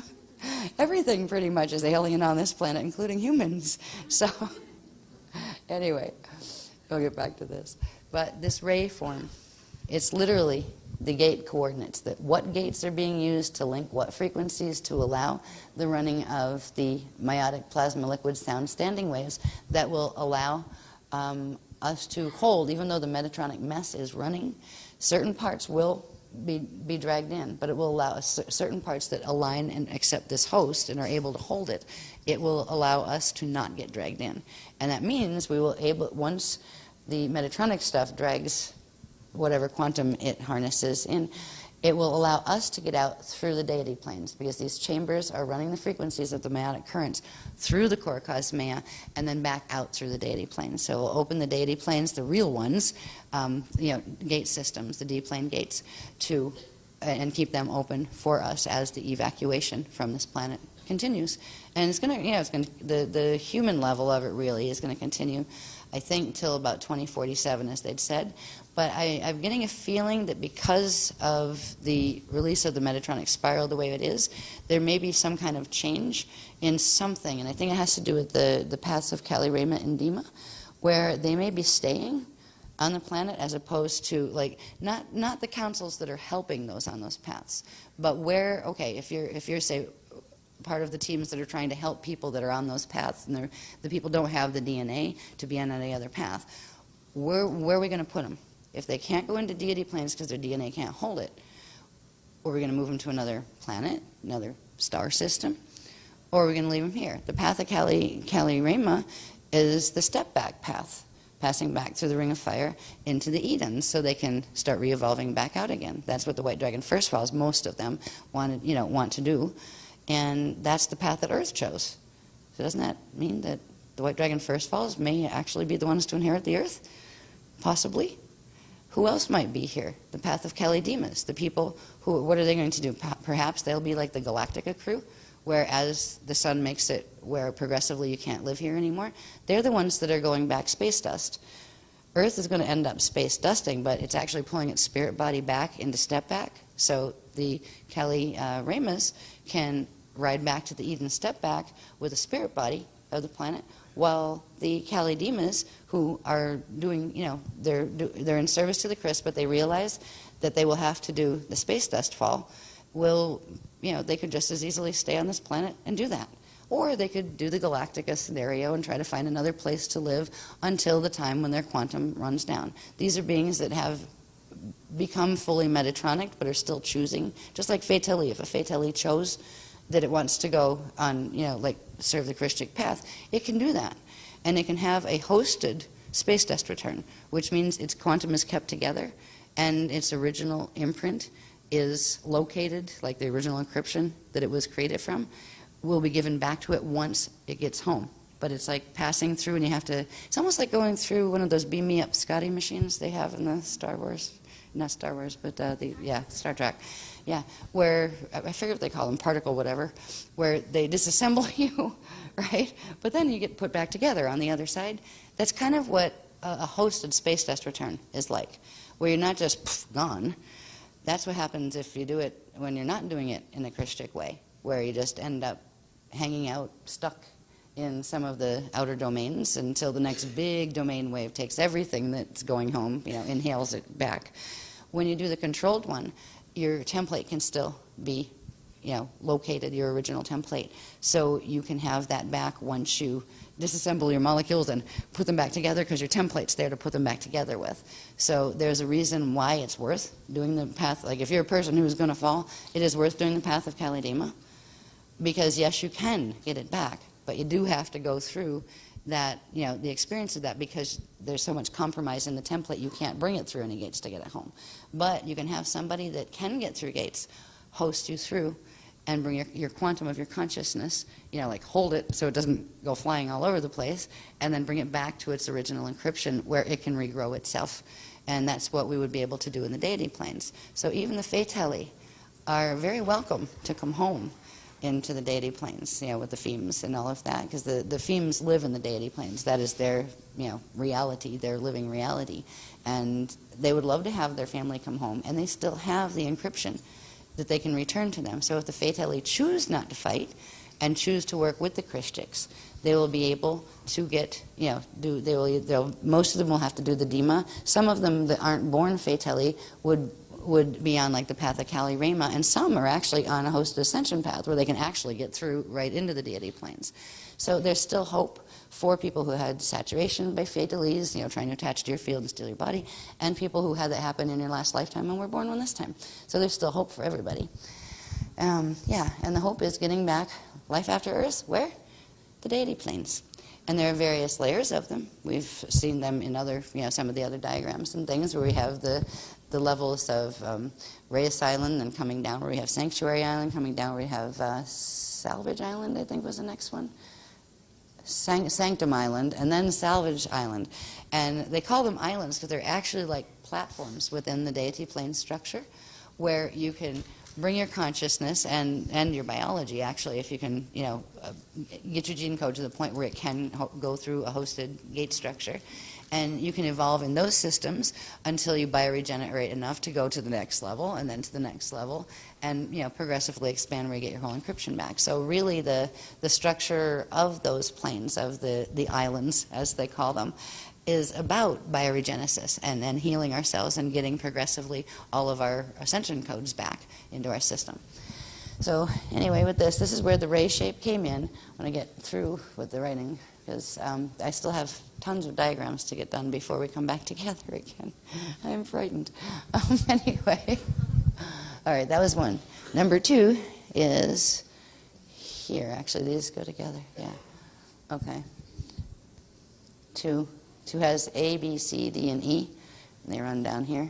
All right. The three eternal eyes of Reyes, the shield of Alhambra, and the seal of the crystal ray. I'm going to find out about those. So A, B, and C have to do with the three eternal eyes of Reyes. And Reyes is something that the Alhambra races, they are referred to as the Reyes. So that is where, even though Sun 1, that in the internal creation, Sun 1 is the only sun that has full-on Reyes. And then there's Rhea Feme that step down to Sun 2 and Sun 3 and like other Femes that step down further. But the Reyes is the form of the original crystal consciousness when it comes into the Cosmea plane, so that original meiotic layer. So they're referring to them as Reyes. Reyes means one of the Alhambra races of the crystal people from the outer skin of the Cosmea. Now, you have the one eternal eye. This is the third one. The first one is over here. The first one, first eternal eye of Reyes, it connects to the Abriesia Alhambra. So that's one lineage of the Alhambra, the Abriesia. And there, I believe, what are referred to as the High Council or the Master Councils. And again, they're the ones on the outside of the Cosmea, but they interface through Sun 1 Reyes in the core of the Cosmea. Then you have the second eye. So the first eye is here, where these two fields are overlapping and holding and allowing the frequency from the the meiotic planes to come in and bridge to the frequencies of the meiotic planes over here to form that chamber, that host chamber. Here's the second eye, and that one's referred to as the eternal eye of Reyes that goes to the Alea Alhambra. So it's another family name of the Alhambra Reyes, and they're all Reyes. There's another one, the eternal eye of Reyes, Cumea Alhambra. And it's interesting, there was I think that's either there was a book, and when they gave a list a couple of years ago of the potential, things they might give us transcripts on, which were the holy books, as they call them, from the Alhambra discs. And I think this was one of the names of that book, so it must be coming from this matrix, this eye. So this eye here, this is really close to home, this one. We have our fallen parallel Vecca here with parallel Earth. We have our system here, and with our Earth that is falling. And right in through here, we have this third eye.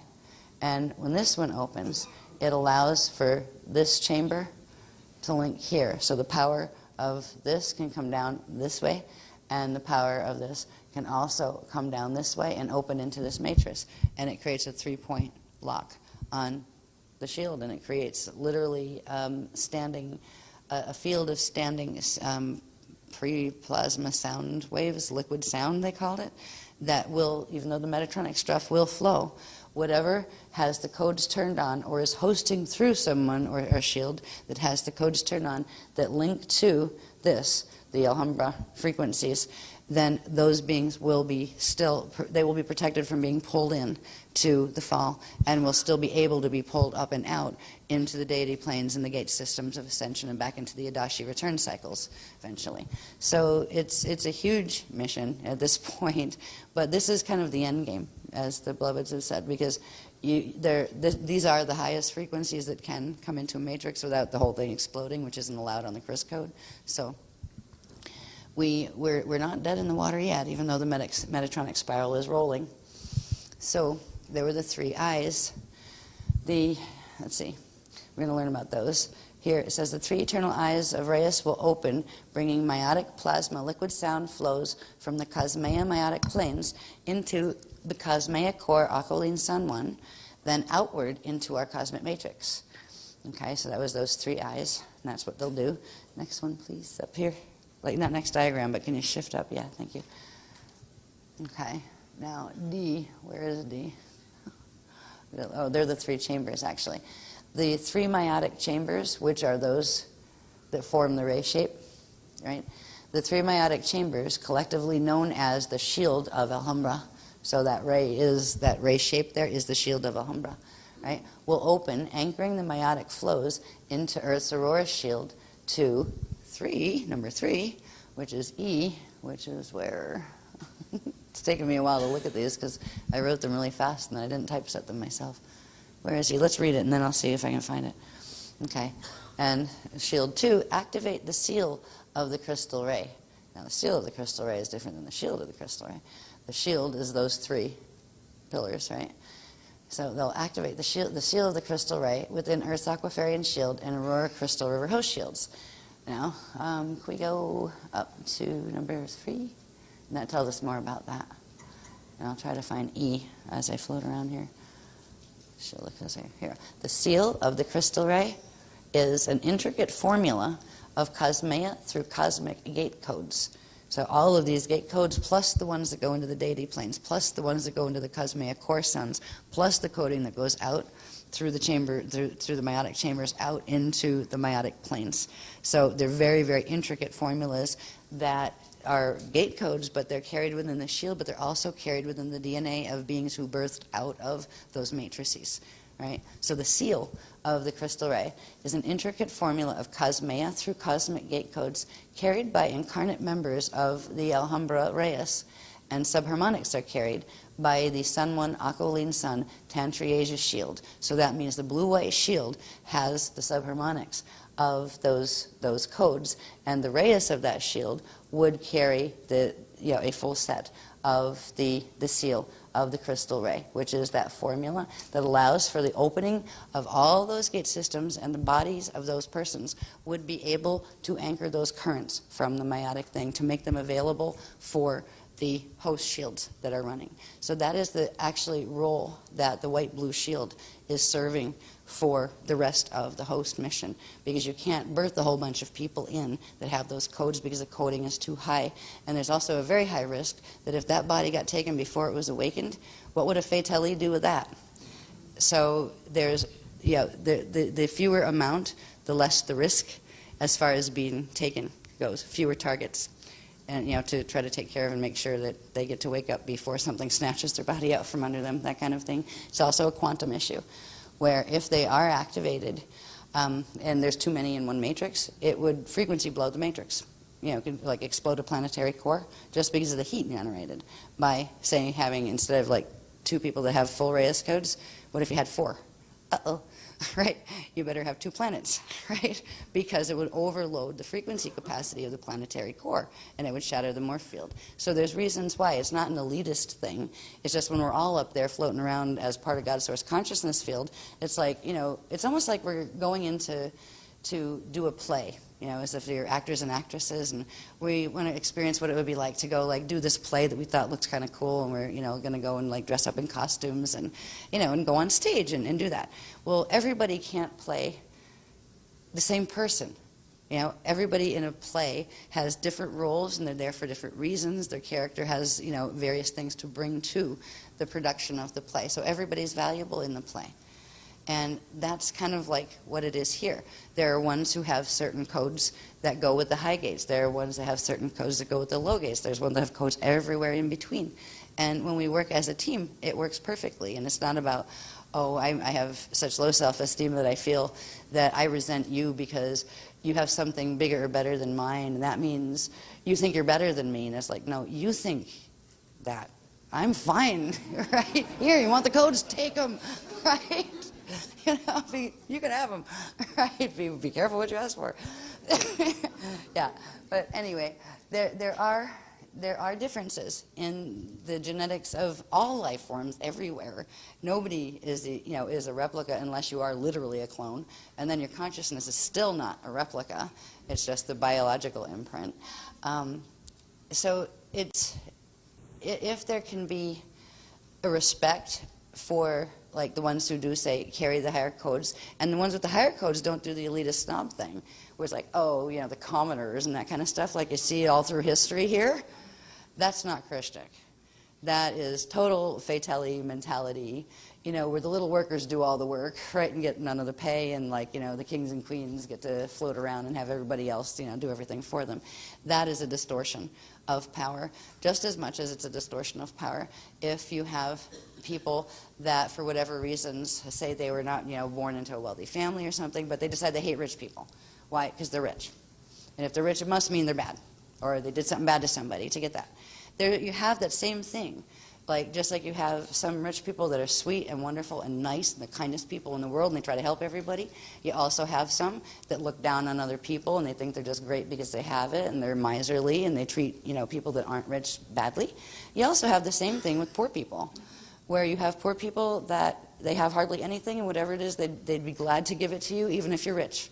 If there's anything they can do to help you, and they don't hate you because you have, say, better gene codes or color hair that they like better than their own, that kind of thing. They don't hate you for it, right? So there's these power imbalances that run all through our system here, that these are distortions of power. In the true reality is when we all decided to come in, okay, we're gonna, we're crystal people up here, which is just kind of like being liquid sound floating around on the skin of the cosmea right there in God's source consciousness field. Can't imagine what kind of curiosity could even want you to, get you where you wanted to leave, right? Because it's a very cool bliss space.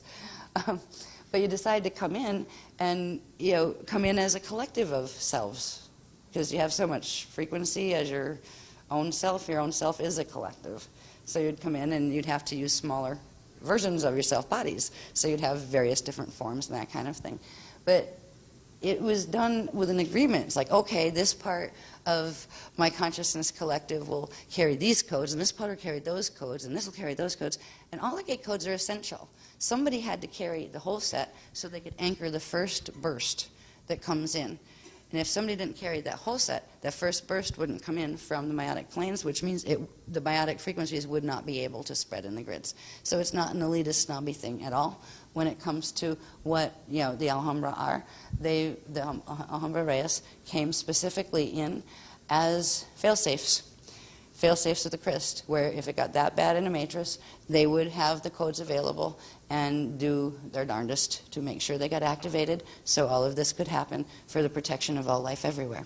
And that's what it is about. It's for all life everywhere. It's not that, oh, hate the fatalities, get rid of them. It's not, no, it's like bring them home too, and give them again the chance to choose consciously with their free will. Like you can re-choose, So anyway, let's see. So the seal of the crystal ray is the intricate formula of the gate codes that is carried by the Alhambra Reyes, and the subharmonics are carried by the white-blue shield. So when we talk about white-blue shield command, it's not that we're being snobby when we say that the green shield of Sun 4 and 5, because actually white-blue is Sun 1, but also the Re'afim of Sun 2 and Sun 3, so it's considered the Trinity shield.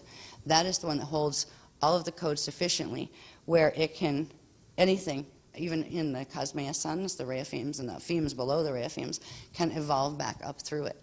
So it is shield command.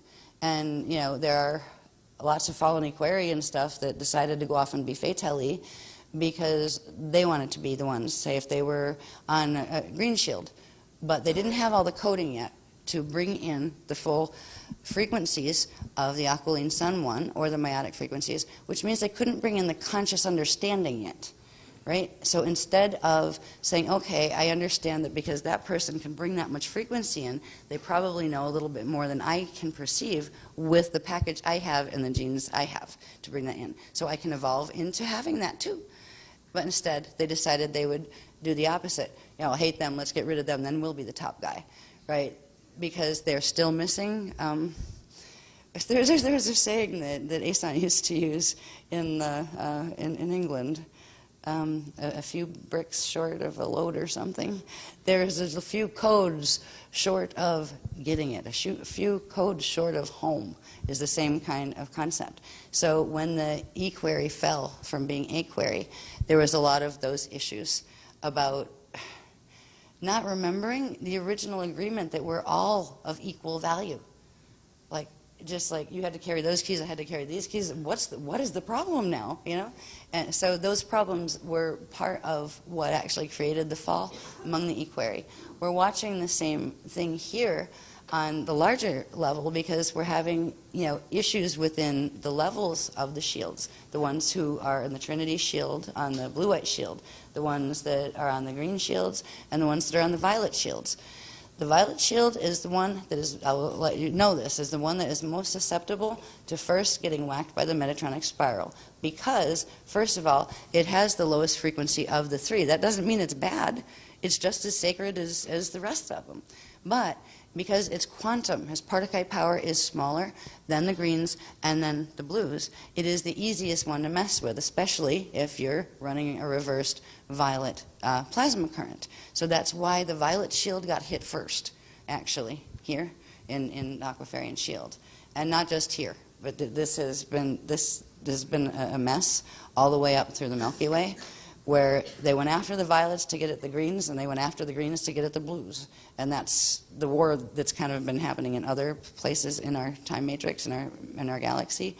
And we're starting to see that run through our Aquafarian shield as well. And that's why we need to bring it back together, recognize what's happening, and where the blue whites will do our best to do what we're good at, which is to run those frequencies that can help protect the others.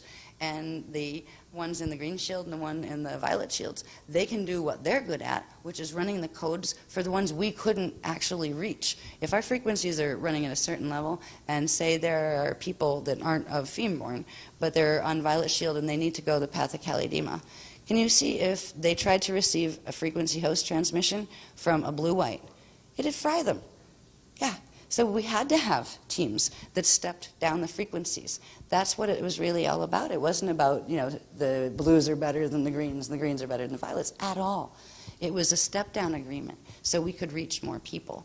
And that needs to, we'll talk a little bit, before the end of the workshop, which God knows when that's going to be, but we'll get there eventually. But where we need to recognize and maybe reaffirm that is what those differences in power. There is a power structure, a bit of a hierarchy there, but not a snobby one, not one that's abusive. It was meant to, okay, we can reach these guys. The blue-whites can reach down and actually hold the green shield. The greens can reach down and actually hold the violet shield. The violets can reach down and out and reach just about anybody in the cosmic matrix. So that's why each shield is precious. And it's interesting, with the step downs, they're the shields that took on more risk, because as they step down, there's a chance of them, getting whacked and being grabbed themselves. So it was a very, very noble position to take a position, as bringing in violet codes or bringing in the, the green codes, which include the gold ones, right? Because there was more risk involved in those, where the blue-whites are the fail-safe. It's like you don't get a lot of the Reyes falling. We get whipped up by our bootstraps one way or the other. Even if we totally mess up, we might go space dust, but it gets sucked right back up really quickly. And we go, whoops, I shouldn't have done that, right? I'll do it better next time.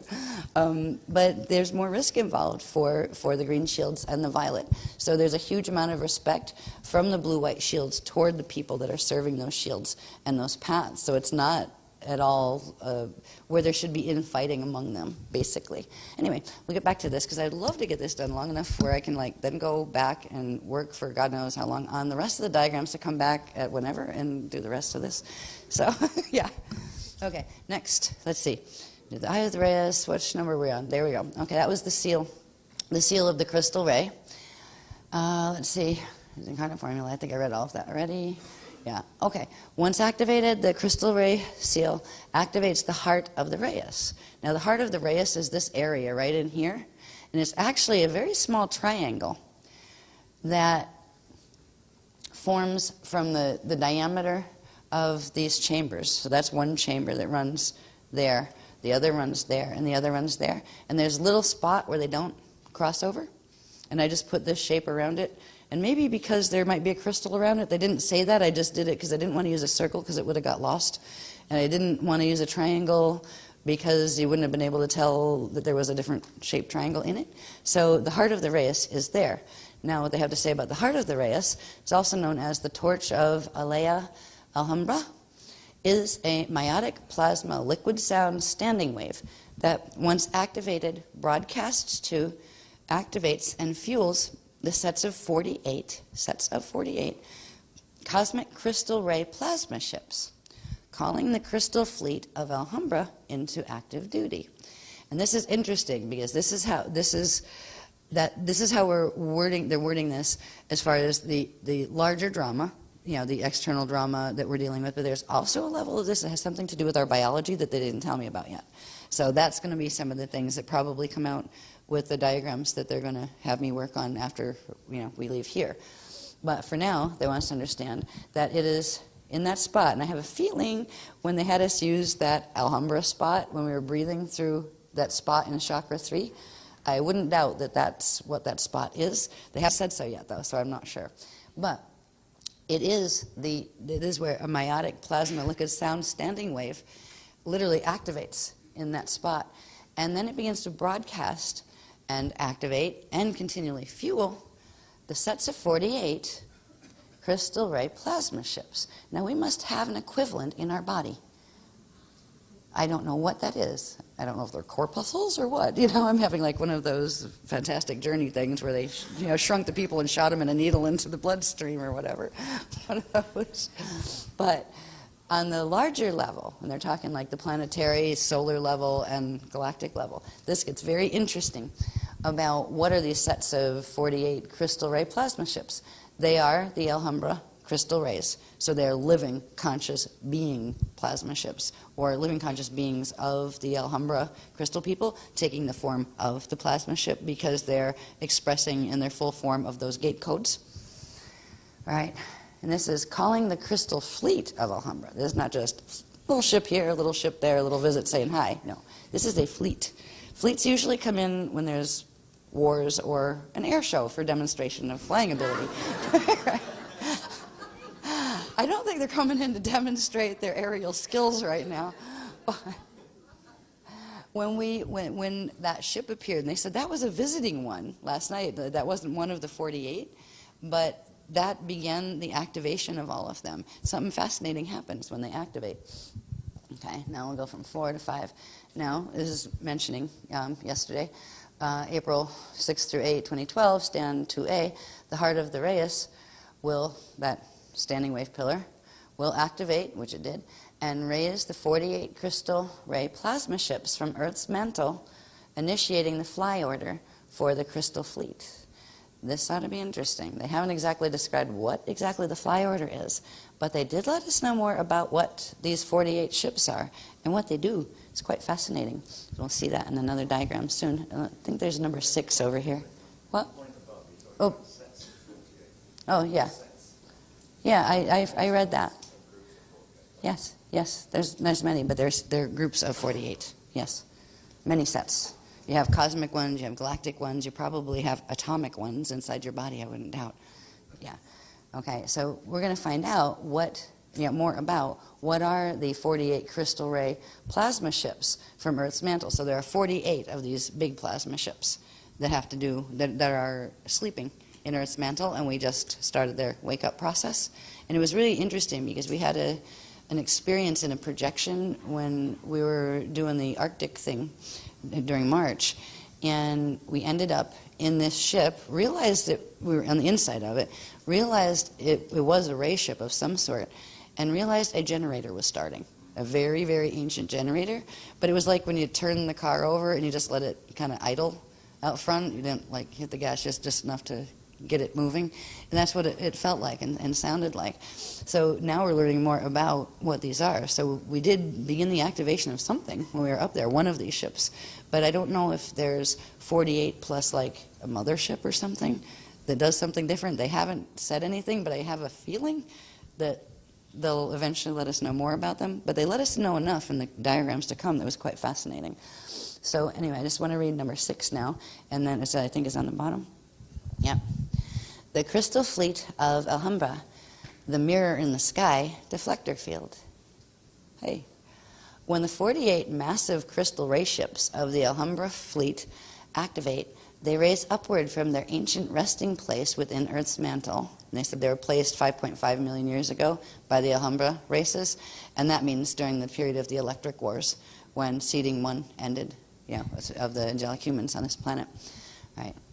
Until 5.5 million years ago, into the outer layers. So they're going to, they'll raise upward from their mantle resting places into the outer layers of Earth's atmosphere. Literally, it's supposed to be literally, forming a set of 48 mirror plates. So these ships actually form mirror plates as an armor around Earth, the living mirror in the sky. So imagine a plated mirror, and they're a little bit different angle. So whatever angles the frequencies are coming in from the Metatronic spiral, coming through from the sun and hitting the sun from the galactic core, they'll be sending them back, basically, deflecting part of them. Not all of them, but part of them. They won't be able to transmute all of them. But they'll be able to weaken. They won't stop the activation levels, but they will be able to pull Partakai quantum from. Even though the expansion rates of the spiral will continue, it'll be more limping along than charging along.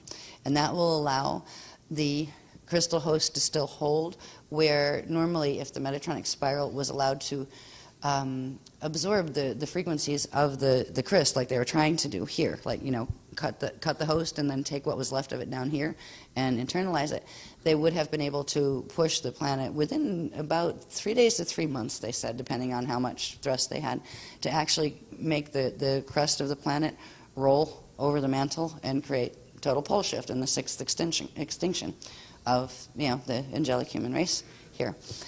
They won't be able to do that because of the activation of the mirror in the sky, which are these ships. Once they raise and take position, they are the deflector shields. They are also later, after when it's time and the host is over and like 2047 is time to leave or whatever, they would be the last evac ships for the ground team that chose to stay long enough to serve the Crystal River host here, because they are ships you can ride in. So imagine that you decided to turn yourself into an amazing ray ship that had really nice rooms, and you had like section for guests inside, and you know, really, this is what they do. They can create whatever they want. Just like we can hold an image in our mind of our pod and decorate it any way we want to, and that kind of stuff. We've turned a part of our consciousness into our pod. When you're working at the level of the Alhambra, when you think something, it therefore is instantly.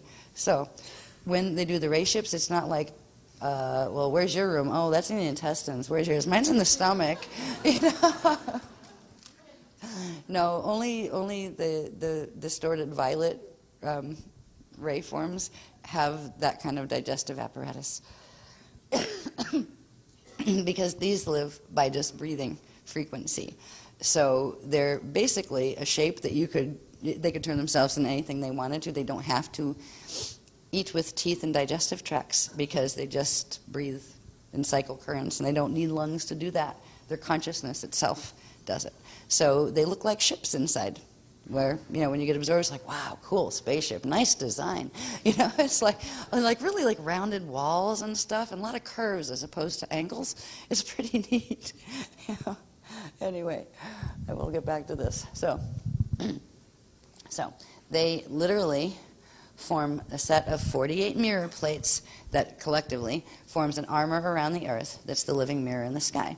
Earth's mirror in the sky refracts and bounces back, and in parens, reverses back to Christic encryption. If you're getting hit with anti-Christic energy and you bounce it back and reverse its encryption, it becomes Christic energy again. Right? So it reverses back to Christic encryption the false plasma ray currents, reducing the quantum thrust of the false plasmas and Metatronic spiral enough to prevent the raised crust rotation pole shift. I think that was a different word. And just enough to prevent the crust rotation pole shift the Metatronic spiral would otherwise create. If the 7 stands of the failsafe are successful, and they're the ones that take place, this one's the second, and the 7th will be on December 21st, 2012. If they are successful, then the Crystal Fleet of Alhambra will hold the Crystal River host on Earth to 2047, allowing the Christic D-span gates to open and blocking invasion of the Fatally Violet Ray fleet ships. So that is the agenda for the moment, is to make sure that happens. Where there's life, there's hope. Next one, please.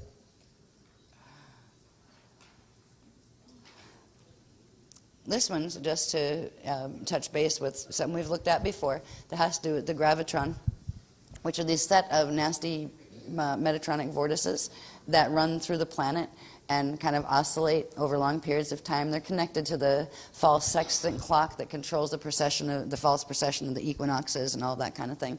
And when you control time, you actually control how particles and antiparticles are interacting with each other and that kind of thing. So the gravitron net vortice set keeps Earth's unnatural axis tilt, which is at about 23.5 degree tilt of, false. It's actually the false geographical north that we call the North Pole. And controls the movement of Earth's center staff, which is the center staff of the sphere that would be the planet, right? The center staff should be vertical, but it's not, right? So this is all because of what this graviton vortice set does. At the center is a Metatronic seed atom. It runs what are called the yin-yang flows, which are the flows of what is called a tube torus torsion field, which is energy that continually recycles and doesn't actually circulate with organic source flows. And it's a recycling symbol that requires an energy system external from itself to feed on, because it can't spark its own quantum and generate its own energy. So all those things are combined. And again, it runs on the Metatronic spiral. So our planet has these vortice systems that literally draw in Metatronic broadcasts from the sun, and the sun has a set of them that draw them in from various parts of the Milky Way, and various parts of the Milky Way, including our solar system, draw them directly in at certain times from the center of the Milky Way galaxy. And that's the 2012, December 2012 alignment that the Mayans have been talking about for ages and all of that kind of thing. So it's through these vortices that the frequencies that we've seen that are coming down through this, whatever they called it, the Brenta de Lura? Yeah, the Brenta de Lura synthesizer and all those false plasma frequencies.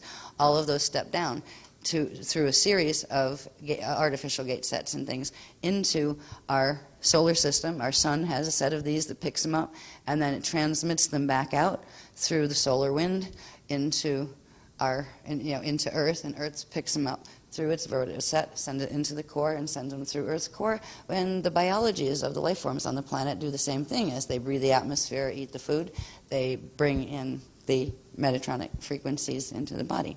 So it's like body to body to body to body, invasion from within.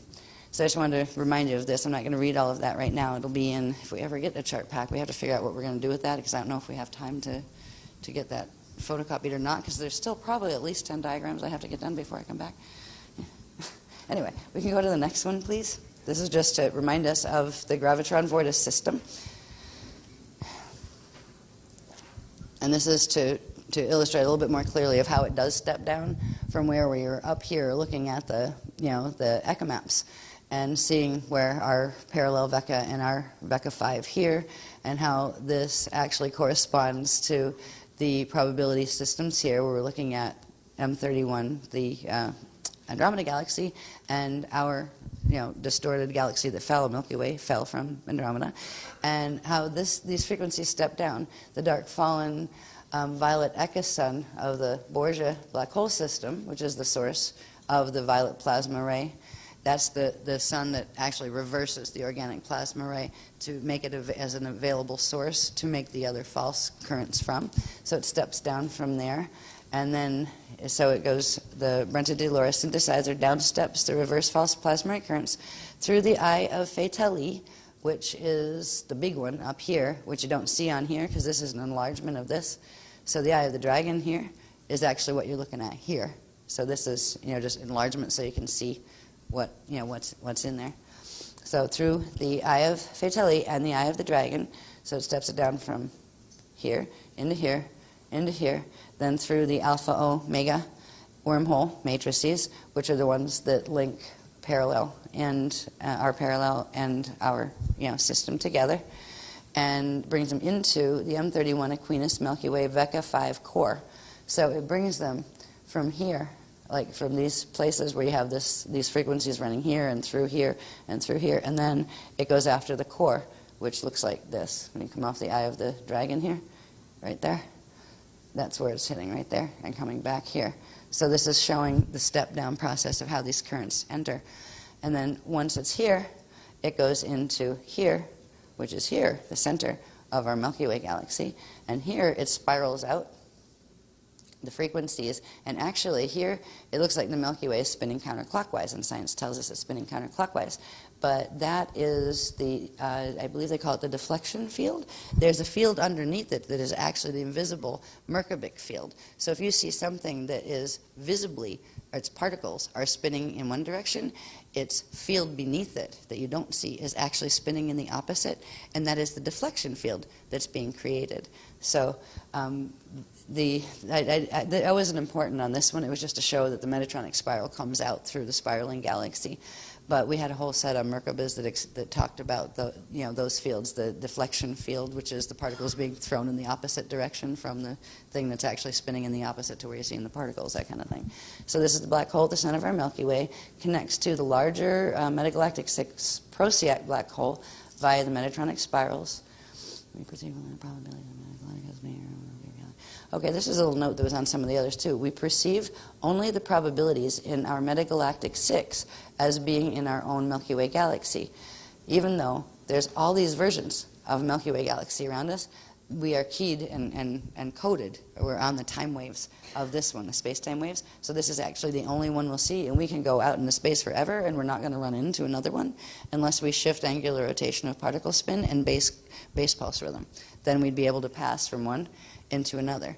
The base pulse rhythm is the key, which is the basic pulse of how energy in the particle releases into frequency, whether it's fast or slow, that kind of thing. The Metatronic BPR is different than the Christic BPR. It tends to be much faster and choppy, and the Christic BPR tends to be longer and slower, but it brings more energy in. So BPR becomes an issue when we're dealing with Metatronic takeover on the planet. And that's why right at the end of this presentation we'll look at the fact that for the May workshop we are going to move toward actively setting BPR in the Gruol shield, which is a control shield for density 1 of Earth, and that is the Siesta Key Beach. That's why we've been coming here for 12 years because of that. So we'll get into BPR and stuff later, but this one we just wanted to show you how it's stepping down. Can we bring it up here, please? Thank you. So it goes from the IFA Tilly, Dragon's Eye, and Alpha Omega wormhole matrices into M31 Aquinas, which is the Andromeda Galaxy, and into the Milky Way core, then into the center of the Milky Way and Metagalactic 6, our Milky Way galaxy that we see. Then it spirals the reverse false plasma ray currents outward through the Metatronic gravitron receiving stations within the cores of fallen suns in our galaxy. So all through those Milky Way arms, there are galaxies that have suns that have been set up this way, where they have had their natural vortice systems and Merkaba fields inverted and turned into gravitron machines in order to be receiving stations for these broadcasts. This is a huge endeavor. Creation is much bigger than people on Earth are thinking these days. Once upon a time, we knew that, and we remembered how immensely complex and huge the cosmos was. But as we forgot ourselves, we forgot about the cosmos too. And this is just a little reminder of how big the cosmos is, how big the drama is, how many other life fields are out there. And not all of them are friendly, but some of them are, fortunately. Anyway, the spirals, reversed plasma ray currents, go outward through the Metatronic gravitron stations within the cores of the fallen suns in our galaxy, following the Metatronic spiral expansion formula, which is that the Fibonacci sequence. The false plasma ray currents enter our solar system through the Metatronic graviton vortex set and Metatronic seed atom at the core of our sun.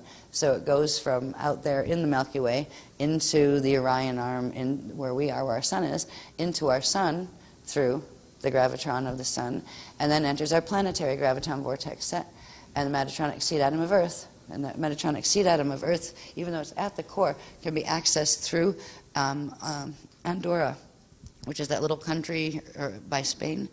And we've done trips there to try to cap the Metatronic seed atom, which means put a field around it to make it so it can't spin, because if it can't spin, it can't run the Metatronic spiral. But now it is spinning as of September, I think they said, of 2010, yeah. So it steps down into the planet and the graviton vortex set and the seed atom, and then it spreads through the planetary Templar complex, through the fallen gates of Amente, and through the entire Metatronic, the Michael-Mary matrix and all of that we've talked about. So that's the step-down process. Next one, please. I think we're almost the end. Oh, God. I just love these. It's just like, oh, no. It was really funny. I haven't looked at these since whenever was it, like April of 2010, maybe? And they said we were going to have to use them. I went, oh, my God, I don't know if I have to know how to read them anymore. If you read it and you figure out, okay, yeah, that was that, and I get it, right? And then you don't do it for a year at all. You never look at them again, and then you look at it and you go, what am I looking at? We are where? Where's the little red dot, like on the maps and hotels? You are here, right? So it was just a challenge, and that's why they probably started Tuesday with me. That was my first all-nighter, was just to get reacquainted with how to read these so we could do the extra alignments and all of the things that they were showing us.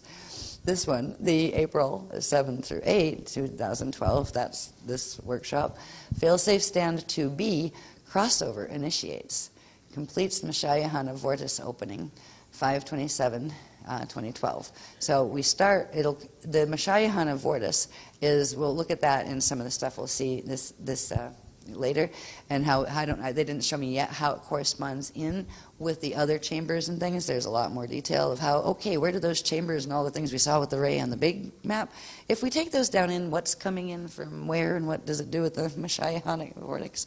But we're activating this in this workshop period and the activations that will take place in the second session. And part of it actually started with what we did yesterday, but the other part will come in tonight. And what was going to go down in December has started now and will come to fruition in May, end of May, May 27th. So the essential crossover alignment, it was called Activation 2 because there was an alignment first that had to do with the 999 triangulation that we had to open first. That was back in 2009, I think. Yeah, April of 2009, that was. So that set had already been done. But opening this entire vortex set hadn't been fully done yet. And then connecting it in through what they call the Eye of a Query, which is, I didn't have time to outline that very well here, but there's a little eye of a query here that is running the host that links it in past the mess here into the Crystal River host things. So I haven't had time to bring all of those things that they showed from further away, in a larger map perspective, down into the smaller, more local things where we can see exactly what we're doing. But the important thing was this was from the 2004 April 2009 handbook. So in December of 2012, which was the original plan, the Messiahana vortex will draw the hosting parts of our Milky Way through into adjugate alignment from metagalactic 6, galactic 3, solar system 3 alignment to metagalactic 12, galactic 12, solar system 5, stellar 3, which means Earth. Stellar is like the planet or whatever around a solar system. So these are the BPR alignments. This was going to happen in 2012. This is what we're starting now, and in May we've got to hit the BPR, the base pulse rhythm, of the metagalactic 12, galactic 12, solar system 5, and stellar or planetary 3. Because right now we're still on this one. We're in metagalactic 6, BPR, galactic 3, BPR, solar system 3, BPR, and we're on Earth, which is 3, BPR. So we are literally going to make that leap, which was the great crossover leap. Yeah, in 2012, we're going to do it in May instead of in December. What this is going to look like, I have no idea, honestly. Like in 3D, I have no idea. Is it going to be another one of like, wow, I saw real interesting things, energy flying, had some strange things, a little bit of strange things happening, but Earth's still there, no major earthquake, no alien invasion. Yeah, things look good, we're okay. Yeah, it may look like that, I don't know. There may be a process of outpicturing.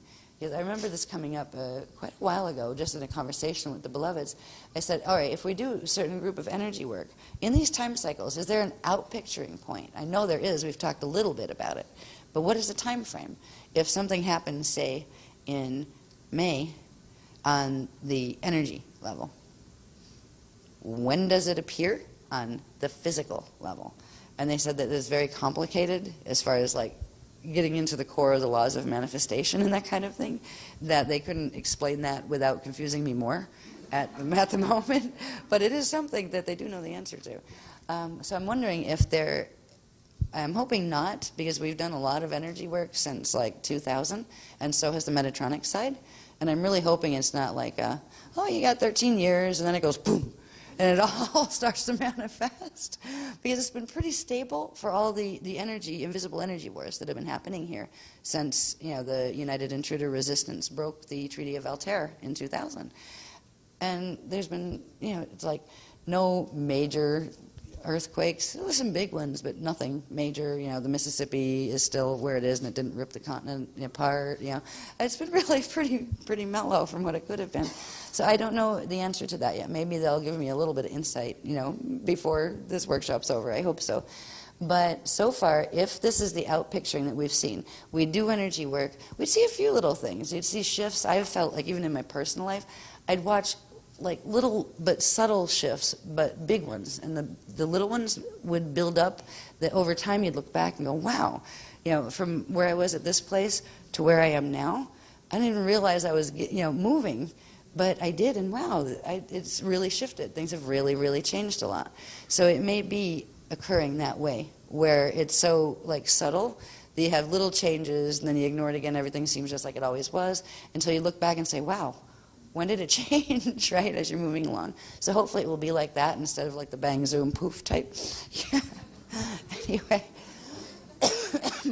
So this, this 12-12-5-3 alignment will open the eye of Aquarius. So we will be opening the eye of Aquarius, or it will be opening, you know, the beloveds will be opening the eye of Aquarius during it's starting now, and it will be opened for, you know, by the May workshop, by May 27th. And let's see, where are we doing? Open the eye of Aquarius. And Earth's staff, and that's its central column, in M31, Metagalactic 12, Galactic 3, Solar System 3, and Stellar 3, and M31, MG12 Core, Sun, will hold Earth's rod. Now we have the rod is this one, and the staff is this one. So you're talking about the chambers, literally the, you know, the planetary chambers, the rod and the staff. So it'll hold its rod and staff stable till the load-out end, which is 2047 through 52, preventing a pole shift into the dragon's eye. So they're, yeah, as they were planning to, at this point in time, they were planning a pole shift in the dragon's eye. Now they're trying to take just the whole bunch of us and take us all the way over through the eye of Fatali. And so it's just kind of like same old game, or same stupid stuff, different day. You know, there was a book that, I think it was a Stephen King book that called it SSDD, right? And he didn't say stupid stuff, though. It was just same, you know, stuff, you know, different day. So it's pretty much same game, you know, different day, and just a little bit much higher frequency. So sovereign fall Earth will remain here after 2230 AD. Now this was where we still had not so many things that happened by 2009. We're in a different place at this point, but the important thing on this graph was to remind us of that great shift and the great leap, great crossover into the BPR of the host, which was the MG12-12-5-3 alignment, because that's the BPR that we have to get the Aquafarian shield on. We're not going to get the planet on it at this point, but we can get the Aquafarian shield on it and bring people into that host because of the I'm still trying to remember which was the shield of the ray, the ray shield, just let's call it that as a collective, meaning the chambers and all of that, because I still haven't memorized what's the seal, what's the shield. But that we will be able to hold these frequencies because of those meiotic activations of bringing in the Alhambra and the ray coding. So we will be able to make this shift. That is probably the field that we will pass through, because it's literally, if you were going to watch what the systems do, it's not just a rotation, it's a folding in through the core and popping out the other side. So I don't know what this might look like for a physical person on a physical planet while the energetic systems of a planet are going through this. Now, if it was just the planet and not the solar system, it might be more distinct. This is the galaxy is going through this. So maybe it will appear stable and same old, same old. I'm not sure. They'll probably let us know more. They haven't said you should be worried. They did say the game's got a bit more serious because of the Metatronic things that are taking place, but they've called in the fail-safe, and so far so good.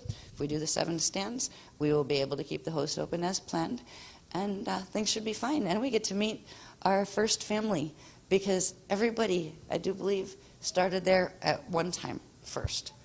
At least, I wonder, I think there's a process, but when you become a Christ star, before you incarnate into the deity planes of the inner creation, where the 7 suns are, I have a feeling you end up out there as the crystal consciousness, and then can choose to come back in. They haven't showed me that part of the evolutionary cycle. You know, after the Adashi, you have to do the 3 Adashi return cycles and all of that. Then you do Christ star. But is there a place where you end up as the crystal people? Because I have a feeling there is, because we all have a connection to that consciousness field, no matter where we are, you know, in any system. So it's like the big family is coming home, and there are 48 members of that family actually waking up with us on planet. You see the next one, please?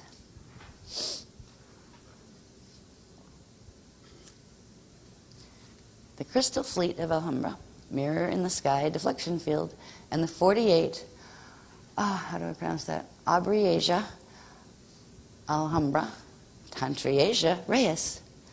Mirror in the Sky begins early activation in April 2012, as we know. That's 8 months early. Now this, we didn't have time to finish typesetting or anything. We just, because it was time to go. But at least we got some of it done. This is fascinating. We had mentioned that this is a little bit too small. I should put it bigger. But we mentioned the living mirror in the sky, right? Here, the crystal fleet. When the 48 massive crystal ray ships of the Alhambra fleet activate, they raise upward from their ancient resting place within Earth's mantle into the outer layers of Earth's atmosphere, literally forming a set of 48 mirror plates as an armor around Earth, the living mirror in the sky. Earth's mirror in the sky refracts the quantum thrust of the false plasmas, the Metatronic spiral. So we read that before, but here's what this diagram is about. They literally form a set of 48 mirror plates, right? The plasma ships do. And here's how they do it. Now, I've had some fascinating experiences with the beloveds when taken to temple and things, and working with the Tantriasia, where in the blend with Tantriasia twin, you actually enter, like your plasma body actually enters the ray form, where the three become one, and blend as a ray. And it's the most amazing feeling. It's just amazing. It makes human bodies seem really boring by comparison. And when you can morph into a ray, certain people on the blue shield will be able to actually, if they can run the full 7 bridges, they can actually morph into ray all by themselves without having to be combined with their Tantriasia. And together, 2 of those could run the 14 bridges to anchor the 15th bridge kind of thing. But even the blue shield would be able to, when we talked about the Tantriasia contracts, where it is about people who came in from the crystal fields as incarnates, carrying at least some of the Alhambra codes, when they are brought together, their fields and their plasma bodies can literally go into ray form. And we have visitors here that are fully in ray form. They're like the big ones that carry the full code. There are 48 of them here. They form the mirror plates. And here's how they form them. Down here. Can we see this, please? Yeah. You have one co-joined set of 2 Tantriasia Reyes pairs forms one living crystal mirror plate. Now, this is interesting. So you have the first blended Tantriasia Reyes pair, right? The male and the female that are totally coded to each other in the gate codes that they carry, right? They blend together. Then you have a second pair of Tantriasia Reyes pair that blend together. Then these do what's called a co-joining. That's not blending. They don't blend. They just link, like cooperate frequency-wise. And together they form one of these. So you have 2 here, the blended pair here, and the blended pair here. So there's actually 4 in that configuration. Now, it's interesting too, the shape comes directly from tracing the shape on the Stargate maps. So I could draw this more clearly using a triangle template and stuff, but I'm not sure we're supposed to. I don't think they're exactly a perfect form, because it's different angles on the Stargate maps, and those Stargate maps were done quite mathematically precisely, on the computers with people who really know how to use computers to do the echo maps. So these forms where they have the truncation at the corners, right, where they're not full triangles, and the truncations are actually a little bit different. They're not perfectly symmetrical, and I think that might be true mathematically. So I'm not sure yet.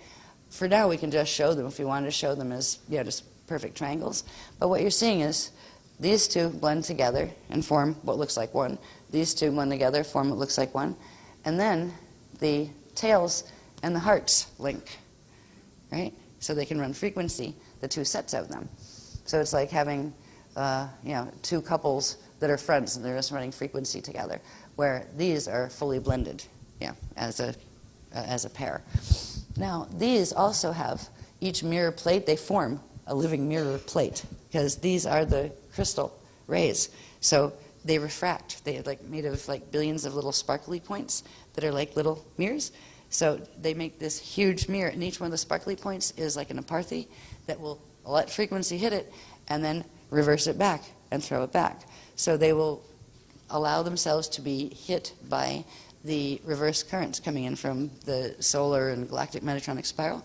And because of their skin, their aparthy of the crystal, they will be able to just bounce it, and it won't go in to harm them. It will bounce it back and reverse its encryption, which will turn the anti-Christic coding back to Christic coding and send it back to where it came from. So they are our protection shield. And the way they fit on the planet, I was thinking, okay, how do 48 of these guys fit? And that's when they started to show me about how they fold. So when you see one, first of all, you're seeing 4 when you're seeing this shape. And actually, they form when you put one set of 4 like this, and this, each mirror plate has a companion plate, another set of 2 co-joined Reyes pairs on the horizontal axis. So there'd be ones that actually run this way, where their noses would be there, right? So each plate set has a total of 8 individual rays. So there are the 4 on the vertical, and then the 4 that would be on the horizontal axis. So when you see one of those, it's actually 16 ships and 16 rays. And on the planet, let me pull this down a little, please. This is very rough. I didn't have time to fine-tune any of these, so these are still in their development stage. But if we take this line all the way down and take it into those maps that we had out since like St. Kitts or whatever, right, yeah, that's a better way to show that, I think. See this shape? That was the Shield of Solomon, I believe. This is, I think it's 112 west, as far as the longitude's the long way, right? Yeah. So that's longitude, isn't it? I can never, ever remember those for some reason. Is it longitude or latitude? I think it's longitude, and it runs the long way down, right? Okay, good. I think I finally remembered it. So this is at longitude 112 west. You can take that right there. That is 1. That's huge. That is one of these. Yeah, if we forget like inches, if we talk about, or even feet, if we talk about degrees, right? The equator is here. So this is half of the length of the whole thing that forms the 8 of them that form the Christ star shape together. This is the equator, and this is, it's actually, I think, 66.5 degrees north. So just half of it, 66.5 degrees, right? So it's twice that is actually the length and width of it. That brings these points over to, I think I can see it better up there because these are really tiny on here. But you have where the points are, and because they're truncated, there's something else that goes on in those point spots. They haven't said what yet, but the Christ star itself, the points would touch, but because they have that shape where their wings go in a little bit on the backside, there's something that when they connect that happens in those areas, and there's something special about them. I don't know what. There's also something special about the heart areas. What's nice about being able to realize these are mirror in the sky plates is that we can plot where the hearts are. They're the standing waves of sound, of plasma sound, the liquid sound they called it. That's the heart of the Reyes. So there will be places where they are, and they seem to be, there would actually be, let's see, if you have 1, 2, you'd have 4 on each of those spots. Where you see 1, there's actually 4, is how it would imply, because you have, the 8 of them that are in here. So this would imply that there's 8 levels of that, but you'd see 2 pillars or whatever. So this is very interesting, new information to put on the maps and try to chart. I'm not really great with, what do they call it, the Mercator adjustment or something, where you're trying to take a flat map and put it on a sphere. I am terrible with any of that. So this is showing where the one that runs from the Arctic Circle to the Antarctic Circle with its center point along the equator. And it's showing that over here, this point, if you drew the point all the way out, right, to where if it were a Christ star vehicle, that point would be at 156 east, and the other one would be at 22 west, and the center point is at 112 west, and that corresponds directly to these maps where we showed the chambers. Remember the horizontal chamber that runs through Earth? So these correspond to those. We have a set here. The set here, there's only 2 of these, one kind of like on the front and one on the back. So there's 2 visible plates, which implies 8, 1 equals 8 of them, right, times 2. So you have 16 Reyes ships in this band. And they're in that configuration. So that's really huge. There's only 2 of them. There's the one, and there is the other. Right? So you're seeing it in half because that's where you have to split the map. Now, up here, I'm still trying to figure out what exactly do they do at the poles, right? Because I'm not really good at bringing what I'd actually have to do, and I probably will, is get a globe, an inexpensive globe, and take a Sharpie marker and draw it on so I could visually see it in 3D, because I just can't quite visualize how does that look from the top exactly, and how do they plug in. But I think the beloved said something funny to me. They said, pretend that's the top. I went, okay. And they said, you're looking at it. I go, what? Okay. So it's something like that. But if you take it with degrees, and so this is where I was a little bit confused about, so I haven't had time to process this one out or anything. But there's something that happens with them at the poles, because if this is, the whole span of this from here to here is 66 degrees times 2. So from the halfway point up to there is 66.5 degrees. And you don't have that another 66.5 degrees to bring it up to the point and roll it over the top. It means they overlap. They would overlap to some degree at the poles because there's 2 that fill in these gaps. So they somehow overlap at the poles, and there's something special about those they haven't told me about yet. But I thought this was fascinating. I had no idea this was coming. So for me, this was quite a revelation. I was like, oh, cool. Whoa, that's what the Tantrasia contracts are about. And that's what the rays are about. And the mirrors in the sky, wow. It's a living mirror in the sky. They are literally crystal ray ships. And there's more to this that we need to get to probably at some strange hour in the morning after I get the other diagrams done. I'm feeling a little bit of excitement actually around doing, finding out, I keep seeing little ones, like in the blood, and I don't know what that's about. But so somebody, that must be part of the line starting to show me more. There's something about little rays in your blood, and I don't know what that's about yet. So I'm getting pictures of it as we're going, oh, neat. So is that a diagram? Right? Yeah. Anyway, so this was just, showing the beginnings. This one is showing where that shape came from in the first place. It was totally found by showing where those chambers were running on the literal Stargate maps and what they were anchoring into to hold those chambers stable. So all of those gate codings are implied by that shape. So when you see the beings in that shape, they are holding those gate codings. And I imagine when you see the ones that are running the reverse violet, they are holding the gate codings for those systems as well, most likely. It made me wonder too, gee, what are we holding? If the shape, I was kind of like, all right, let's put a human on those gates, right? What exactly are we doing? But then it goes back to, well, of course, the Cathara grid and how it runs through your body. So I'm not sure, but the ray gates and the form go together. So I think that says something about any form. It has something to do with the encryption codes, and that always has to do with the gate maps and the frequencies that are being held and run and what frequencies you're affiliated with. So I thought this was just quite fascinating and very, very interesting. Except the first thing I wanted to do was, where's Svalbard? And it's not, or Svalbard, I think it's pronounced. It's way up here where you can't really even see. You can see the lower tip of it, and we were up on that part of it because I think it's about this big. If you had a globe to look at. So we're trying to find out more about, okay, what's with the European grids over here, with Norway and Sweden and things like that. Something is up with these, because we had ship experiences over here. So I'm like, well, here's a big one, right? What is that about? That's this one, I think. But then, and I didn't have time to even play with this because it was literally we didn't even bother typesetting the small print, just enough where these were legible because we couldn't read them when I had them really scratchy in longhand.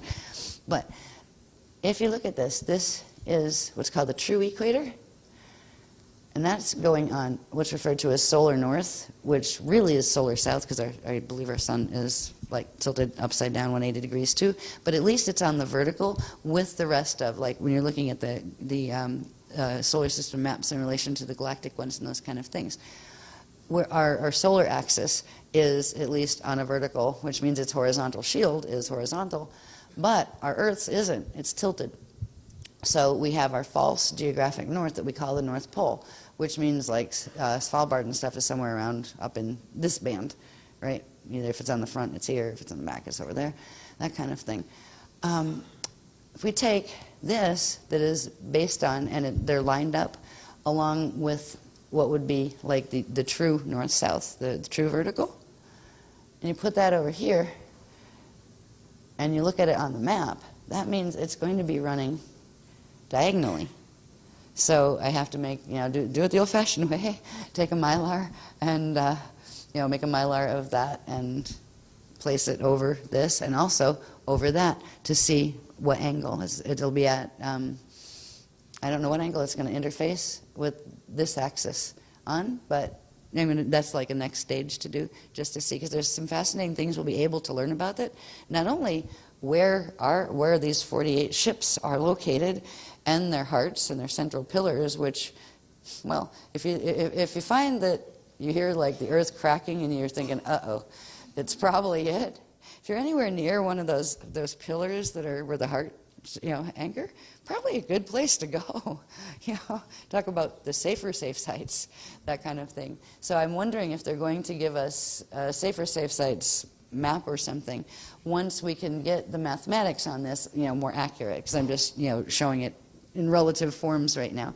So that I thought that was amazing. I did not see it coming at all, that they were going to bring those pieces together in that way. So I hope you find that fascinating too. Let's see what else we have there.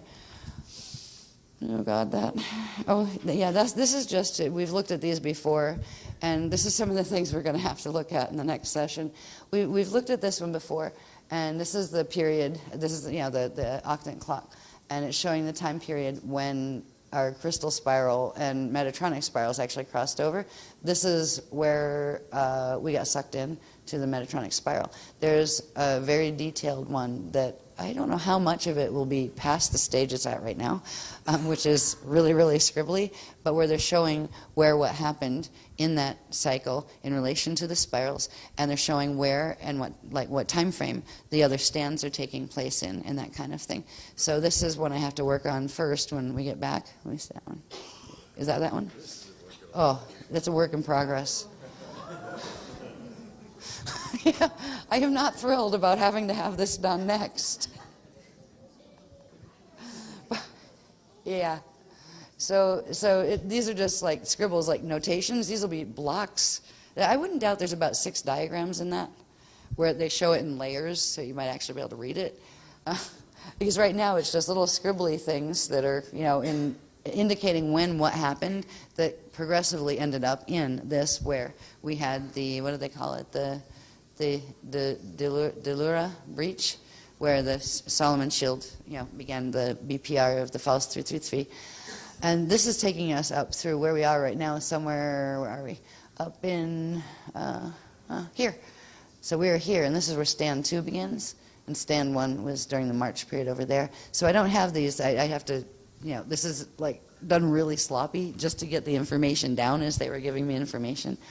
So anyway, I'm working on it, and we have the stands that are going to run until December of 2012 period, and they're going to tell us more about what that is. We'll probably get some of that in this workshop and some of it in the May workshop as well, but they'll give us what we need to know most, in this one. So I don't know if I feel more compassion for what I'm going to have to do when I go pull that apart and make it anything requiring legible, or even more compassion for the poor people typesetting this. Honestly, I think I wouldn't want to typeset this myself at all. So I'm really grateful that they're helping. We'll see how far we get with this one. We won't, if we don't get it fully done, we'll just clean it up enough where even if it's not typeset, we can read it. Because there's others that are important too. So I'm not going to just spend like the entire time on that and then have 20 other ones that I didn't get done because of it. Because last I heard, we only have the room till 11 a.m. if we go over. So that definitely puts a time limit on it. Do we have a next one? Yeah, let me put this one up, please. Yeah.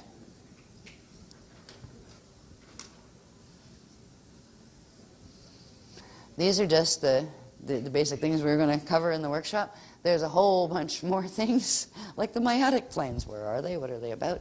All of that. We now at least know who the Councils of 48 are. They're the crystal people, the Alhambra, and what their role is in relation to Crystal River hosts. There's still a whole bunch of things to cover, like the 14th bridge, the 14 bridges, the 15th bridge, etc., where there's some pictures to show, and there's of course the time spiral thing to show. So there's a lot more things that we will still cover. I will try to cover everything on this before the workshop is done. Okay, what we can do before we break and I go back to Diagramville, and we're going to just do simple optical pineal induction on the earth crystal set of virtue codes, the 3 virtues that go with the earth crystal command to get those frequencies running in our fields. We'll be there in a minute.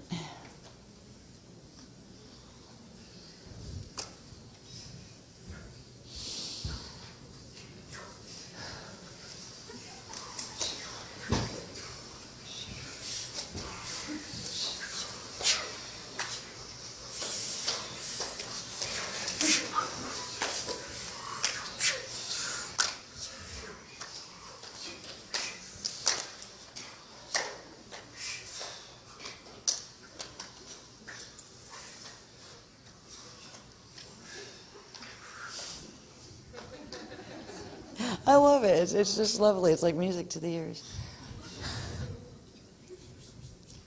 Gives a whole new meaning to the concept of heavy breathing.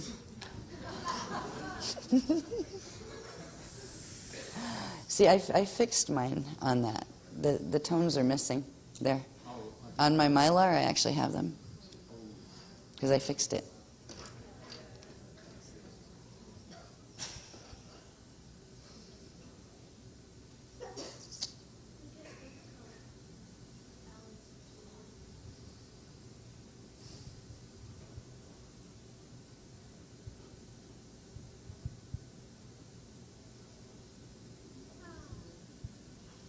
That one doesn't have it either.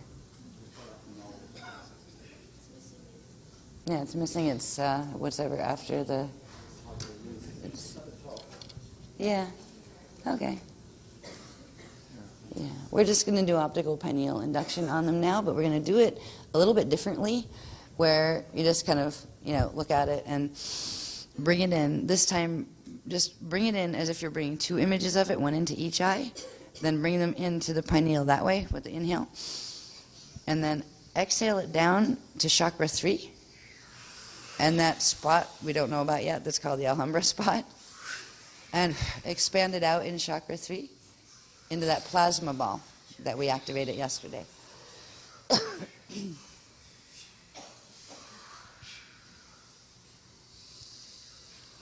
And then take a breath or two up from your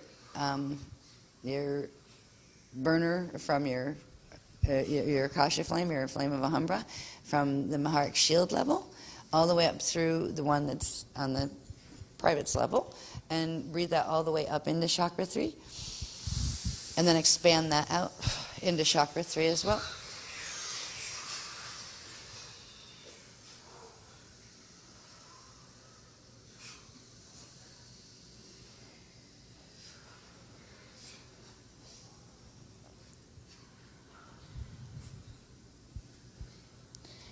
And then we can do the tones for it, just like 3 times gently. The Tejaru, Tejaru, Tejaru, Tejaru. Here we go. And we can do the next one, which is, what's that, 5? Yeah.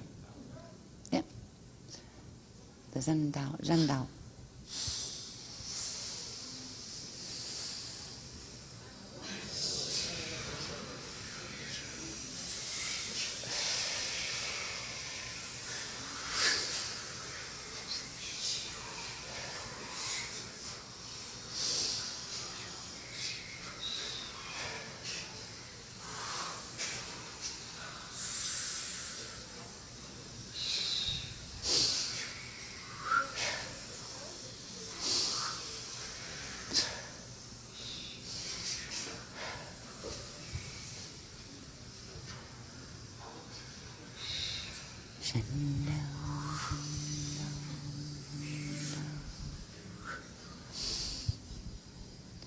And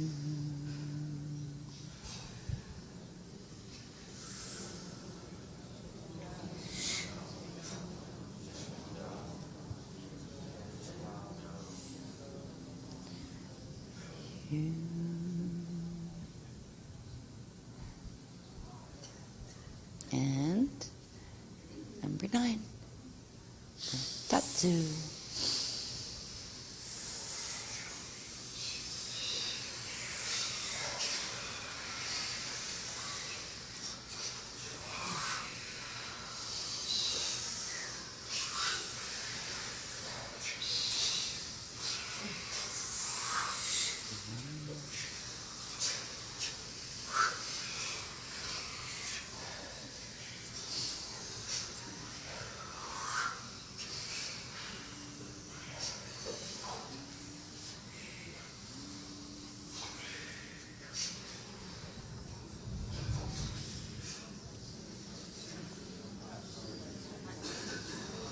Tatsu, Tatsu, Tatsu. One, one, one.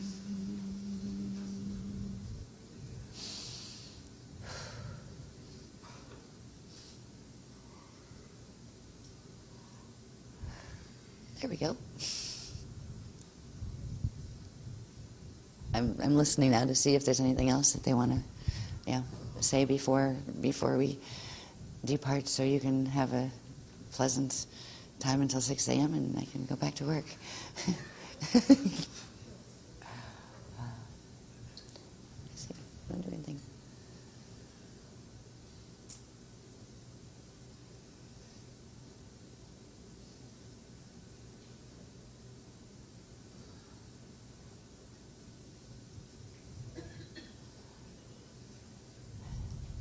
It's interesting there. I'm translating them as coming a little bit slower because this one's coming directly from one of the Alhambra, and usually I'm talking with the Mashaykhana Master Councils, so it's just a little bit different, like a different accent or something. It's not really an accent though. It's just it's so almost direct cognition that it's a little bit slower, translating into actual words, like felt words. So they're saying something. They're going to do something.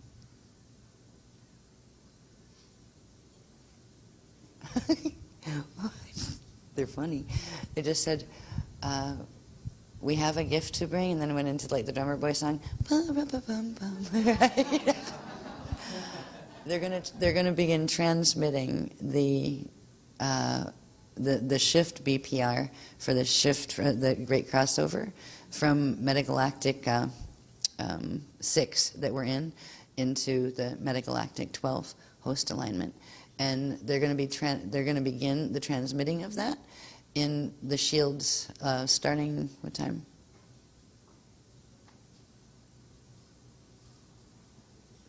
About 6:12 p.m. And they were going to be running that through. It's going to be a series of activations actually just coming through the shield. And they're saying play with breathing in the Alhambra center in the 3rd chakra. Just play with breathing with that, like from, breathing down into it and simultaneously from the front and back, and just expanding like a plasma ball inside it until it starts spinning around you.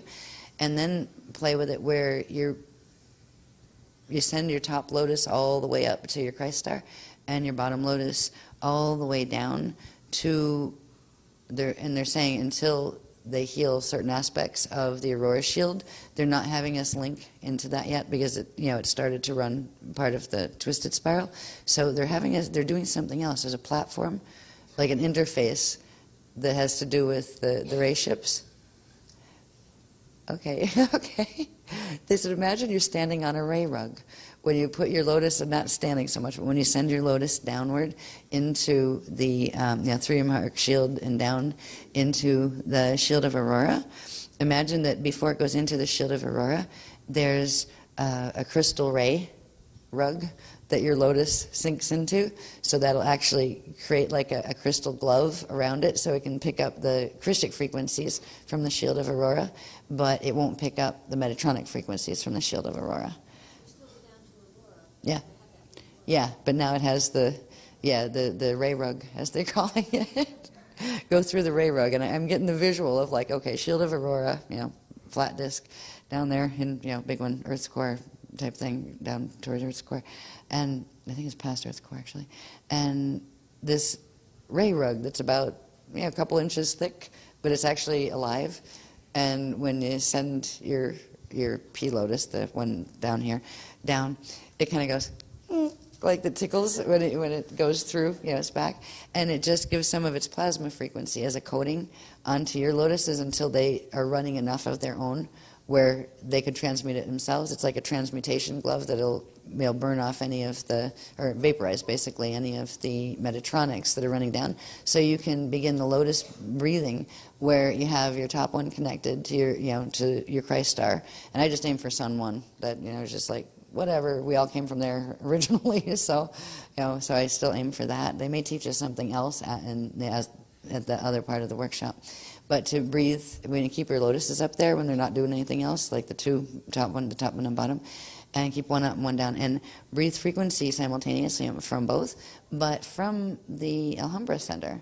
And then like we inhale, 2-point inhale into chakra 3 Alhambra center, and then exhale out into like the gel orb or the plasma orb at chakra 3. And then switch back, and you can like alternate the breaths, or like do 3 of one and then 3 of the other, where you're doing the ones that are running backward to forward through chakra 3, where you inhale into it and then expand out the plasma orb inside, and then energize it if it's expanded around you. And then you can also do the vertical ones, but using the Alhambra center in chakra 3. They're going to tell us more about what that's about when we get to the next workshop, but we haven't even looked at the biological diagrams yet as far as chakras and all. So that'll be what my evening is going to be about, which is fun anyway. It's always fascinating to learn. So, but try playing with that. Just if you breathe that and you leave your top lotus up and your bottom one down for now, that will allow you to bring in the frequencies and on the transmission wave that they are sending the beginnings of the BPR shift into the metagalactic 12. So, and just kind of do it whenever you feel like it, relax, like when you're going to sleep or whatever. Try to do it for a little bit and see if you can feel anything or feel a shift, because at some point you should be able to feel certain, they're saying they feel certain sensations, but they'll be different for different people. So we won't tell you what to expect, just that you may experience certain sensations associated with them, and they won't be bad sensations. They'll just be like, huh, oh, or whoa, okay, right? Or, those kind of where things you didn't know you had are activating, basically, right? And you never know where they're going to pop up either, right?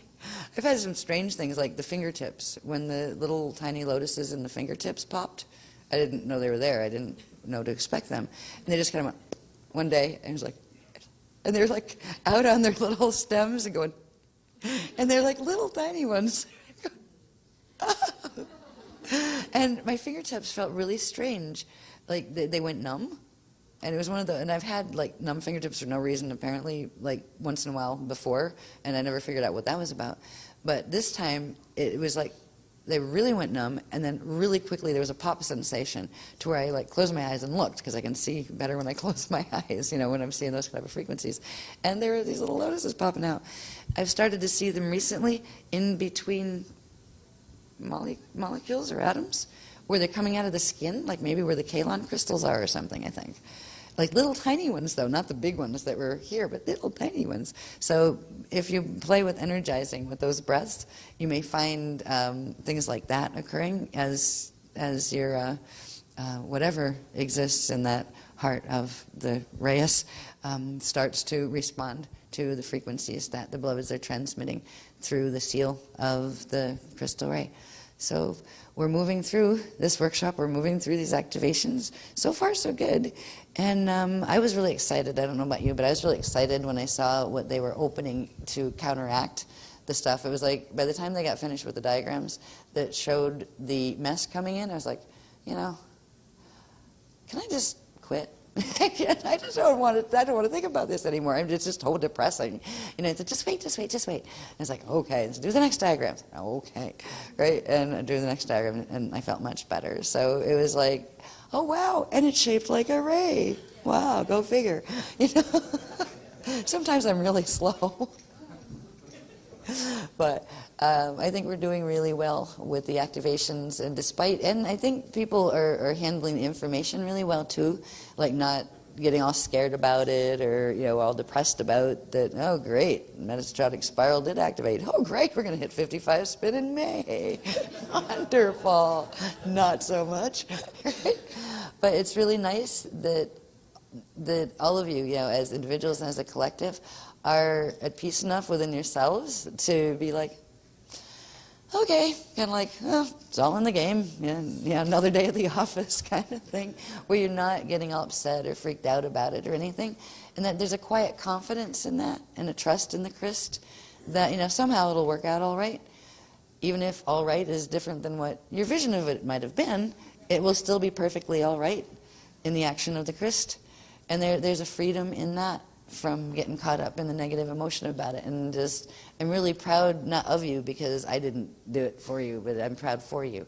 Actually, you should be proud of yourselves. And pride is not a bad thing if it's not like, egomaniac pride, where you're, that kind of thing. It's not like that. It's just having a quiet, like, I did a good job with that. And it's good to be able to say that. It's good to say it to like your children or somebody else, like, good job, right? You can say it to yourself too.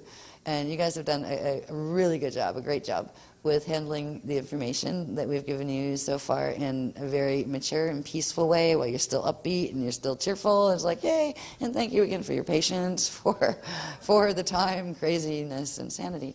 I really wish that's the one part of the work I really wish I could change, is how the information comes and how long it takes, and the fact that they don't start a month before. It would be really nice. But I can't control that, and I just keep showing up because it's that precious to me to have the information, and I appreciate that you guys do too. And if you're new here, I hope you appreciate the other people that have been here for a long time. They realize the process that's involved in bringing this information down, because it does come down live when the shield is together. So I want to thank you, especially for your patience, because it may be a new experience for you if you're new here. The guardian time, where it's now, what time is it going to happen? Is it ever going to happen? Right? Maybe next year it's going to happen. Please understand that it is not something that I do intentionally. It's not that I'm up there sleeping for 6 hours. I'm lucky if I get one in, like one per 24 hours stretch. And when we get into the 3-day stretches of the workshops that have become 4-day stretches. Right? So anyway, I will thank you. I'll say good night. You want to announce something sometime?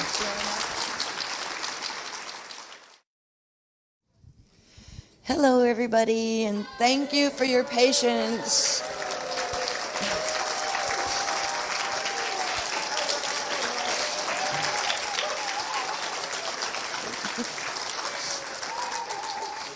Excuse me if I sneezed my way through this workshop. I've been sneezing all night while doing diagrams. I seem to have picked up a bit of a flu or something.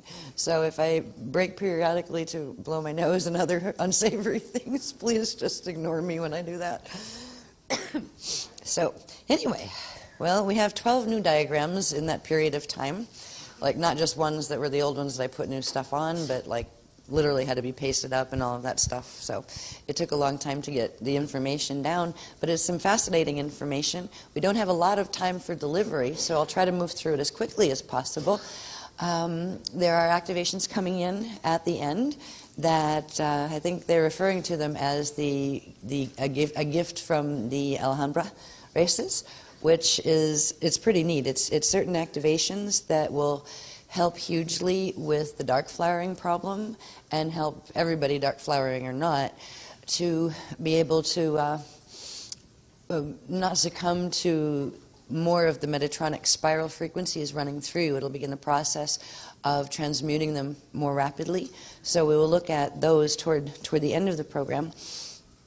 So I will try to go quickly, because I think we have like an hour and a half or something tops. And it was funny because the Dar, bless her, she kept going and it's like, calling, are you coming? So we're still working on it. I'm trying to get there. And first we had to be out of the room absolutely no later than, I forget what it was, like 11 or something. And then it was, we had to be out by 1 and then like 3 and then like, so she keeps going back and working with the management because supposedly they had the room booked. So there's not a lot of time that we have this time, but I think it's worth the information that was given. There were things that I ended up understanding through some of the graphs that they were showing me things on that I had no idea that what had taken place. Had to do with stand 1, which they call the stealth stand, when a few of us of Core Blue-White Shield went to Norway and the Svalbard and found out we did a lot of stuff there that we had no idea that's what it was about.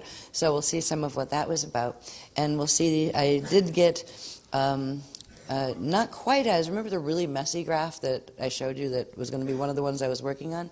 That one still probably has about 10 hours work in it to do, but I did simplify it enough where I didn't worry about what was the past things, but I showed where the stands are and what their dates are and those kind of things so we know when those things are coming.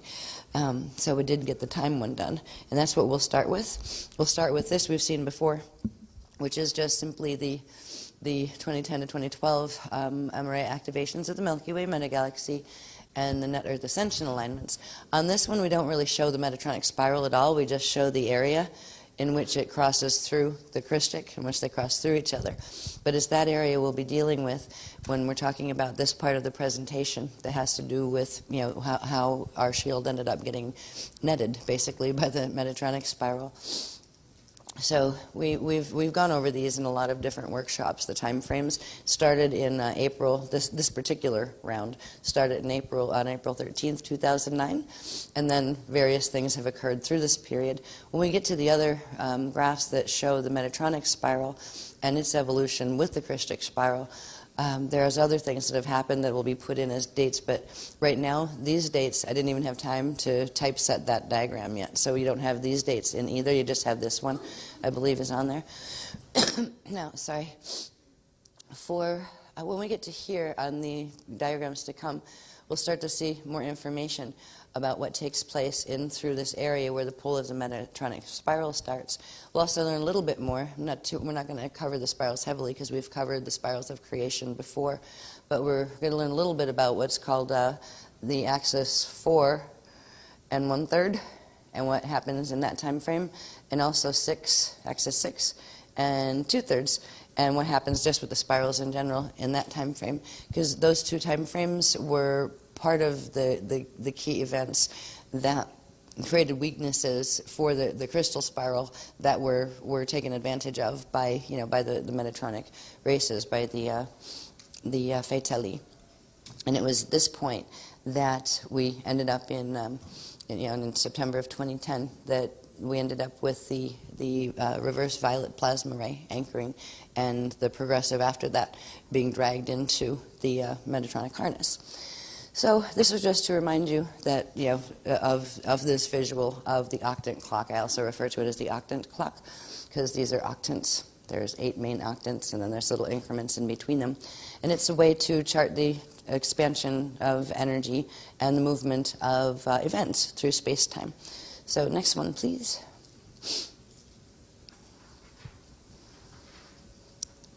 In numbers of previous workshops, we've covered these before, and this is just for a quick reference in case somebody's new and they haven't seen any of this. The dually metagalactic spirals, metagalactic and galactic spirals.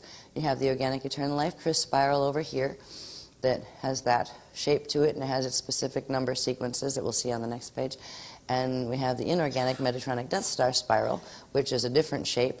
This is also connected with what they call the golden meanie rectangle and the Fib of No-Chi sequence, numbering sequence. All of those are part of torsion field mechanics, which are wormhole mechanics, to put it simply. When you put those two spirals together in the specific, using the Cathara grid, because the crystal spiral actually evolves through the expansion, rotation and expansion of the Cathara grids. So that's what you're seeing in here, are the Cathara grids, but you're also seeing the rectangle expansions that are characteristic of the Metatronic spiral, and they're overlaid together. So the crystal spiral actually is the one inside, and then over here it would normally get bigger and go up and out and you have much more quantum. And the Metatronic one starts out larger and comes in and tightens. It's a compacted spiral. And it's actually meant to compact to a certain point and then actually reverse the spin on everything and take it into a harness and reverse the currents that it's harnessed. And that's how it actually is used to create and then circulate artificial currents from what used to be organic crystal currents.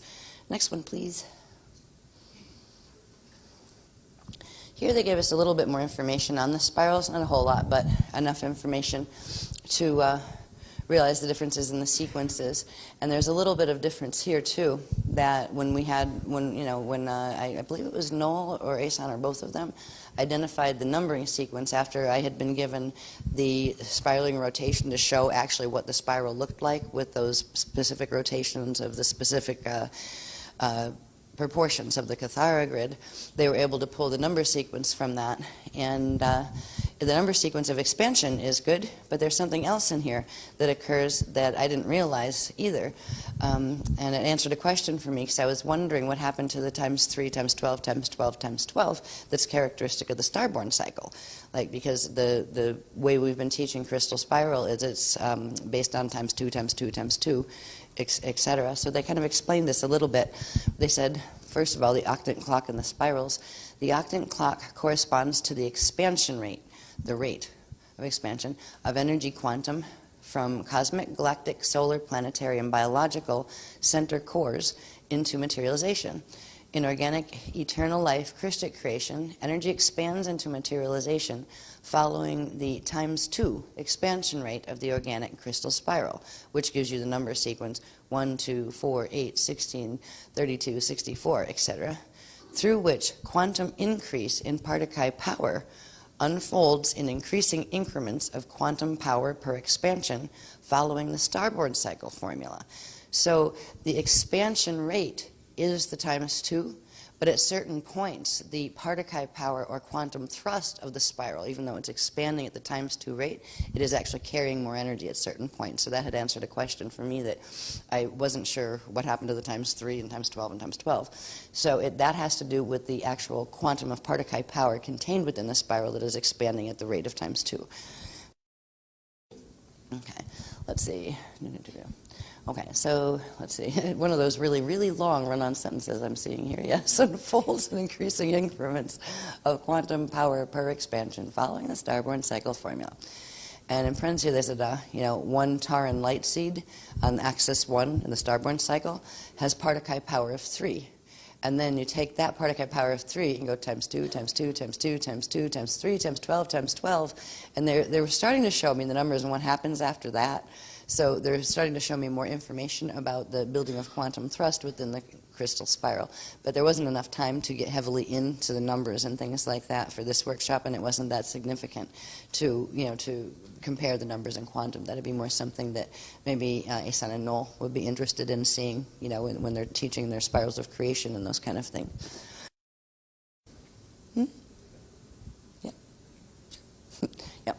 Okay, let's see. Now. Okay.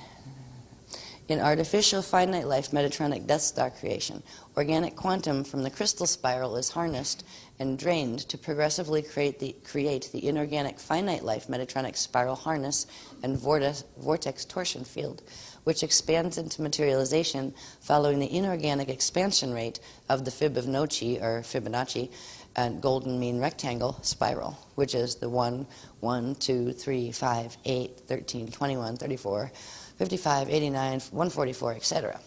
The Metatronic spiral progressively siphons energy from organic creation into finite life artificial creation. There were also some of the numbers they were showing me where at a certain point where the Metatronic spiral starts to feed energy from, where you have it's increasing and you get like plus numbers that actually give it its next expansion as it's taking energy from the crystal spiral, and then the crystal spiral's natural numbers start going down as far as Partakai power. So they just started to show some of that information. Okay, let's see, that was A. Next. B, axis 4 1/3, Metatronic attachment. Now 4, the natural 4 axis would be here in the Chris grid's expansion. The 4 1/3 is 1/3 of 4 until you get to like axis 5, so they call it the 4 1/3 axis. And down here on the octant clock, there's 4, and it would be there. The 4 1/3 says the Metatronic seed atom attaches to the Christic seed atom at axis 4 1/3 false Metatronic 0 point and begins draining quantum from the crystal spiral, progressively weakening the quantum thrust of the crystal spiral while strengthening the quantum thrust, or Partokai power, of the Metatronic spiral. The energy siphoned at axis 4 1/3 is bent backwards and around at a faster rate of speed than earlier portions of the crystal spiral, forming a Metatronic spiral harness around the crystal spiral. So basically, here is the Metatronic seed atom down here, right, which is a bit off-center from the natural center point of the Christic living light unit, let's say, that it's attaching to. And it actually attaches on the 4 1/3 axis here, and then it starts to siphon energy, starts to spin and siphon energy, and then bends the energy back around the crystal spiral that has been unfolding to actually form the harness around it, and then it keeps draining energy from it up here, sending it back, so it expands faster and larger around it to form a harness. So it's, they just wanted us to see that. Now, there's another thing that happens on axis 6 2/3. This is where Metatronic override occurs, and these are the things that have occurred in our shield, in our planetary grids, when the reversed plasma currents anchored in the Metatronic seed atom in Andorra in September of 2010. This process began to unfold, and the spin speed of the Metatronic seed atom has progressively been increasing, which means its expansion rate and the power that it has and the amount of frequency it's been siphoning off the Christic spiral has been progressively increasing since that time. Now, on axis 6 2/3, which is, there's 6, and you have 1/3 would be there, and then 2/3 there, and then of course 3/3 would be when you're at 7. So that's how they're doing the thirds, that's where they get those numbers. So it's 6 2/3 up there. This happens. See, in between round 1, that's the first time the spiral goes around from 0, the natural 0 point, to natural 0 point. So between round 1, axis 6, and axis 7, which is up there, of the octant clock, the Metatronic spiral siphons quantum from the crystal spiral, progressively weakening the quantum thrust of the crystal spiral and strengthening the Metatronic spiral. As the Metatronic spiral strengthens, it progressively pulls the crystal spiral inward as the Metatronic expands outward to approximate axis 6 2/3, at which point, down here is the 6 2/3, there's axis 6. There's axis 6 1/3, axis 6 2/3, and there's 7. So right here, at which point the Metatronic spiral engages quantum override of the crystal spiral and draws the crystal spiral remaining quantum into the Metatronic spiral harness. So right in here, if you can track these spirals on this, there you can see, it's not on this diagram yet up there, but it's here where these dots, the little black dots that are inside, they're the points where the crystal spiral is expanding. And the harness outside here, that's the Metatronic one. Now, normally the crystal spiral would be able to expand right here at axis 6, about 6 2/3. It would be able to expand outward past the Metatronic spiral, which would bend inward this way. But what occurred in this period for our shield, for the host shield, and for the planetary and the galactic grids, was that we didn't actually make the pullout. We didn't have enough quantum to keep going outside of the Metatronic harness. And we actually got pulled in. It started actually around here, which would have been the September axis down in here, and started pulling us in progressively from into the Metatronic spiral as we went. And certain portions of the shield began to split off. The ones that have the smaller quantum would be the ones that would be drawn in the easiest, and that would be the violet shield would be first susceptible to getting dragged into the harness, and then the green shield, and then the blues, because the blue-white ones hold the most Partokai power. And that is exactly what happened. So between September And the final one, they actually pulled us all in, and then the beloveds intervened and dragged the blue whites back out, kind of like by their bootstraps, so we could bring the rest of the shield back out, because they had to start with the ones that could hold the most frequency and had the coating that could handle the higher plasmas, and that would be the blue-white shield. So it has been quite a ride, actually, since we didn't really see it so much in September of 2010, but it progressively became more and more intense. And when we hit over here, which I'll have to look at the other diagram that shows exactly when this occurred, but in this period, it has been progressively just like a tug-of-war. You could feel the shield splitting and just very, very strange energies occurring with people that we love and care about and that kind of thing. And this is the progression as the shields were pulled in. First, the violet shield started to get pulled in here, and then I believe it was by the time they hit here, that's when they started, when we went into India up in this period, and that's when they tried to take the green shield in. So it was the dark flowering trying to expand into the green shield is what we were observing, those of us who were in India going, what is going on, right? Because it gets really, really strange when those frequencies are coming into people, and literally a double presence starts to be there. And a lot of times the person, like the person in the whole bit, they might be the last to know what's occurring, which is it's a really frightening experience for the people observing it from the outside, but even more so for the people that are experiencing it inside and don't realize that it's occurring.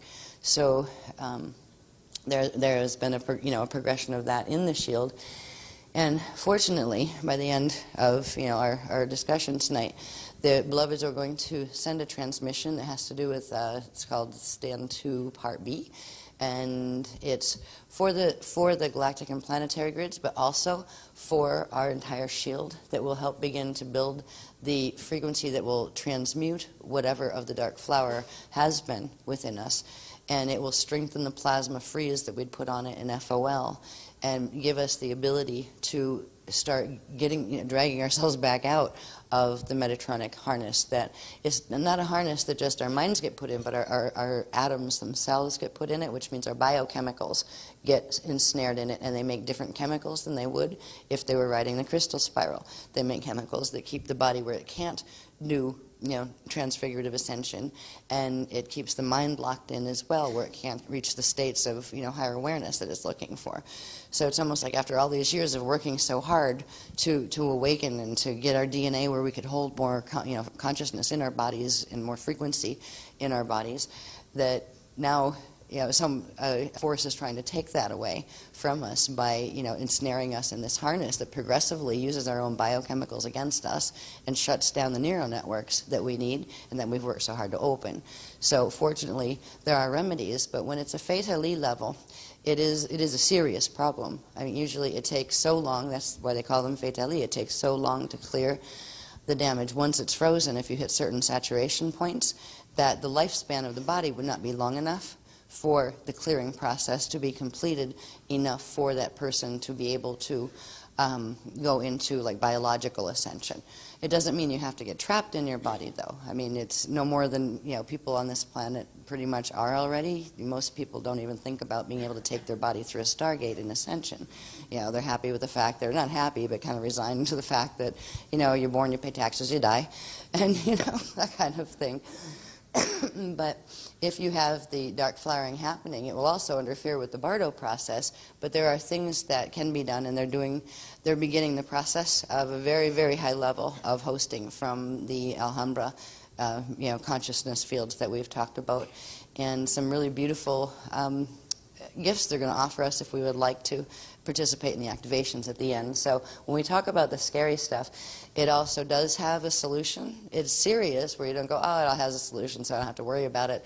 It's not one of those things you want to ignore. Just like, if you have a tax bill that's due, you can leave it sitting there.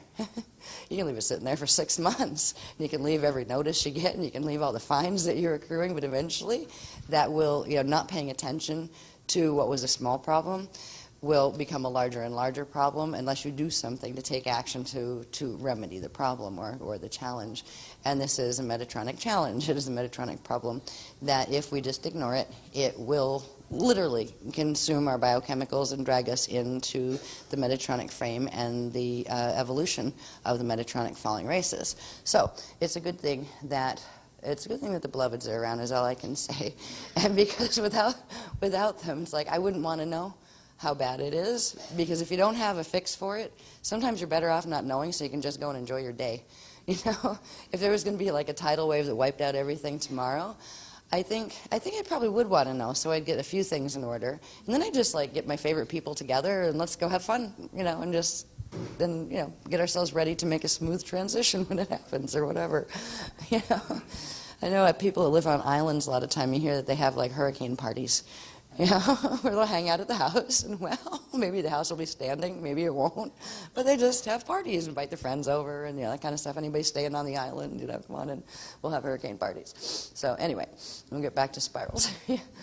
Oh, excuse me, I need to sneeze or something. Maybe not fully sneeze.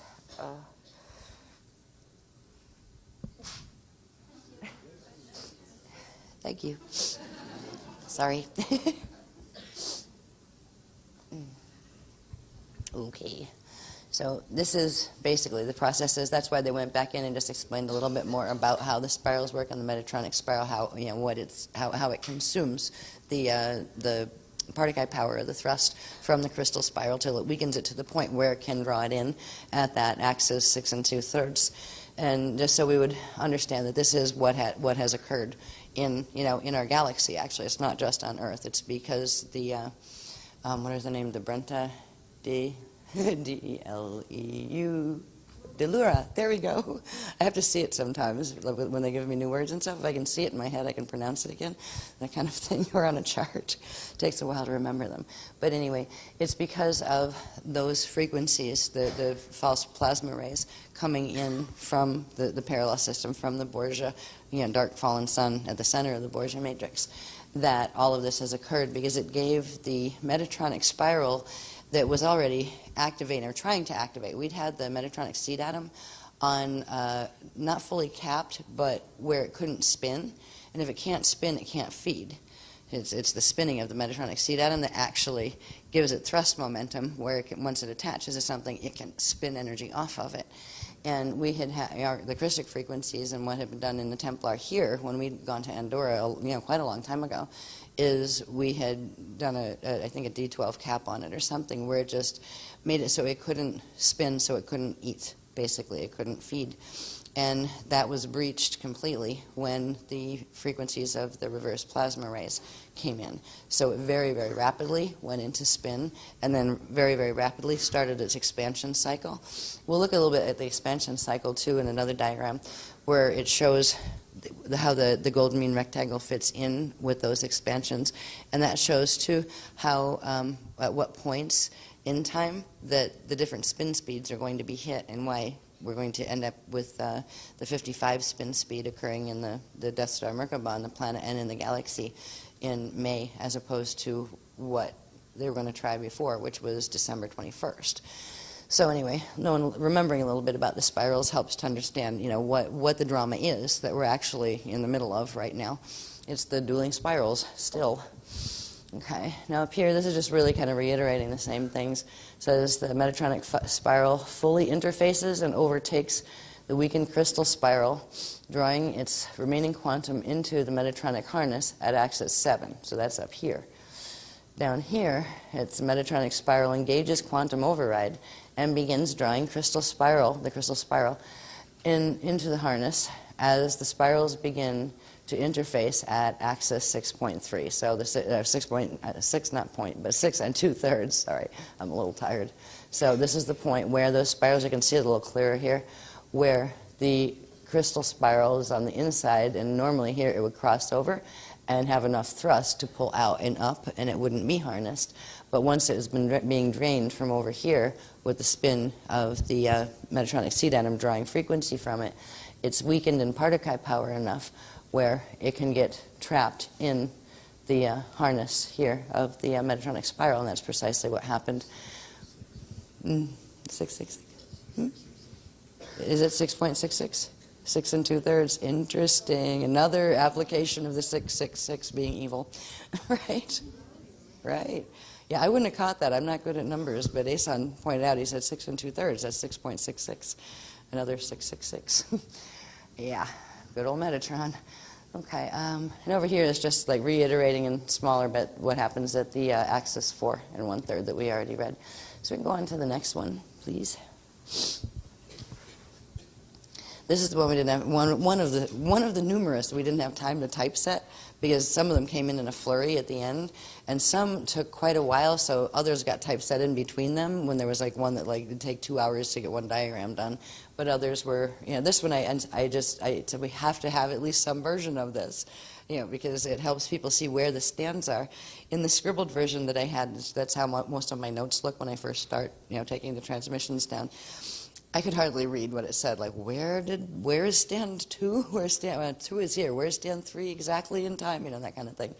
What this shows, and it's not the finished one at all, but at least it's on a cleaned up grid, and it shows how the crystal spirals, because it's the same crystal spiral diagram you saw on the other page. We have the crystal spiral and the Metatronic spiral, and the crystal spiral is the one in here, and this is where the shield, well, here is where the shield started the split, where the violets were progressively drawn in. And then when we hit here, we didn't make because the violets had been drawn into the Metatronic harness, we didn't have the thrust to pull them or the green shield out, and the green started to get drawn in to the Metatronic harness.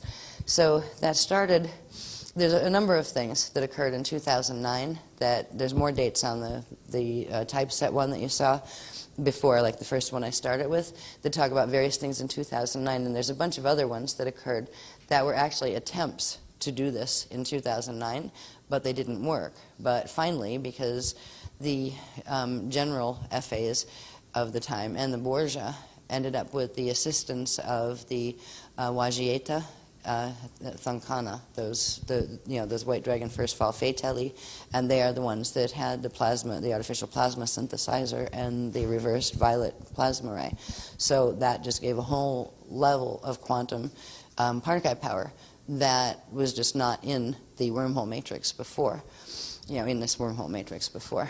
So we'll start just over here, and a simple, basic things occurred here and there. This is the axis 4 1/3. 4 is over here, and 4 1/3 is here. And that was about May 27th of 2010.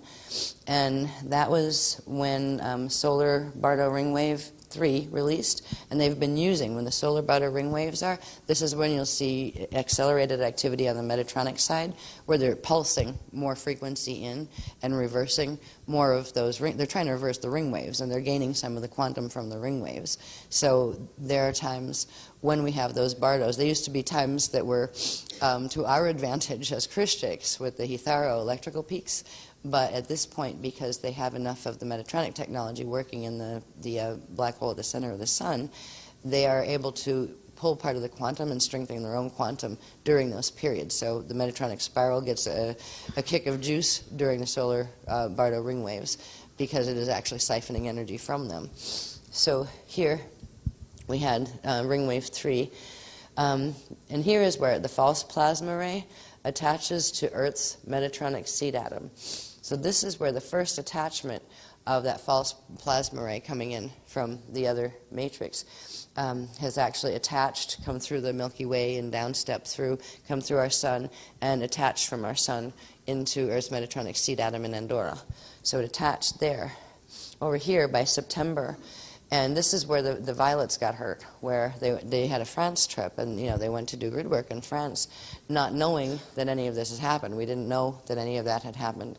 And what was happening there is they were beamed basically with frequency. They had gone to actually Andorra. So when the people on the France trip went to Andorra, they were pretty much walking into a broadcast station. It was just had started broadcasting the false plasma ray, and that is what allows there's certain coding certain people carry from other lifetimes, from the karmic imprint, that make them vulnerable to fatally attachment. So literally, some of the people there that had vulnerability, not everybody on the France trip, but some of the people there that had karmic vulnerability to that potential affliction were indeed afflicted. And, you know, their dark flower awakening actually began there before anybody had even talked to us about the concept of dark flower awakenings. Yeah, so they'd begun to go into the lotus budding, but on reverse spin, on the reverse plasma currents.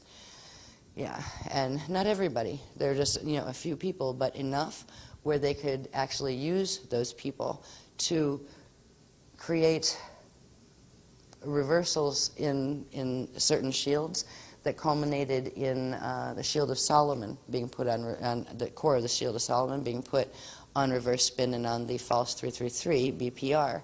They actually used some of the people that had been on the France trip and some other people that weren't on the France trip that were having the same issue anyway, that were picking up the broadcasts just because their DNA was tuned to it.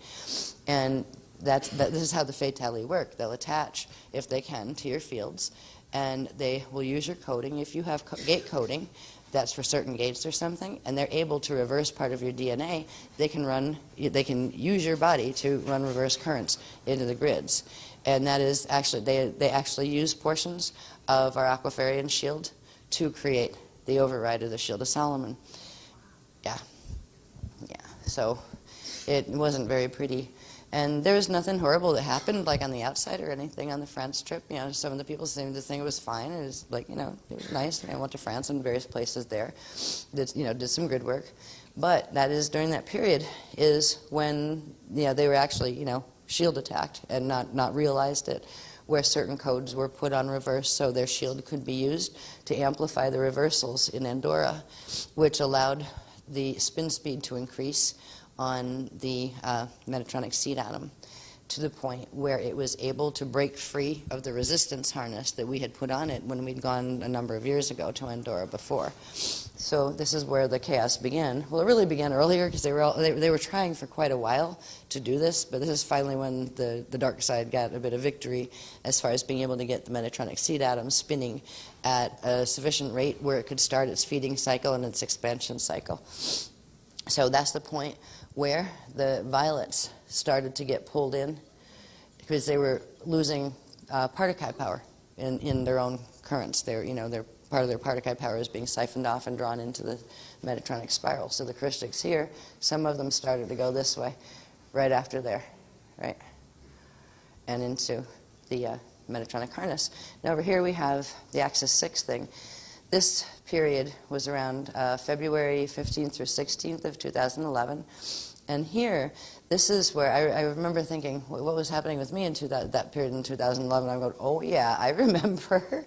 That was when the Reyes began initiating visitation of the Oshis because they realized they were going to have to probably activate the Tantra Asia shield early to override this because they realized there was a very good chance we weren't going to make it through Axis 7 and be able to pull out of the spiral. So this is where the Reyes initiated visitations and for prep for the failsafe, to activate the failsafe of the Tantra Asia shield, because the Metatronic spiral was beginning to pull the shield in, starting with the violets. When we got to here, which was May 27th of 2011, again, that's another solar Bardo ring wave. That was the solar ring wave 4. This is where the first breach of the Solomon shield began, where, and they didn't say whether or not that started with Watchtower Shield in Florida or not, but here the Solomon breach was initiated. I think this one actually might have had to do with Cuba, I think, and one of the bases there, the FA bases, the Alpha Omega bases there. But there was a beginning breach where they began to pulse in the false 333 BPR, that is the fall code, and they began pulsing it at an accelerating rate with the thrust from the Metatronic spiral into the Shield of Solomon. And let's see, yeah, that was then, and then, let's see, I began stuck in the MetNet spiral. This, when we hit the axis 6 2/3, was about the 10th of June in 2011. And that's when the Aquafarian shield became stuck in the Metatronic spiral magnetic field.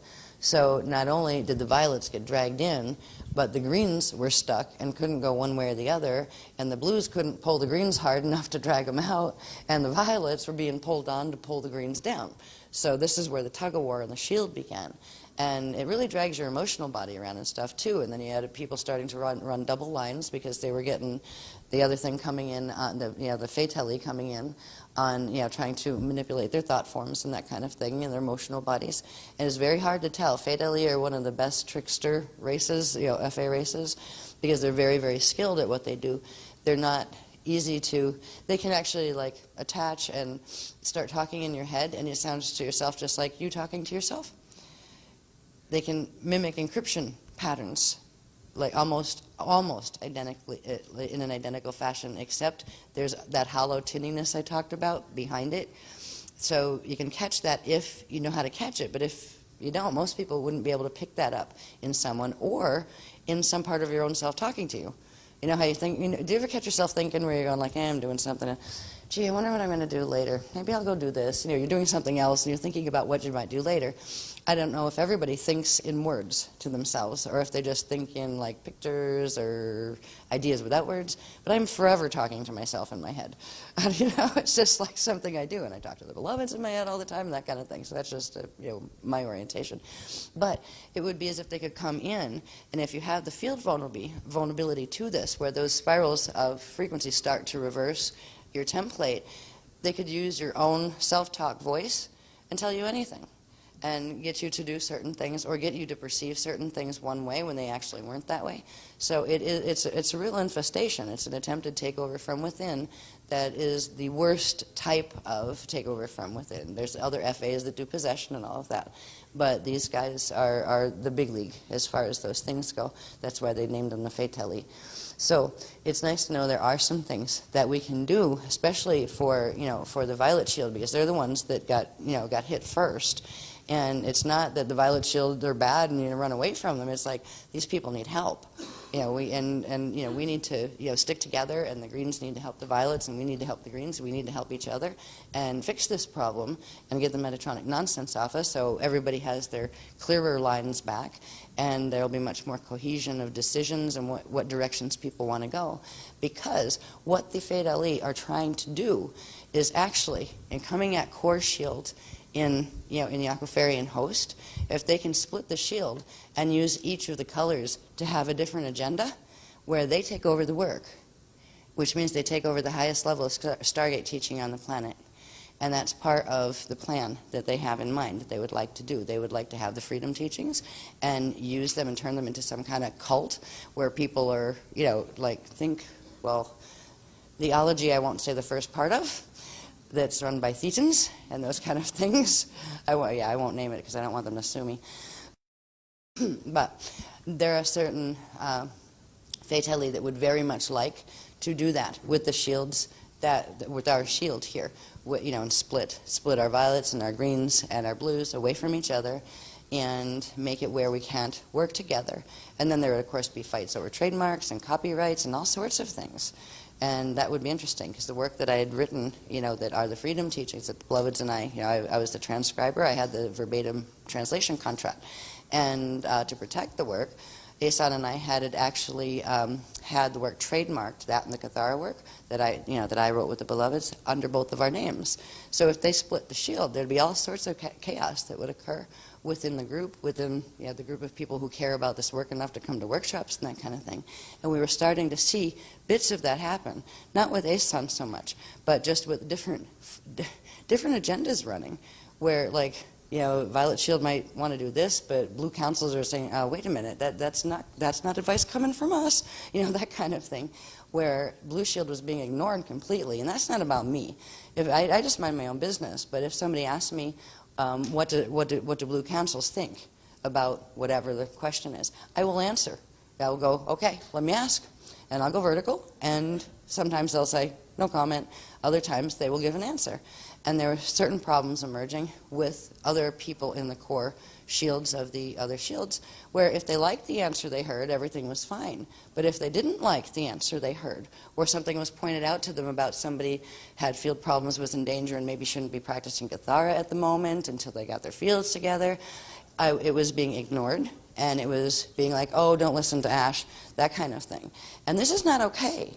To me, I don't give a hoot, except for the fact that I do give a hoot about the beloveds and what they say. If the beloveds tell me I need to look at something, I need to do something, or they tell me this person, shouldn't be doing ordinations right now, it's not about not caring about the person. It's about if you have a field problem that you're going to pass on and cause harm to others under the name of this work, that's not okay. And a person who is in integrity would say, gee, I'd rather you point it out to me, and of course I won't give Kathara healings until I get that, fixed. But progressively, and that's why we had to talk about it, in a forum where everybody could start to understand what the tensions in the fields were that were happening, that you could feel between the violets and the greens and the blues. It was about this, about the fact that blue councils were being ignored. They would be, oh yeah, that's great as long as it was what the others wanted to hear. And it's not just the other two speakers, it's other people too in various shields. But this is part of the game that the Faitili play. And that's why the beloveds are asking both of the other shields, the violet shield and the green shield, to realize this game that's being played, and you don't have to be party to that. We were supposed to work together, but there was, from the beginning, an order of that. I was the person that was asked by the beloveds to pass on the message that Asan and Mac had been chosen by the beloveds as Speaker 1 and 2. So it was my job as Speaker 1 to pass that information on to them.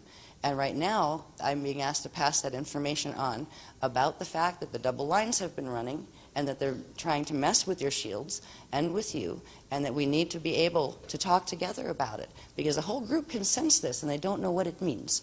They don't know what it means when they hear these little gossip pockets and rumors about this and this one's saying that about the other. So we need to pull together.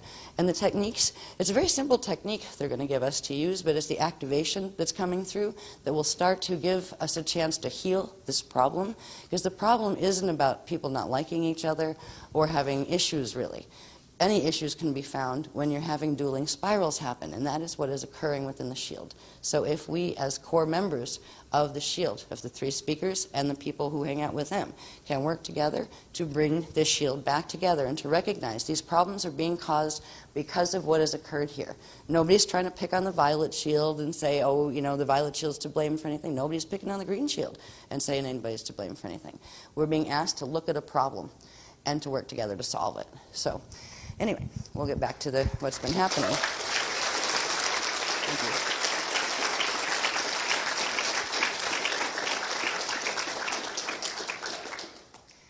Okay, they're nudging me now since we're on short, we don't have a huge amount of time and we probably won't have time to get back to it. There were a few things, just like they wanted me to pass on, I think it was in the orientation, that because of the nature of what is occurring in the shields, they have suspended ordinations of any kind at this point until this, until the dark flowering problem that's happening in the violet and the green shields, and a smaller portion of the blue, but it's affecting some of the blue as well, that it's just better for everybody to just suspend ordinations for now. They also wanted me to say the same thing. This is from council, not from me. It's directly from the Mashayahana councils. They don't mind if Kathara is being taught, but they are asking that Kathara facilitators cease to facilitate client sessions at this time until further notice, until the shield problem is addressed. They would also like the core teams of the green and the violet shield to understand that you are very loved by the beloveds and all of the work that you have done and worked so hard to help bring this work out to people. We're always very grateful for that. But because of the condition of the shields, you yourselves are in danger because your shields have been harmed, and your own shields can actually pull you down. So because of that and because of the serious nature of what is occurring on behalf of the councils, the Crystal Lake councils, and on behalf of all of the Christic races that we have worked for, the Guardian Lions, all the way up to the Mashayahana councils and now to the Alhambra councils. They are putting the shields themselves, not just your contracts, but the shields themselves in, it's called a protectorate status, which means that they are assigning to both of you, to both, you, Asan, and to Mac, a small committee of, it's a protectorate committee to work with you until the problem is resolved.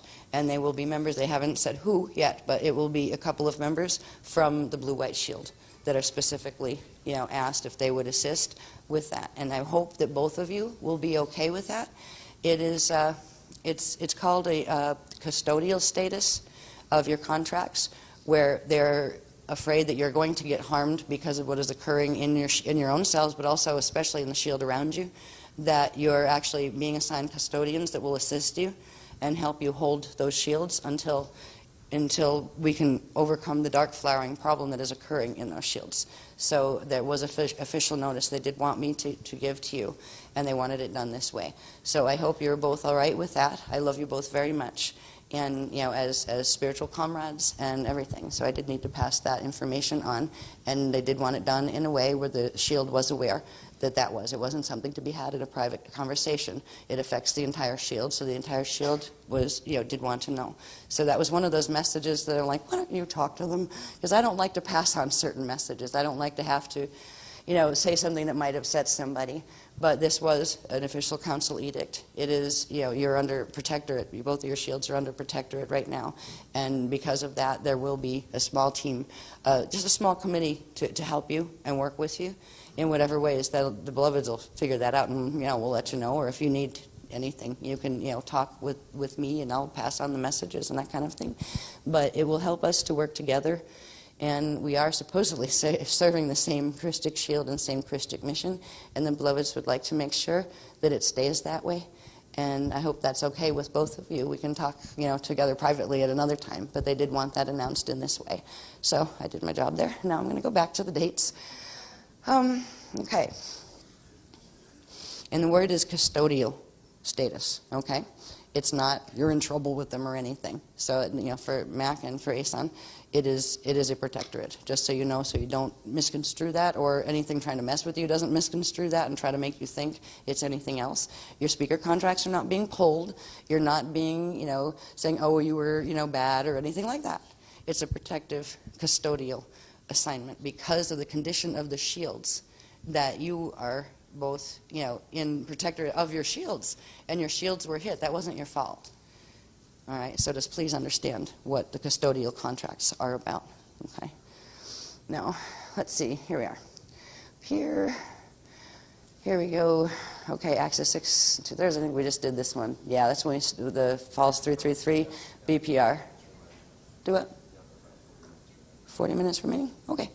I think I can do that. I'll just speed up in certain parts. But I wanted to cover the time frames here of what led up to this predicament, this challenge that we're facing with the Metatronic spiral, and so people could see the time frames when the stands, each of the stands are going to occur. They haven't given a lot of information on what is going to occur during those stands, but a stand implies we're standing against something being thrown at us pretty much. So there are the points when the other side will do accelerations, which means pulses and those kind of things to the shield. So let's see. There's a whole bunch of other information I didn't have time to synthesize. It has to do with when they're going to start using the 7 trumpets technologies, and the Jehovian seals are going to activate and those kind of things, because at this point they can do those things. But we have a little, they might be able to, the Metatronic side might be able to get those parts of the Metatronic Templar activated again on Earth. But there's some very interesting technologies that the beloveds have too, especially at the Alhambra level of beloveds, that will probably frustrate the Metatronics a lot, because they can have lots of their current running through, but there are certain things they will not be able to do because they can't override the meiotic plasma currents. So the meiotic plasma currents, they can't put too much of them in or it'd explode the matrix, and that's not the objective of the Christics either. But they can hold the grids so they don't shift, so they don't go into pole shift like the Metatronics are trying to push it into. They'll get their 55 spin, but they won't get their flip, basically. And then they'll go up to their 89 spin, and they still won't get their flip. Their pole shift is what I'm saying with the flip. So we're in a war of attrition at this point. It's just like a ping pong match of energy, back and forth and back and forth. You threw Partakai power 4, and now I have to throw back Partakai power 5, and then you threw a 10, and I have to throw a 12. It's getting like that. It has been really for quite a while, but it's getting serious now because of the levels of the currents that are running, and because it's now a plasma war, not just primal life force currents, but the primal plasmas, which are much, much stronger in Partakai power. So let's see. Here we are at this was the big breach point. August 8th of 2011. This is when the Watchtower Shield and the Shield of Solomon anchored the false plasma ray, just like the seed atom had back here. And that's when it began to reverse the Shield of Solomon to the false 333 alignment, BPR alignment. And that is the same time when what's called the Covenant of Alhambra was activated. Now we'll see a little bit later what the Covenant of Alhambra is, who are these Alhambra races anyway, and why they got involved. But this is where they got directly involved. They've been watching and monitoring for a long time through the deity planes and that kind of stuff, but they have a certain contract with God Source that when certain things to this level happen in matrices, they come and they assist. And these are the ones, these are the rays, the crystal ray people, that they look like crystal rays because they're holding the gate codes that hold that span that has the shape, literally, of a crystal ray, which is translated biologically into the DNA that they choose when they're choosing to materialize. So they do look like large rays, but they can also shapeshift in any form they want to. So they can look like a human, they can look like, you know, an alien, they can look like a tree, whatever, right? So we'll look at those guys a little bit later. But this is the point when it started to get really serious, because that is the point when we got dragged, and only a small bit of the core of the blue shield actually pulled out. So it was starting, the green shield was starting to pull the blue shield in at that point. So the beloveds really activated the fail-safes of certain ones in the core blue shield. It's like pull you up by your bootstraps because you're not allowed to fall, because if you fall, the whole thing will fall. And there were several people that had the coding that corresponded to that, you know, how the beloveds looked at that, and they activated us very hard and very fast, which was very difficult, actually. It's like, oh! You know, the frequencies running when they started activating the, what I now know are the Alhambra codes, were just amazing. It felt like you were going to just get blown apart from the inside out. The frequencies were so strong. But they're really good for weight loss, though. It's like within a week I'd gone from 136 pounds to like 100 and, I think it was like 18 or something, and then it went down the next week to 111. It was like, whoa, flame burn, wow. You know, it was pretty intense. And that happened right after this. You know, so this is when the breach occurred on the 8th of August, and between the 10th and the 12th of the August workshop, that's when whatever the August workshop was going to be about before that point completely changed 2 days before, and that's when they started with the Tantra Asia shield and you know, telling us about the Tantra Asia contracts and that they had to activate the Tantra Asia shield early. I guess it would have been activated anyway in 2013 because there are certain levels of the gates that would have had to have been opened and maintained by the people of the Tantra Asia shield, but it was more like once we moved nicely through 2012 and into 2013. They would open, I think the Tantra Asias were supposed to open the gates that would allow the visitations to occur, like to allow the Rhea Feme and some of the other Femes to actually come in and visit at certain points of official disclosure.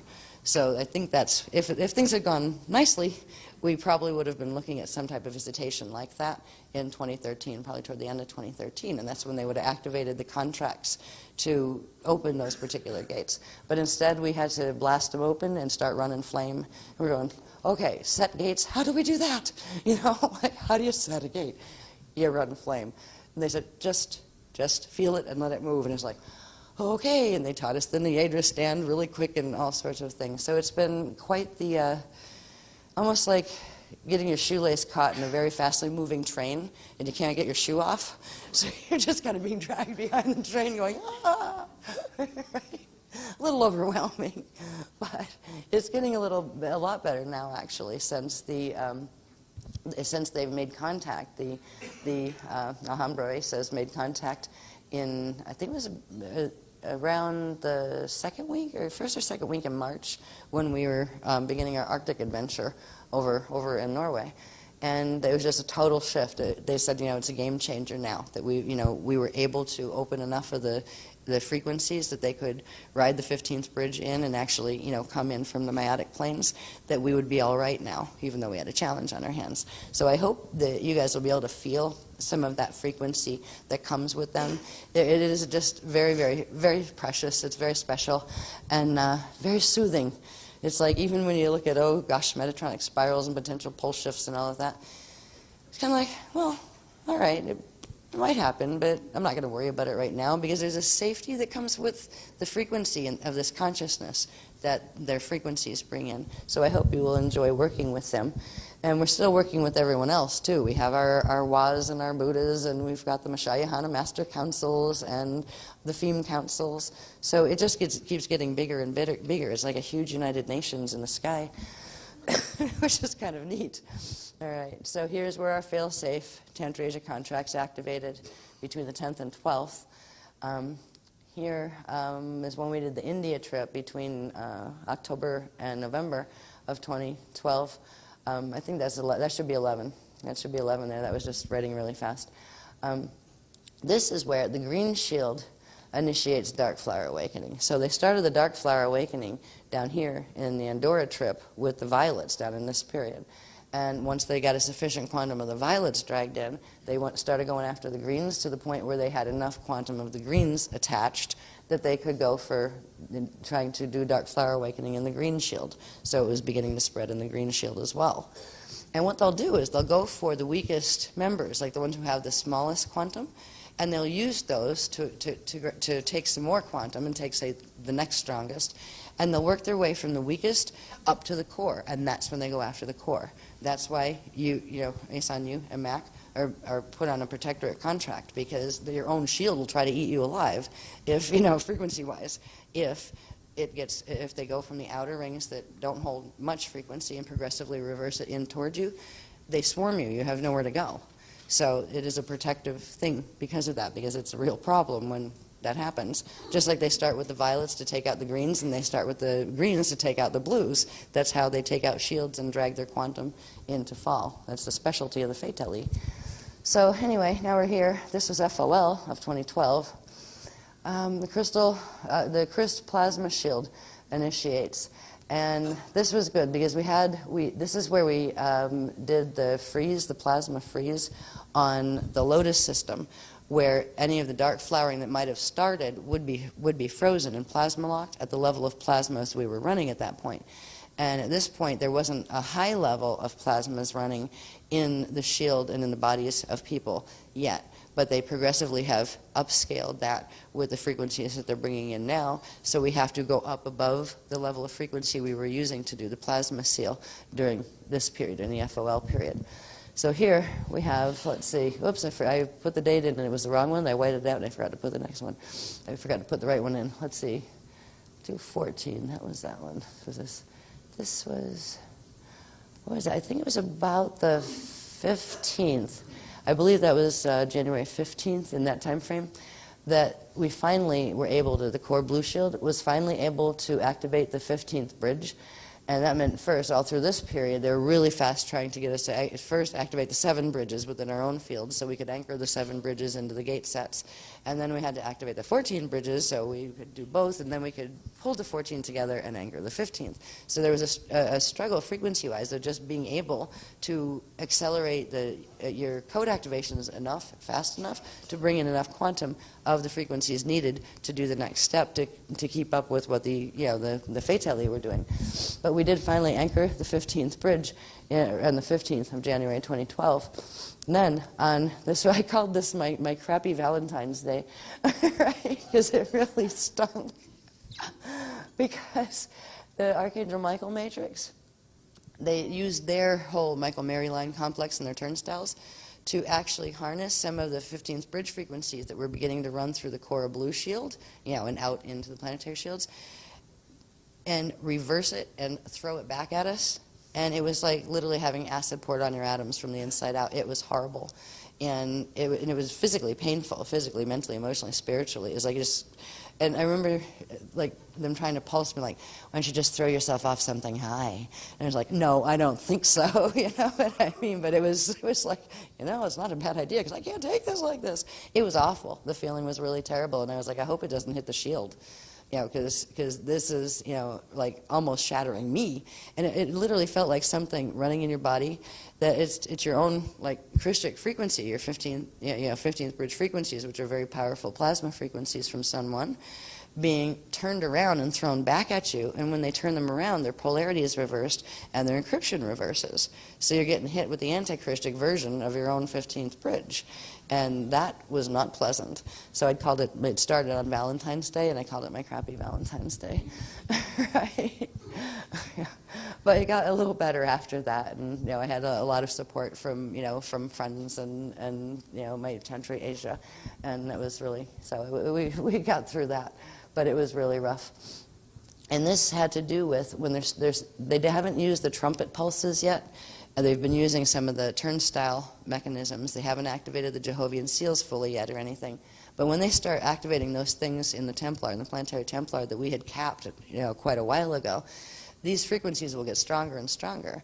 So the beloveds are giving us something now that will help us be able to transmute that frequency before it hits us, so it doesn't feel like you're being having acid poured into your atoms, because that's really what those frequencies feel like to a Christic. They might feel fine to a Metatronic, but not to a Christic. Yeah, I'm sure Christic frequencies probably don't feel really great to a person who's fully running on anti-Christic Metatronic codes either. They'd be too hot and too high probably. But anyway, so once that started, this is where we were asked to go and do grid work.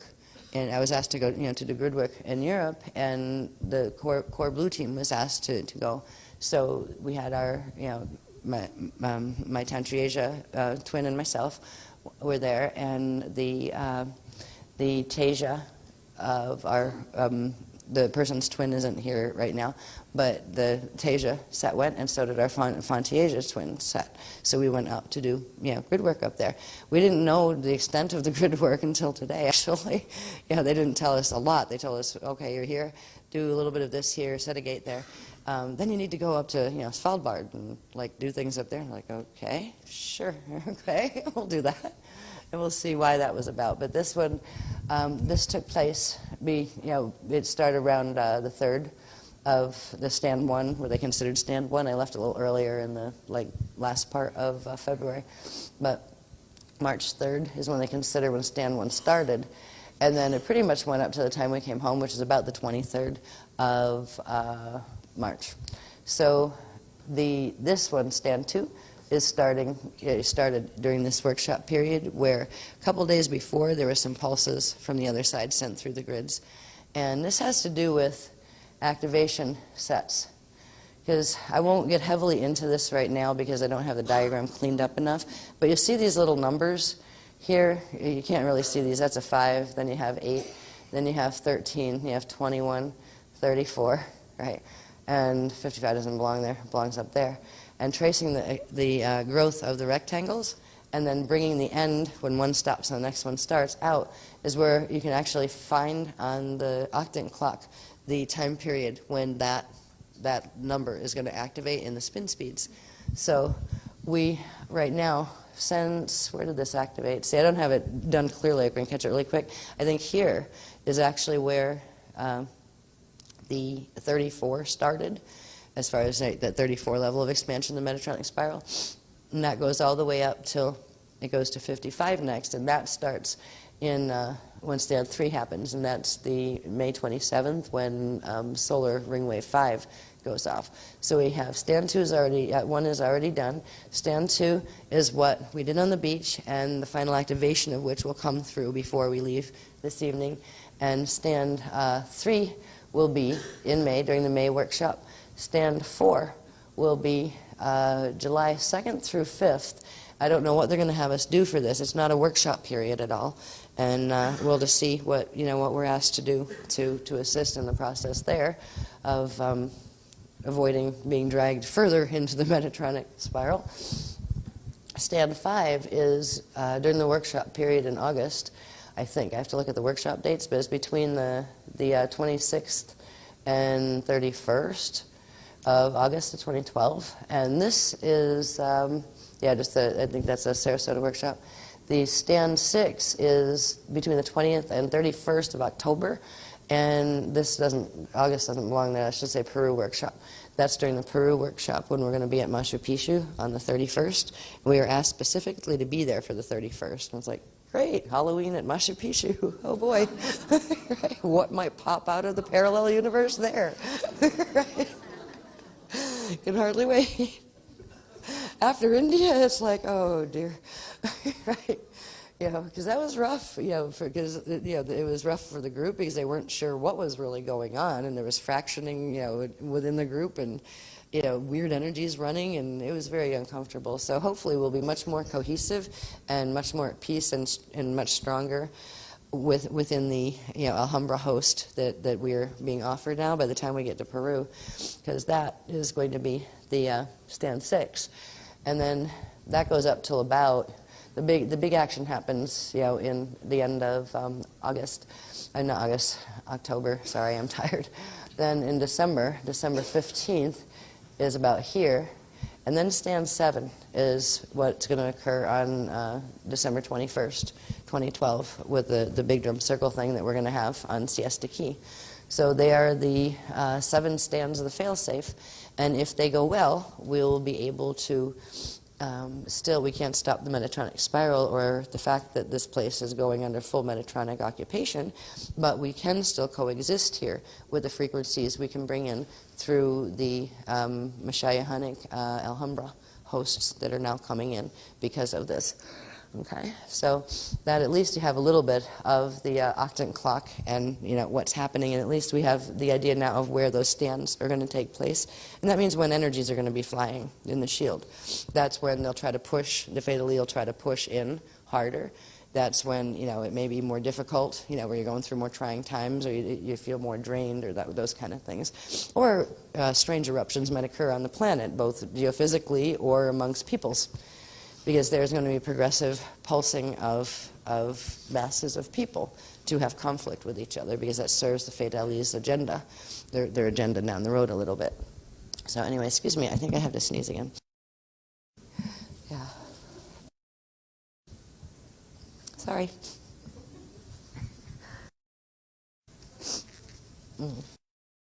Yeah, I've done a workshop before where I actually had my ribs wrapped because I'd had a cold for 3 months, and it had torn a muscle in my side, and it felt like I was being stabbed. I've done a workshop with that, but I've never done one while almost sneezing and sniffling continually. This is new. So I apologize. It's kind of embarrassing. Like, my face is running all over my face. Sorry. You're going to have to edit out. When they do the DVDs, you're going to have to edit out all the way through. Yeah, it's a little embarrassing. Okay. All right, next one, please. Here we go. Some of them are actually typeset, and Shauna and Deb were doing them. Asen was going to help too, but it was like he had to be down here, and it was too hard to run everybody back and forth with one sheet of paper at a time, because that was about the process. It'd take me like an hour to get one graph done, and then the typesetters are like waiting around, like, whenever you're ready. It's like, yeah, give me another half hour. But they haven't been proofed. We didn't have really time to proof them because it wasn't sitting around for a half hour, really. Summary of the Alhambra crystal rays activations. Now, this is just a little bit of summary of the things that we looked at in the first session that talked about things that I was going, okay, which was the shield, which was the seal of Alhambra, of the crystal rays, of what? All these new names of things, and what exactly did they do? So we made just a summary chart so it was easier to remember, and also they elaborated a bit on some of the things like the heart of the Reyes, and who are the Alhambra races. So it starts with the 3 eternal eyes of the Reyes, and it just explains what they were. We read that information from some of the graphs in the first session. But they are the core flame meiotic D-span stargate portals, known as flame passages between the cosmea meiotic planes and the deity planes of the cosmea core and the external creation fields. And they opened on April 7th. When open, they bring meiotic plasma liquid sound flames from the cosmea meiotic plane into the cosmea core aquiline sun 1, and then outward into our cosmic matrix. And that is what we were anchoring on the beach. We started to bring in those frequencies. And that implies that these eyes were progressively opened. What I didn't know is, when exactly did the eyes open? Did we open the eyes? Were they open before? Did the beloveds open the eyes? And those eyes are literally portal interfaces, with gate systems. And we found out that actually they began opening in March, because they were associated with some of the work we were doing in the Arctic trip but nothing we were knowing about consciously until now. So they let us know some of the things that were achieved in it seemed like small minor grid work, but why did they send us all the way up to almost the North Pole to do it? Because it was really important. It was so important they didn't tell us how important it was. And so we're here, right? So all of these have been opened.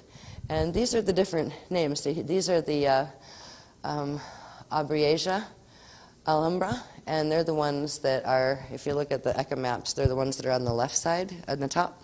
And the Mayatic plain, they open in the Mayatic plains via the Alhambra Akasha core flame. And the second Eternal Eye of Reyes opens to the Alea Alhambra, and the Mayatic plains via the Aquarian Akasha Ea core flame. So that's the matrix on the right in the Eka maps, the Aquarian matrix. And then the third Eternal Eye of Reyes opens to the Kumea Alhambra, Mayatic plains, via our Akasha Ea core flame. So in our Akasha Ea, that's where we have our core flame. That is where that eye opens, and it's on the. We have actually the maps to show where those eyes were. I think I showed those whenever it was I was here last. I think that was the day before yesterday at this point.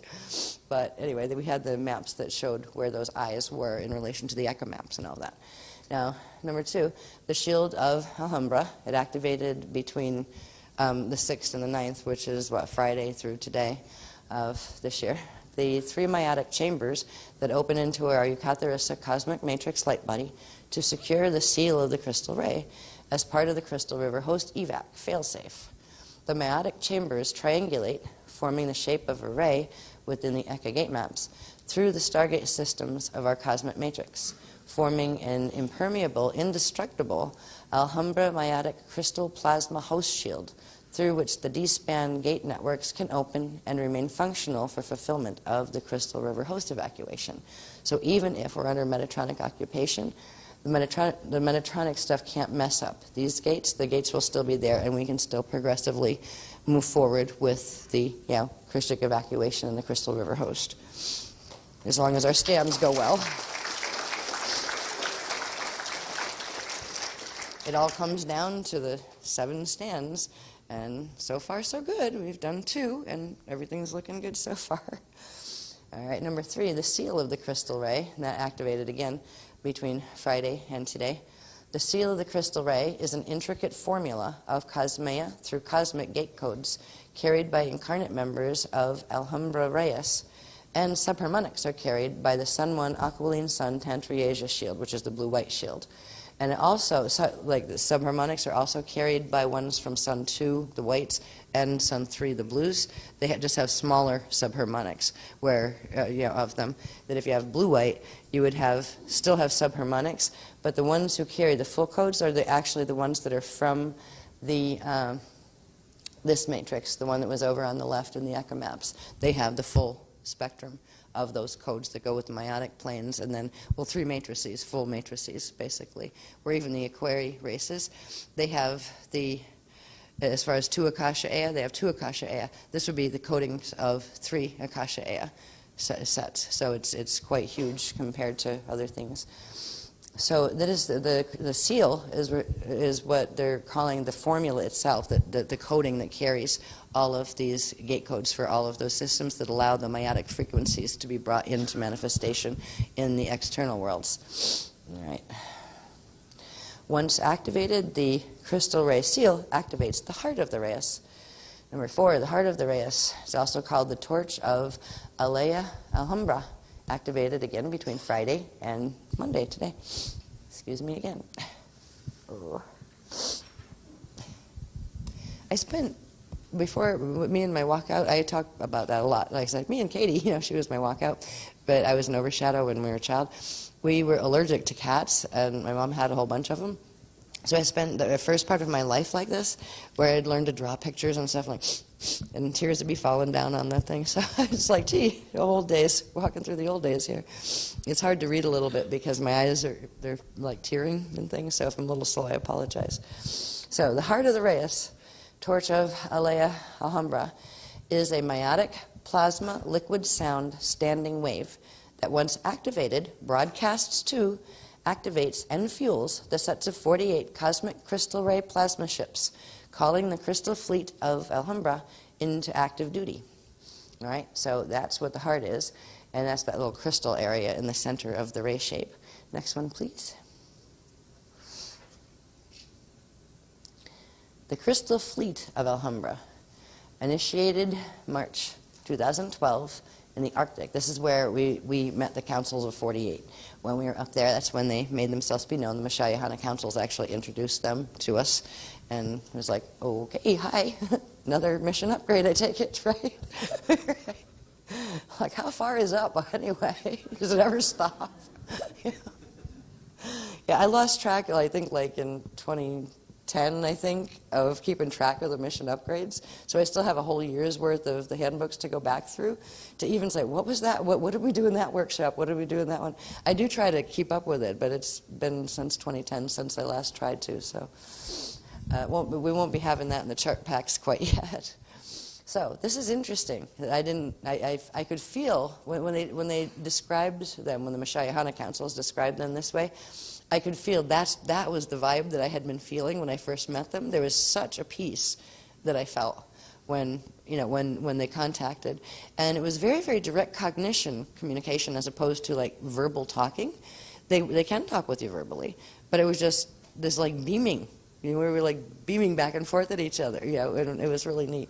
But they said they're a massive collective of the Alhambra Reyes crystal people, eternal crystalline plasma liquid sound consciousness, that is their form, from the Cosmea meiotic planes that materialize into last call, last fall cosmic matrix systems as collectives of huge crystal plasma ray living transport ships to fulfill the failsafe of the eternal Christ code. That's why they incarnate. So they are the failsafe of the Christ code. The Reyes are. That's what they choose to have an existence in order to serve the Christ in that way. So they're the last call, last fall matrices.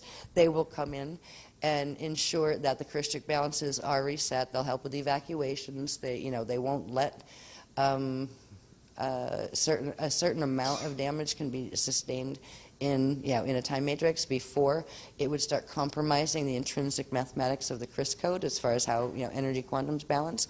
And these are the ones that come in and hit restart. Basically, they will help evac, they will help set gates, they will hold the host when necessary. So let's see. To fulfill the failsafe of the eternal Christ code.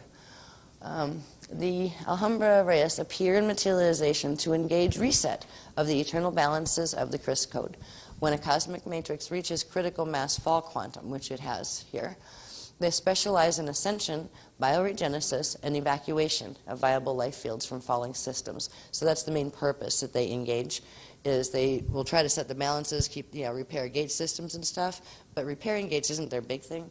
Their big thing is assisting life forms to get up and out, to continue being able to ascend, and to help them with bioregenerating their ascension codes in their biological forms so that they can evac out of systems that are falling. So that's their specialty.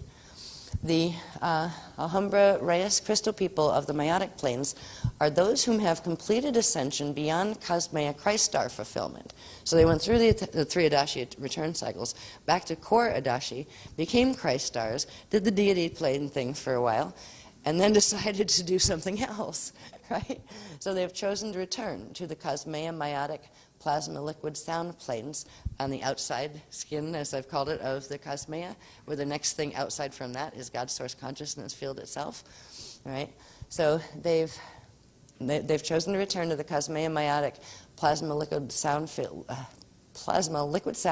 planes, and the first state of innocent knowing in at-one-ment with God's source. So they're saying that first state of innocent knowing in at-one-ment with God's source is associated with these meiotic planes of the Cosmea. And they chose, after doing the whole Christ star evolution as literally solar systems themselves and those kind of things that would host other life forms that would be in their solar systems, they went through those things and they decided to return back into. They could have fully gone back into God's source consciousness field, but they chose to stay in the meiotic planes so that they could still, as consciousness collectives, without having to engage an entire new, like, incarnate into the matrix cycle where they could actually stay with all the skills that they had and the coding they had, because they're shapeshifters at this point. They can take any form. They reach the highest level you can before completely blissing out back into God source consciousness field, at which point then you'd have to start over again to come back out into the matrix. So they stayed there so they could help. So their joy in existence is assisting in any of the matrices in the cosmea that need this type of assistance for evac, bioregenesis, and ascension. All right, let's see.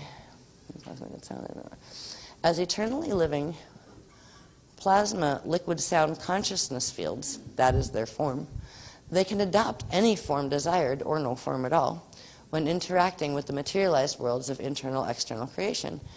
The Alhambra Reyes will form the mirror in the sky deflection fields in our current cosmic drama, ensuring safe passage and evac for those in genuine service to the Christ and eternal God source. So they're the ones they are the mirror in the sky that we have been progressively preparing this planet to be able to hold the frequencies of. But they've got 48 of themselves sleeping here, and they are the ray ships that we are beginning the process of assisting them to raise. And it's like waking up after a long sleep, because they have been dormant. But time, when you're that type of consciousness, you don't experience time in the same way we did. These ships, or beings, that are in the form of plasma ray ships, went to sleep here because they chose to during the electric wars 5.5 million years ago. That's a really long sleep. Excuse me. I think there were several other times in our history since then that the rest of them that didn't come in and go to sleep as ships that are sleeping in the mantle really wanted to wake them up, but we were not able to for whatever reasons. We couldn't get gates open or whatever, so we couldn't raise the mirror deflection field. So progressively things got worse on Earth, and seeding 2 fell, and now seeding 3 is pretty much being decimated. So these guys have been here a long time, but finally we're able to raise the ships, wake them up, wake up our kin, and have our mirror in the sky begin the process of turning those currents and sending them back to where they came from. So this is good news. Okay, let's see. Okay, the Covenant of Alhambra, it activated on August 8th of 2011. It's the eternal covenant of Christic love, service, and protection held by the Alhambra Reyes crystal people of the Mayotic plains, through which they have dedicated their eternal existence to upholding and servicing the balances of the Christ code and in the fulfillment of divine will in loving service to all life everywhere. The specialized intelligence and encryption coding of the Alhambra Reyes allows them to orchestrate the highest level of service to the ascension stargate systems of the cosmea, to which they serve under the covenant of Alhambra as the eternal custodians. So they're the custodians of the cosmea ascension stargate systems, and they have all of the knowledge and the coding that goes with all of those stargate systems, which means they have access to all of the stargate systems in every cosmic matrix, every cosmea, in every cosmosa in our cosmea. So that's a huge set of encryption codes to carry, of gate codes to carry. At that point, I don't think you count DNA strands, Right. But there are 48 primary frequencies that they run. The 48 comes up a lot when we're dealing with them. So, yeah, let's see. The Covenant of Alhambra was engaged within our matrix, our cosmic matrix, on August 8th, 2012, Earth time, due to this matrix reaching critical fall quantum on that date. Through the Covenant of Alhambra, the Crystal River Host evac mission of Earth and the Milky Way will be able to continue even while this fall system progresses into a period of Metatronic occupation, which is what we're entering. Okay, next one, please. Well, yeah, that's another one. Yep. Mm-hmm. I'm sorry, but the breakdown crew are waiting outside the door. We do not have a minute beyond 8. What time is it? Minutes from now. 14. Okay. Just whip them through really fast, and I'll say, stop, and go really quick here. All right, yep. I'm going to get to the anatomy in a minute really quick. I want to get to there's a couple things I'm going to have to start talking really fast at this point. All right, this is to remember, we've seen these maps before. This is just, I'm not going to go through it because I don't have time, but these are basically rough maps of, there's the United States, there's Europe, there's Norway, where we went for our Arctic adventure. I wanted to show you this in relation to the next couple graphs. Quick, please. There we go. That's the graviton vortice sets. This is how the ray ships fit together. We've talked about before in the first presentation about how 4 of the rays come together to form one of these tiles, and then there's another set of 4. So each place there's 2 tiles running here on the Earth plane, 2 here, and 2 here. Each have 16. So we've got 3 times 16 equals 48 ray ships on the planet, and they correspond directly to these maps here. Next one, please. When the rays are resting and they are asleep, where this is our tilted axis, right? The solar axis is like here. This is our tilted axis. Well, even further tilted would be the vertical of the axis of the ray matrix when they're in the resting state. From the 23.5 degree shift of the false geographical north, they're a further 23.5 degrees down from that, right? So that is the angle that that grid, this grid, right, which is just diamond shaped, right? It looks like a Christ star vehicle, and that's the one. Each of one of those has 8 ray ships in it. It interfaces this way. When we were up in Norway, we were dealing with what is called the command ship of the entire set. The command ship has the ability to activate them, and what happens when they're first activated is this axis shifts into alignment with our geographical false north, which is what they call the North Pole. So this entire grid that looks like that rotates and shifts that way, and that's when the rays wake up. Next one, please. I think I'll put the one after that first. Hold that one and put that back in a second. Okay, I can feel the beloveds are starting to, I can feel a vibration running. They're starting an activation. They're not saying to do anything yet.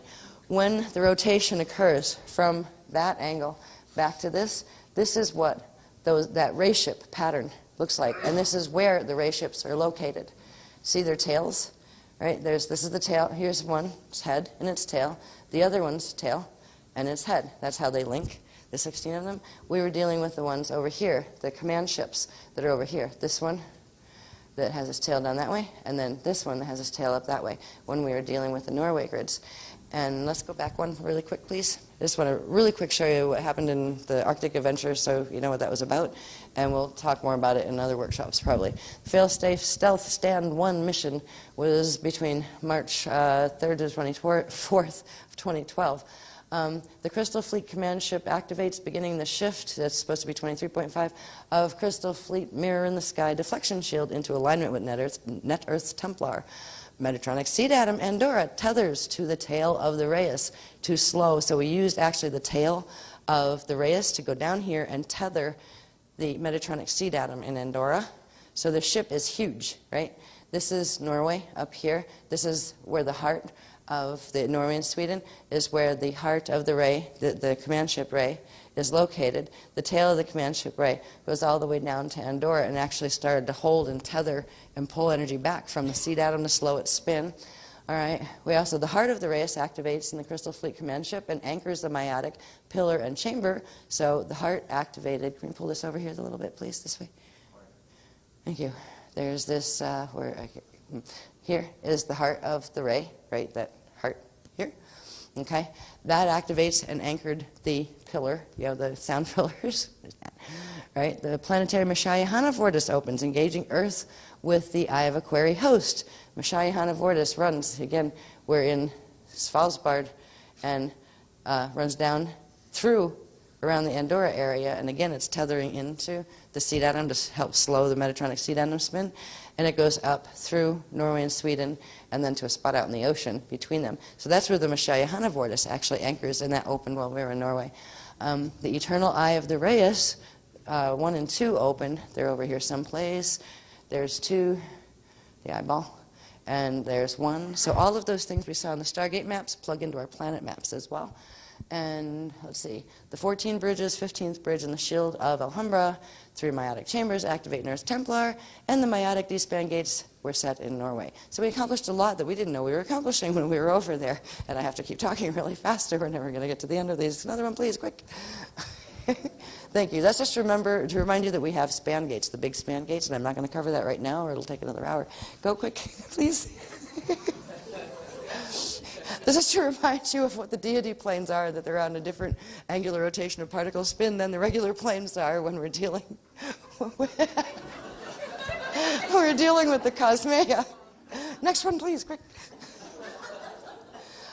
Here we go. The 14 bridges and the 15th bridge. Over here we had the 7 bridges flows, right, that we talked about before. We had 1, 2, 3, 4, 5, 6, 7 are the 7 bridges flow. There are 7 more over here. You put 7 and 7 together, you get 14. And when you get 14, you can bring the big one down through Sun 1, anchors the 15th bridge. When you anchor the 15th bridge, that creates a big spark that allows the meiotic tubes to open from the inside of the cosmea outside to the skin of the cosmea, which allows the meiotic flows to come down into the core of the cosmea and then out into the living matrix. There we go. That's the 14th bridge, 14 bridges, 15th bridge, and the meiotic chambers. Here we go. Next one, please. That's just to remind you of all the frequencies that we covered in the last workshop that are associated with the deity planes.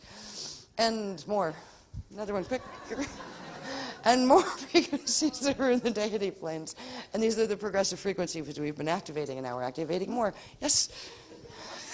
Just to remind you of what a cosmea looks like. And the core of the cosmea. Next one, please. Aha! Anatomy. We're at anatomy here. We have to read this really quick. Yes, alrighty.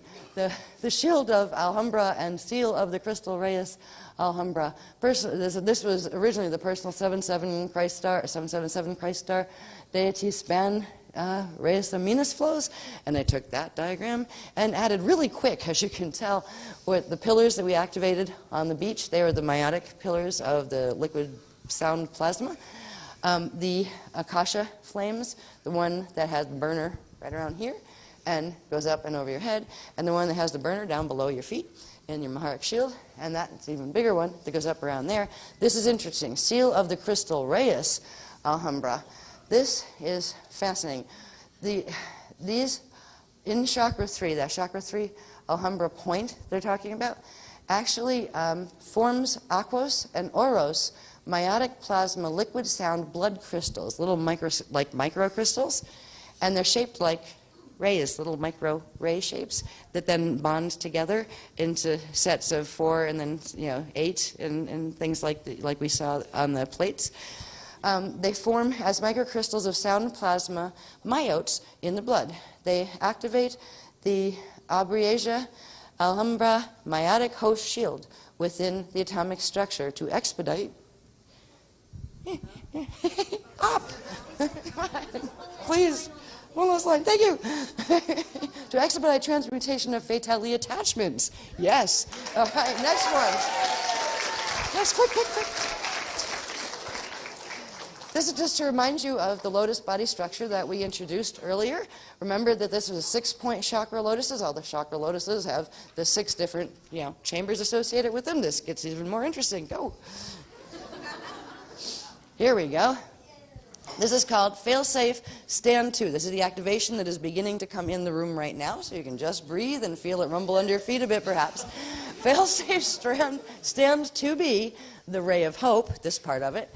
The Ray of Hope, the personal meiotic plasma ray host vehicle, right? The frequencies that are coming in now will give the host coding through the Alhambra that you will be able to progressively, even if you're not a Rayafim, you will be hosting with the Rayafim. So you'll be able to begin the process of activating a plasma ray body in cooperation with the host buddy that you met during the thing. Remember when we met some of them and it said if you want a buddy, they'll hang out with you?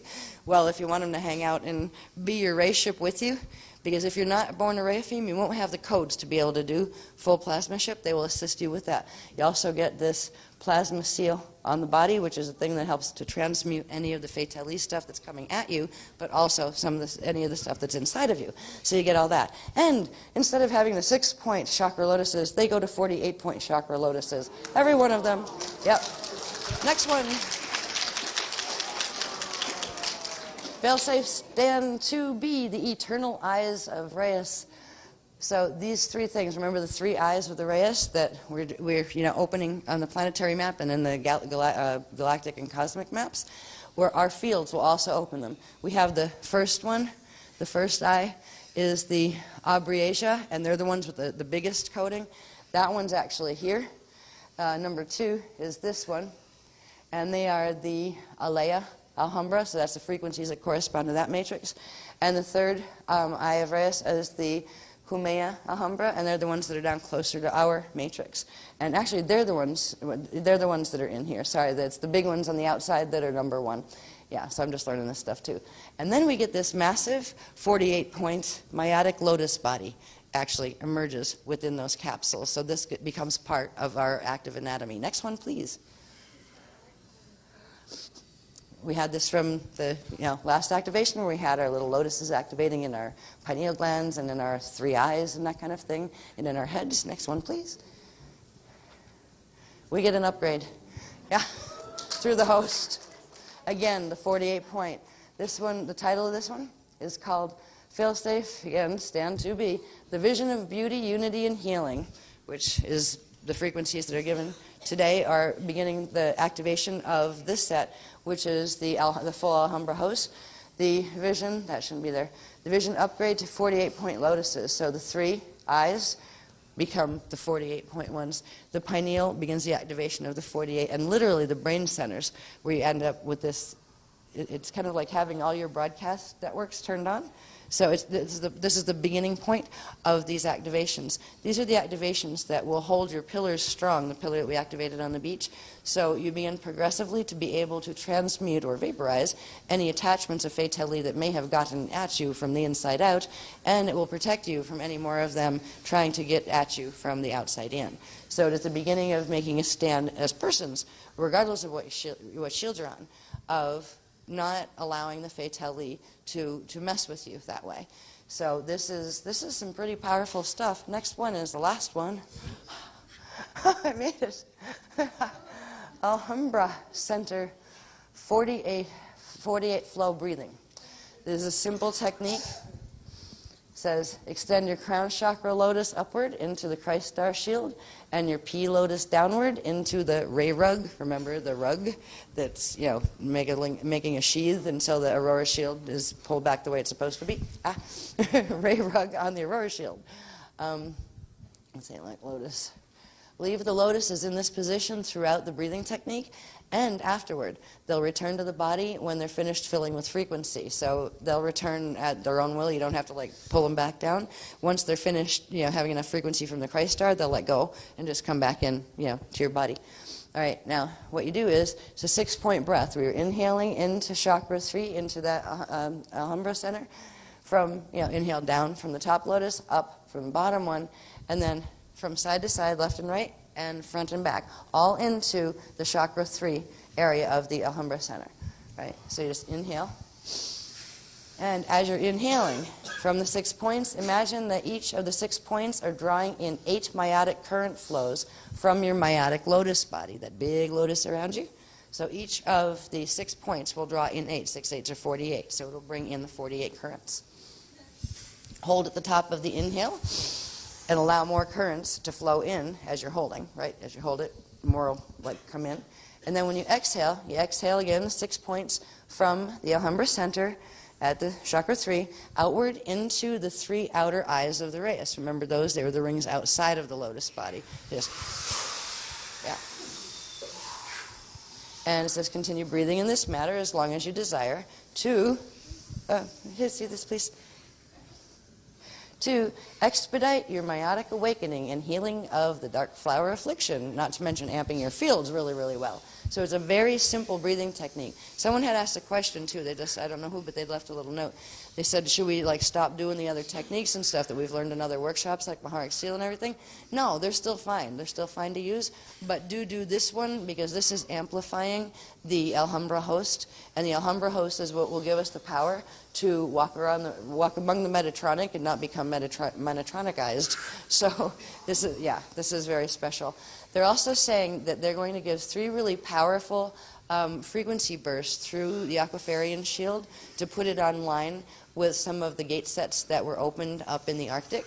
So, and this will go on for about the next 48 hours, they said, wherever you are. So as long as you want those activations, they will be there. Just try to remember to do a bit of that 6-point breathing with the 48 strands of frequency coming into chakra 3. And right now, that's the only thing that you really need to really remember to do every day. But Maharic Seal is always good. And any of the other techniques that we've given, they all help to build frequency and amplify. But try to remember too your burners, right? The flames of Alhambra with the little gas burners, one there and one down in your Maharic shield. And whenever you feel you want to amplify yourself or that you need protection or strength or something, bring up the pillar and bring up those flames and just remember they're there and just breathe with them. And you can play with the energy with them. Breathe it up, down, try it in different chakras. See what it does. You can play with those things. Now, because we're probably over the 15 minutes that I wasn't supposed to go that far anyway, but I did cover all the Mylars. I know it was a little fast, but I hope it was enough too. So you were introduced to this next level of your lotus anatomy and also of the protection. There are still things that we will do to heal in the shield, but this is the biggest thing that can be done at this time to begin the process of healing the dark flower affliction levels that have affected our own shields, because unless we can help our own shields, we're not going to be able to help anybody else. So this is the beginning of the healing of our shields. And as we progressively heal and work with these frequencies, we will be able to drag ourselves back out of that alignment with the Metatronic spirals and back into Christic alignment. When we meet again in May, this is going to be a big one. We're going to do a drum circle where we're going to work the BPR codes, because that's when we're going to actually do the crossover into the Metagalactic 12 BPR set that we were supposed to do in December. So May is a big one. I hope you'll be able to join us, and I hope it doesn't go an extra day. But at this point, I'm really going to say, why don't we just include Monday as workshop time? Seriously. And thank you for your patience, and I hope you have a lovely life, and I hope to see you in May. Bye.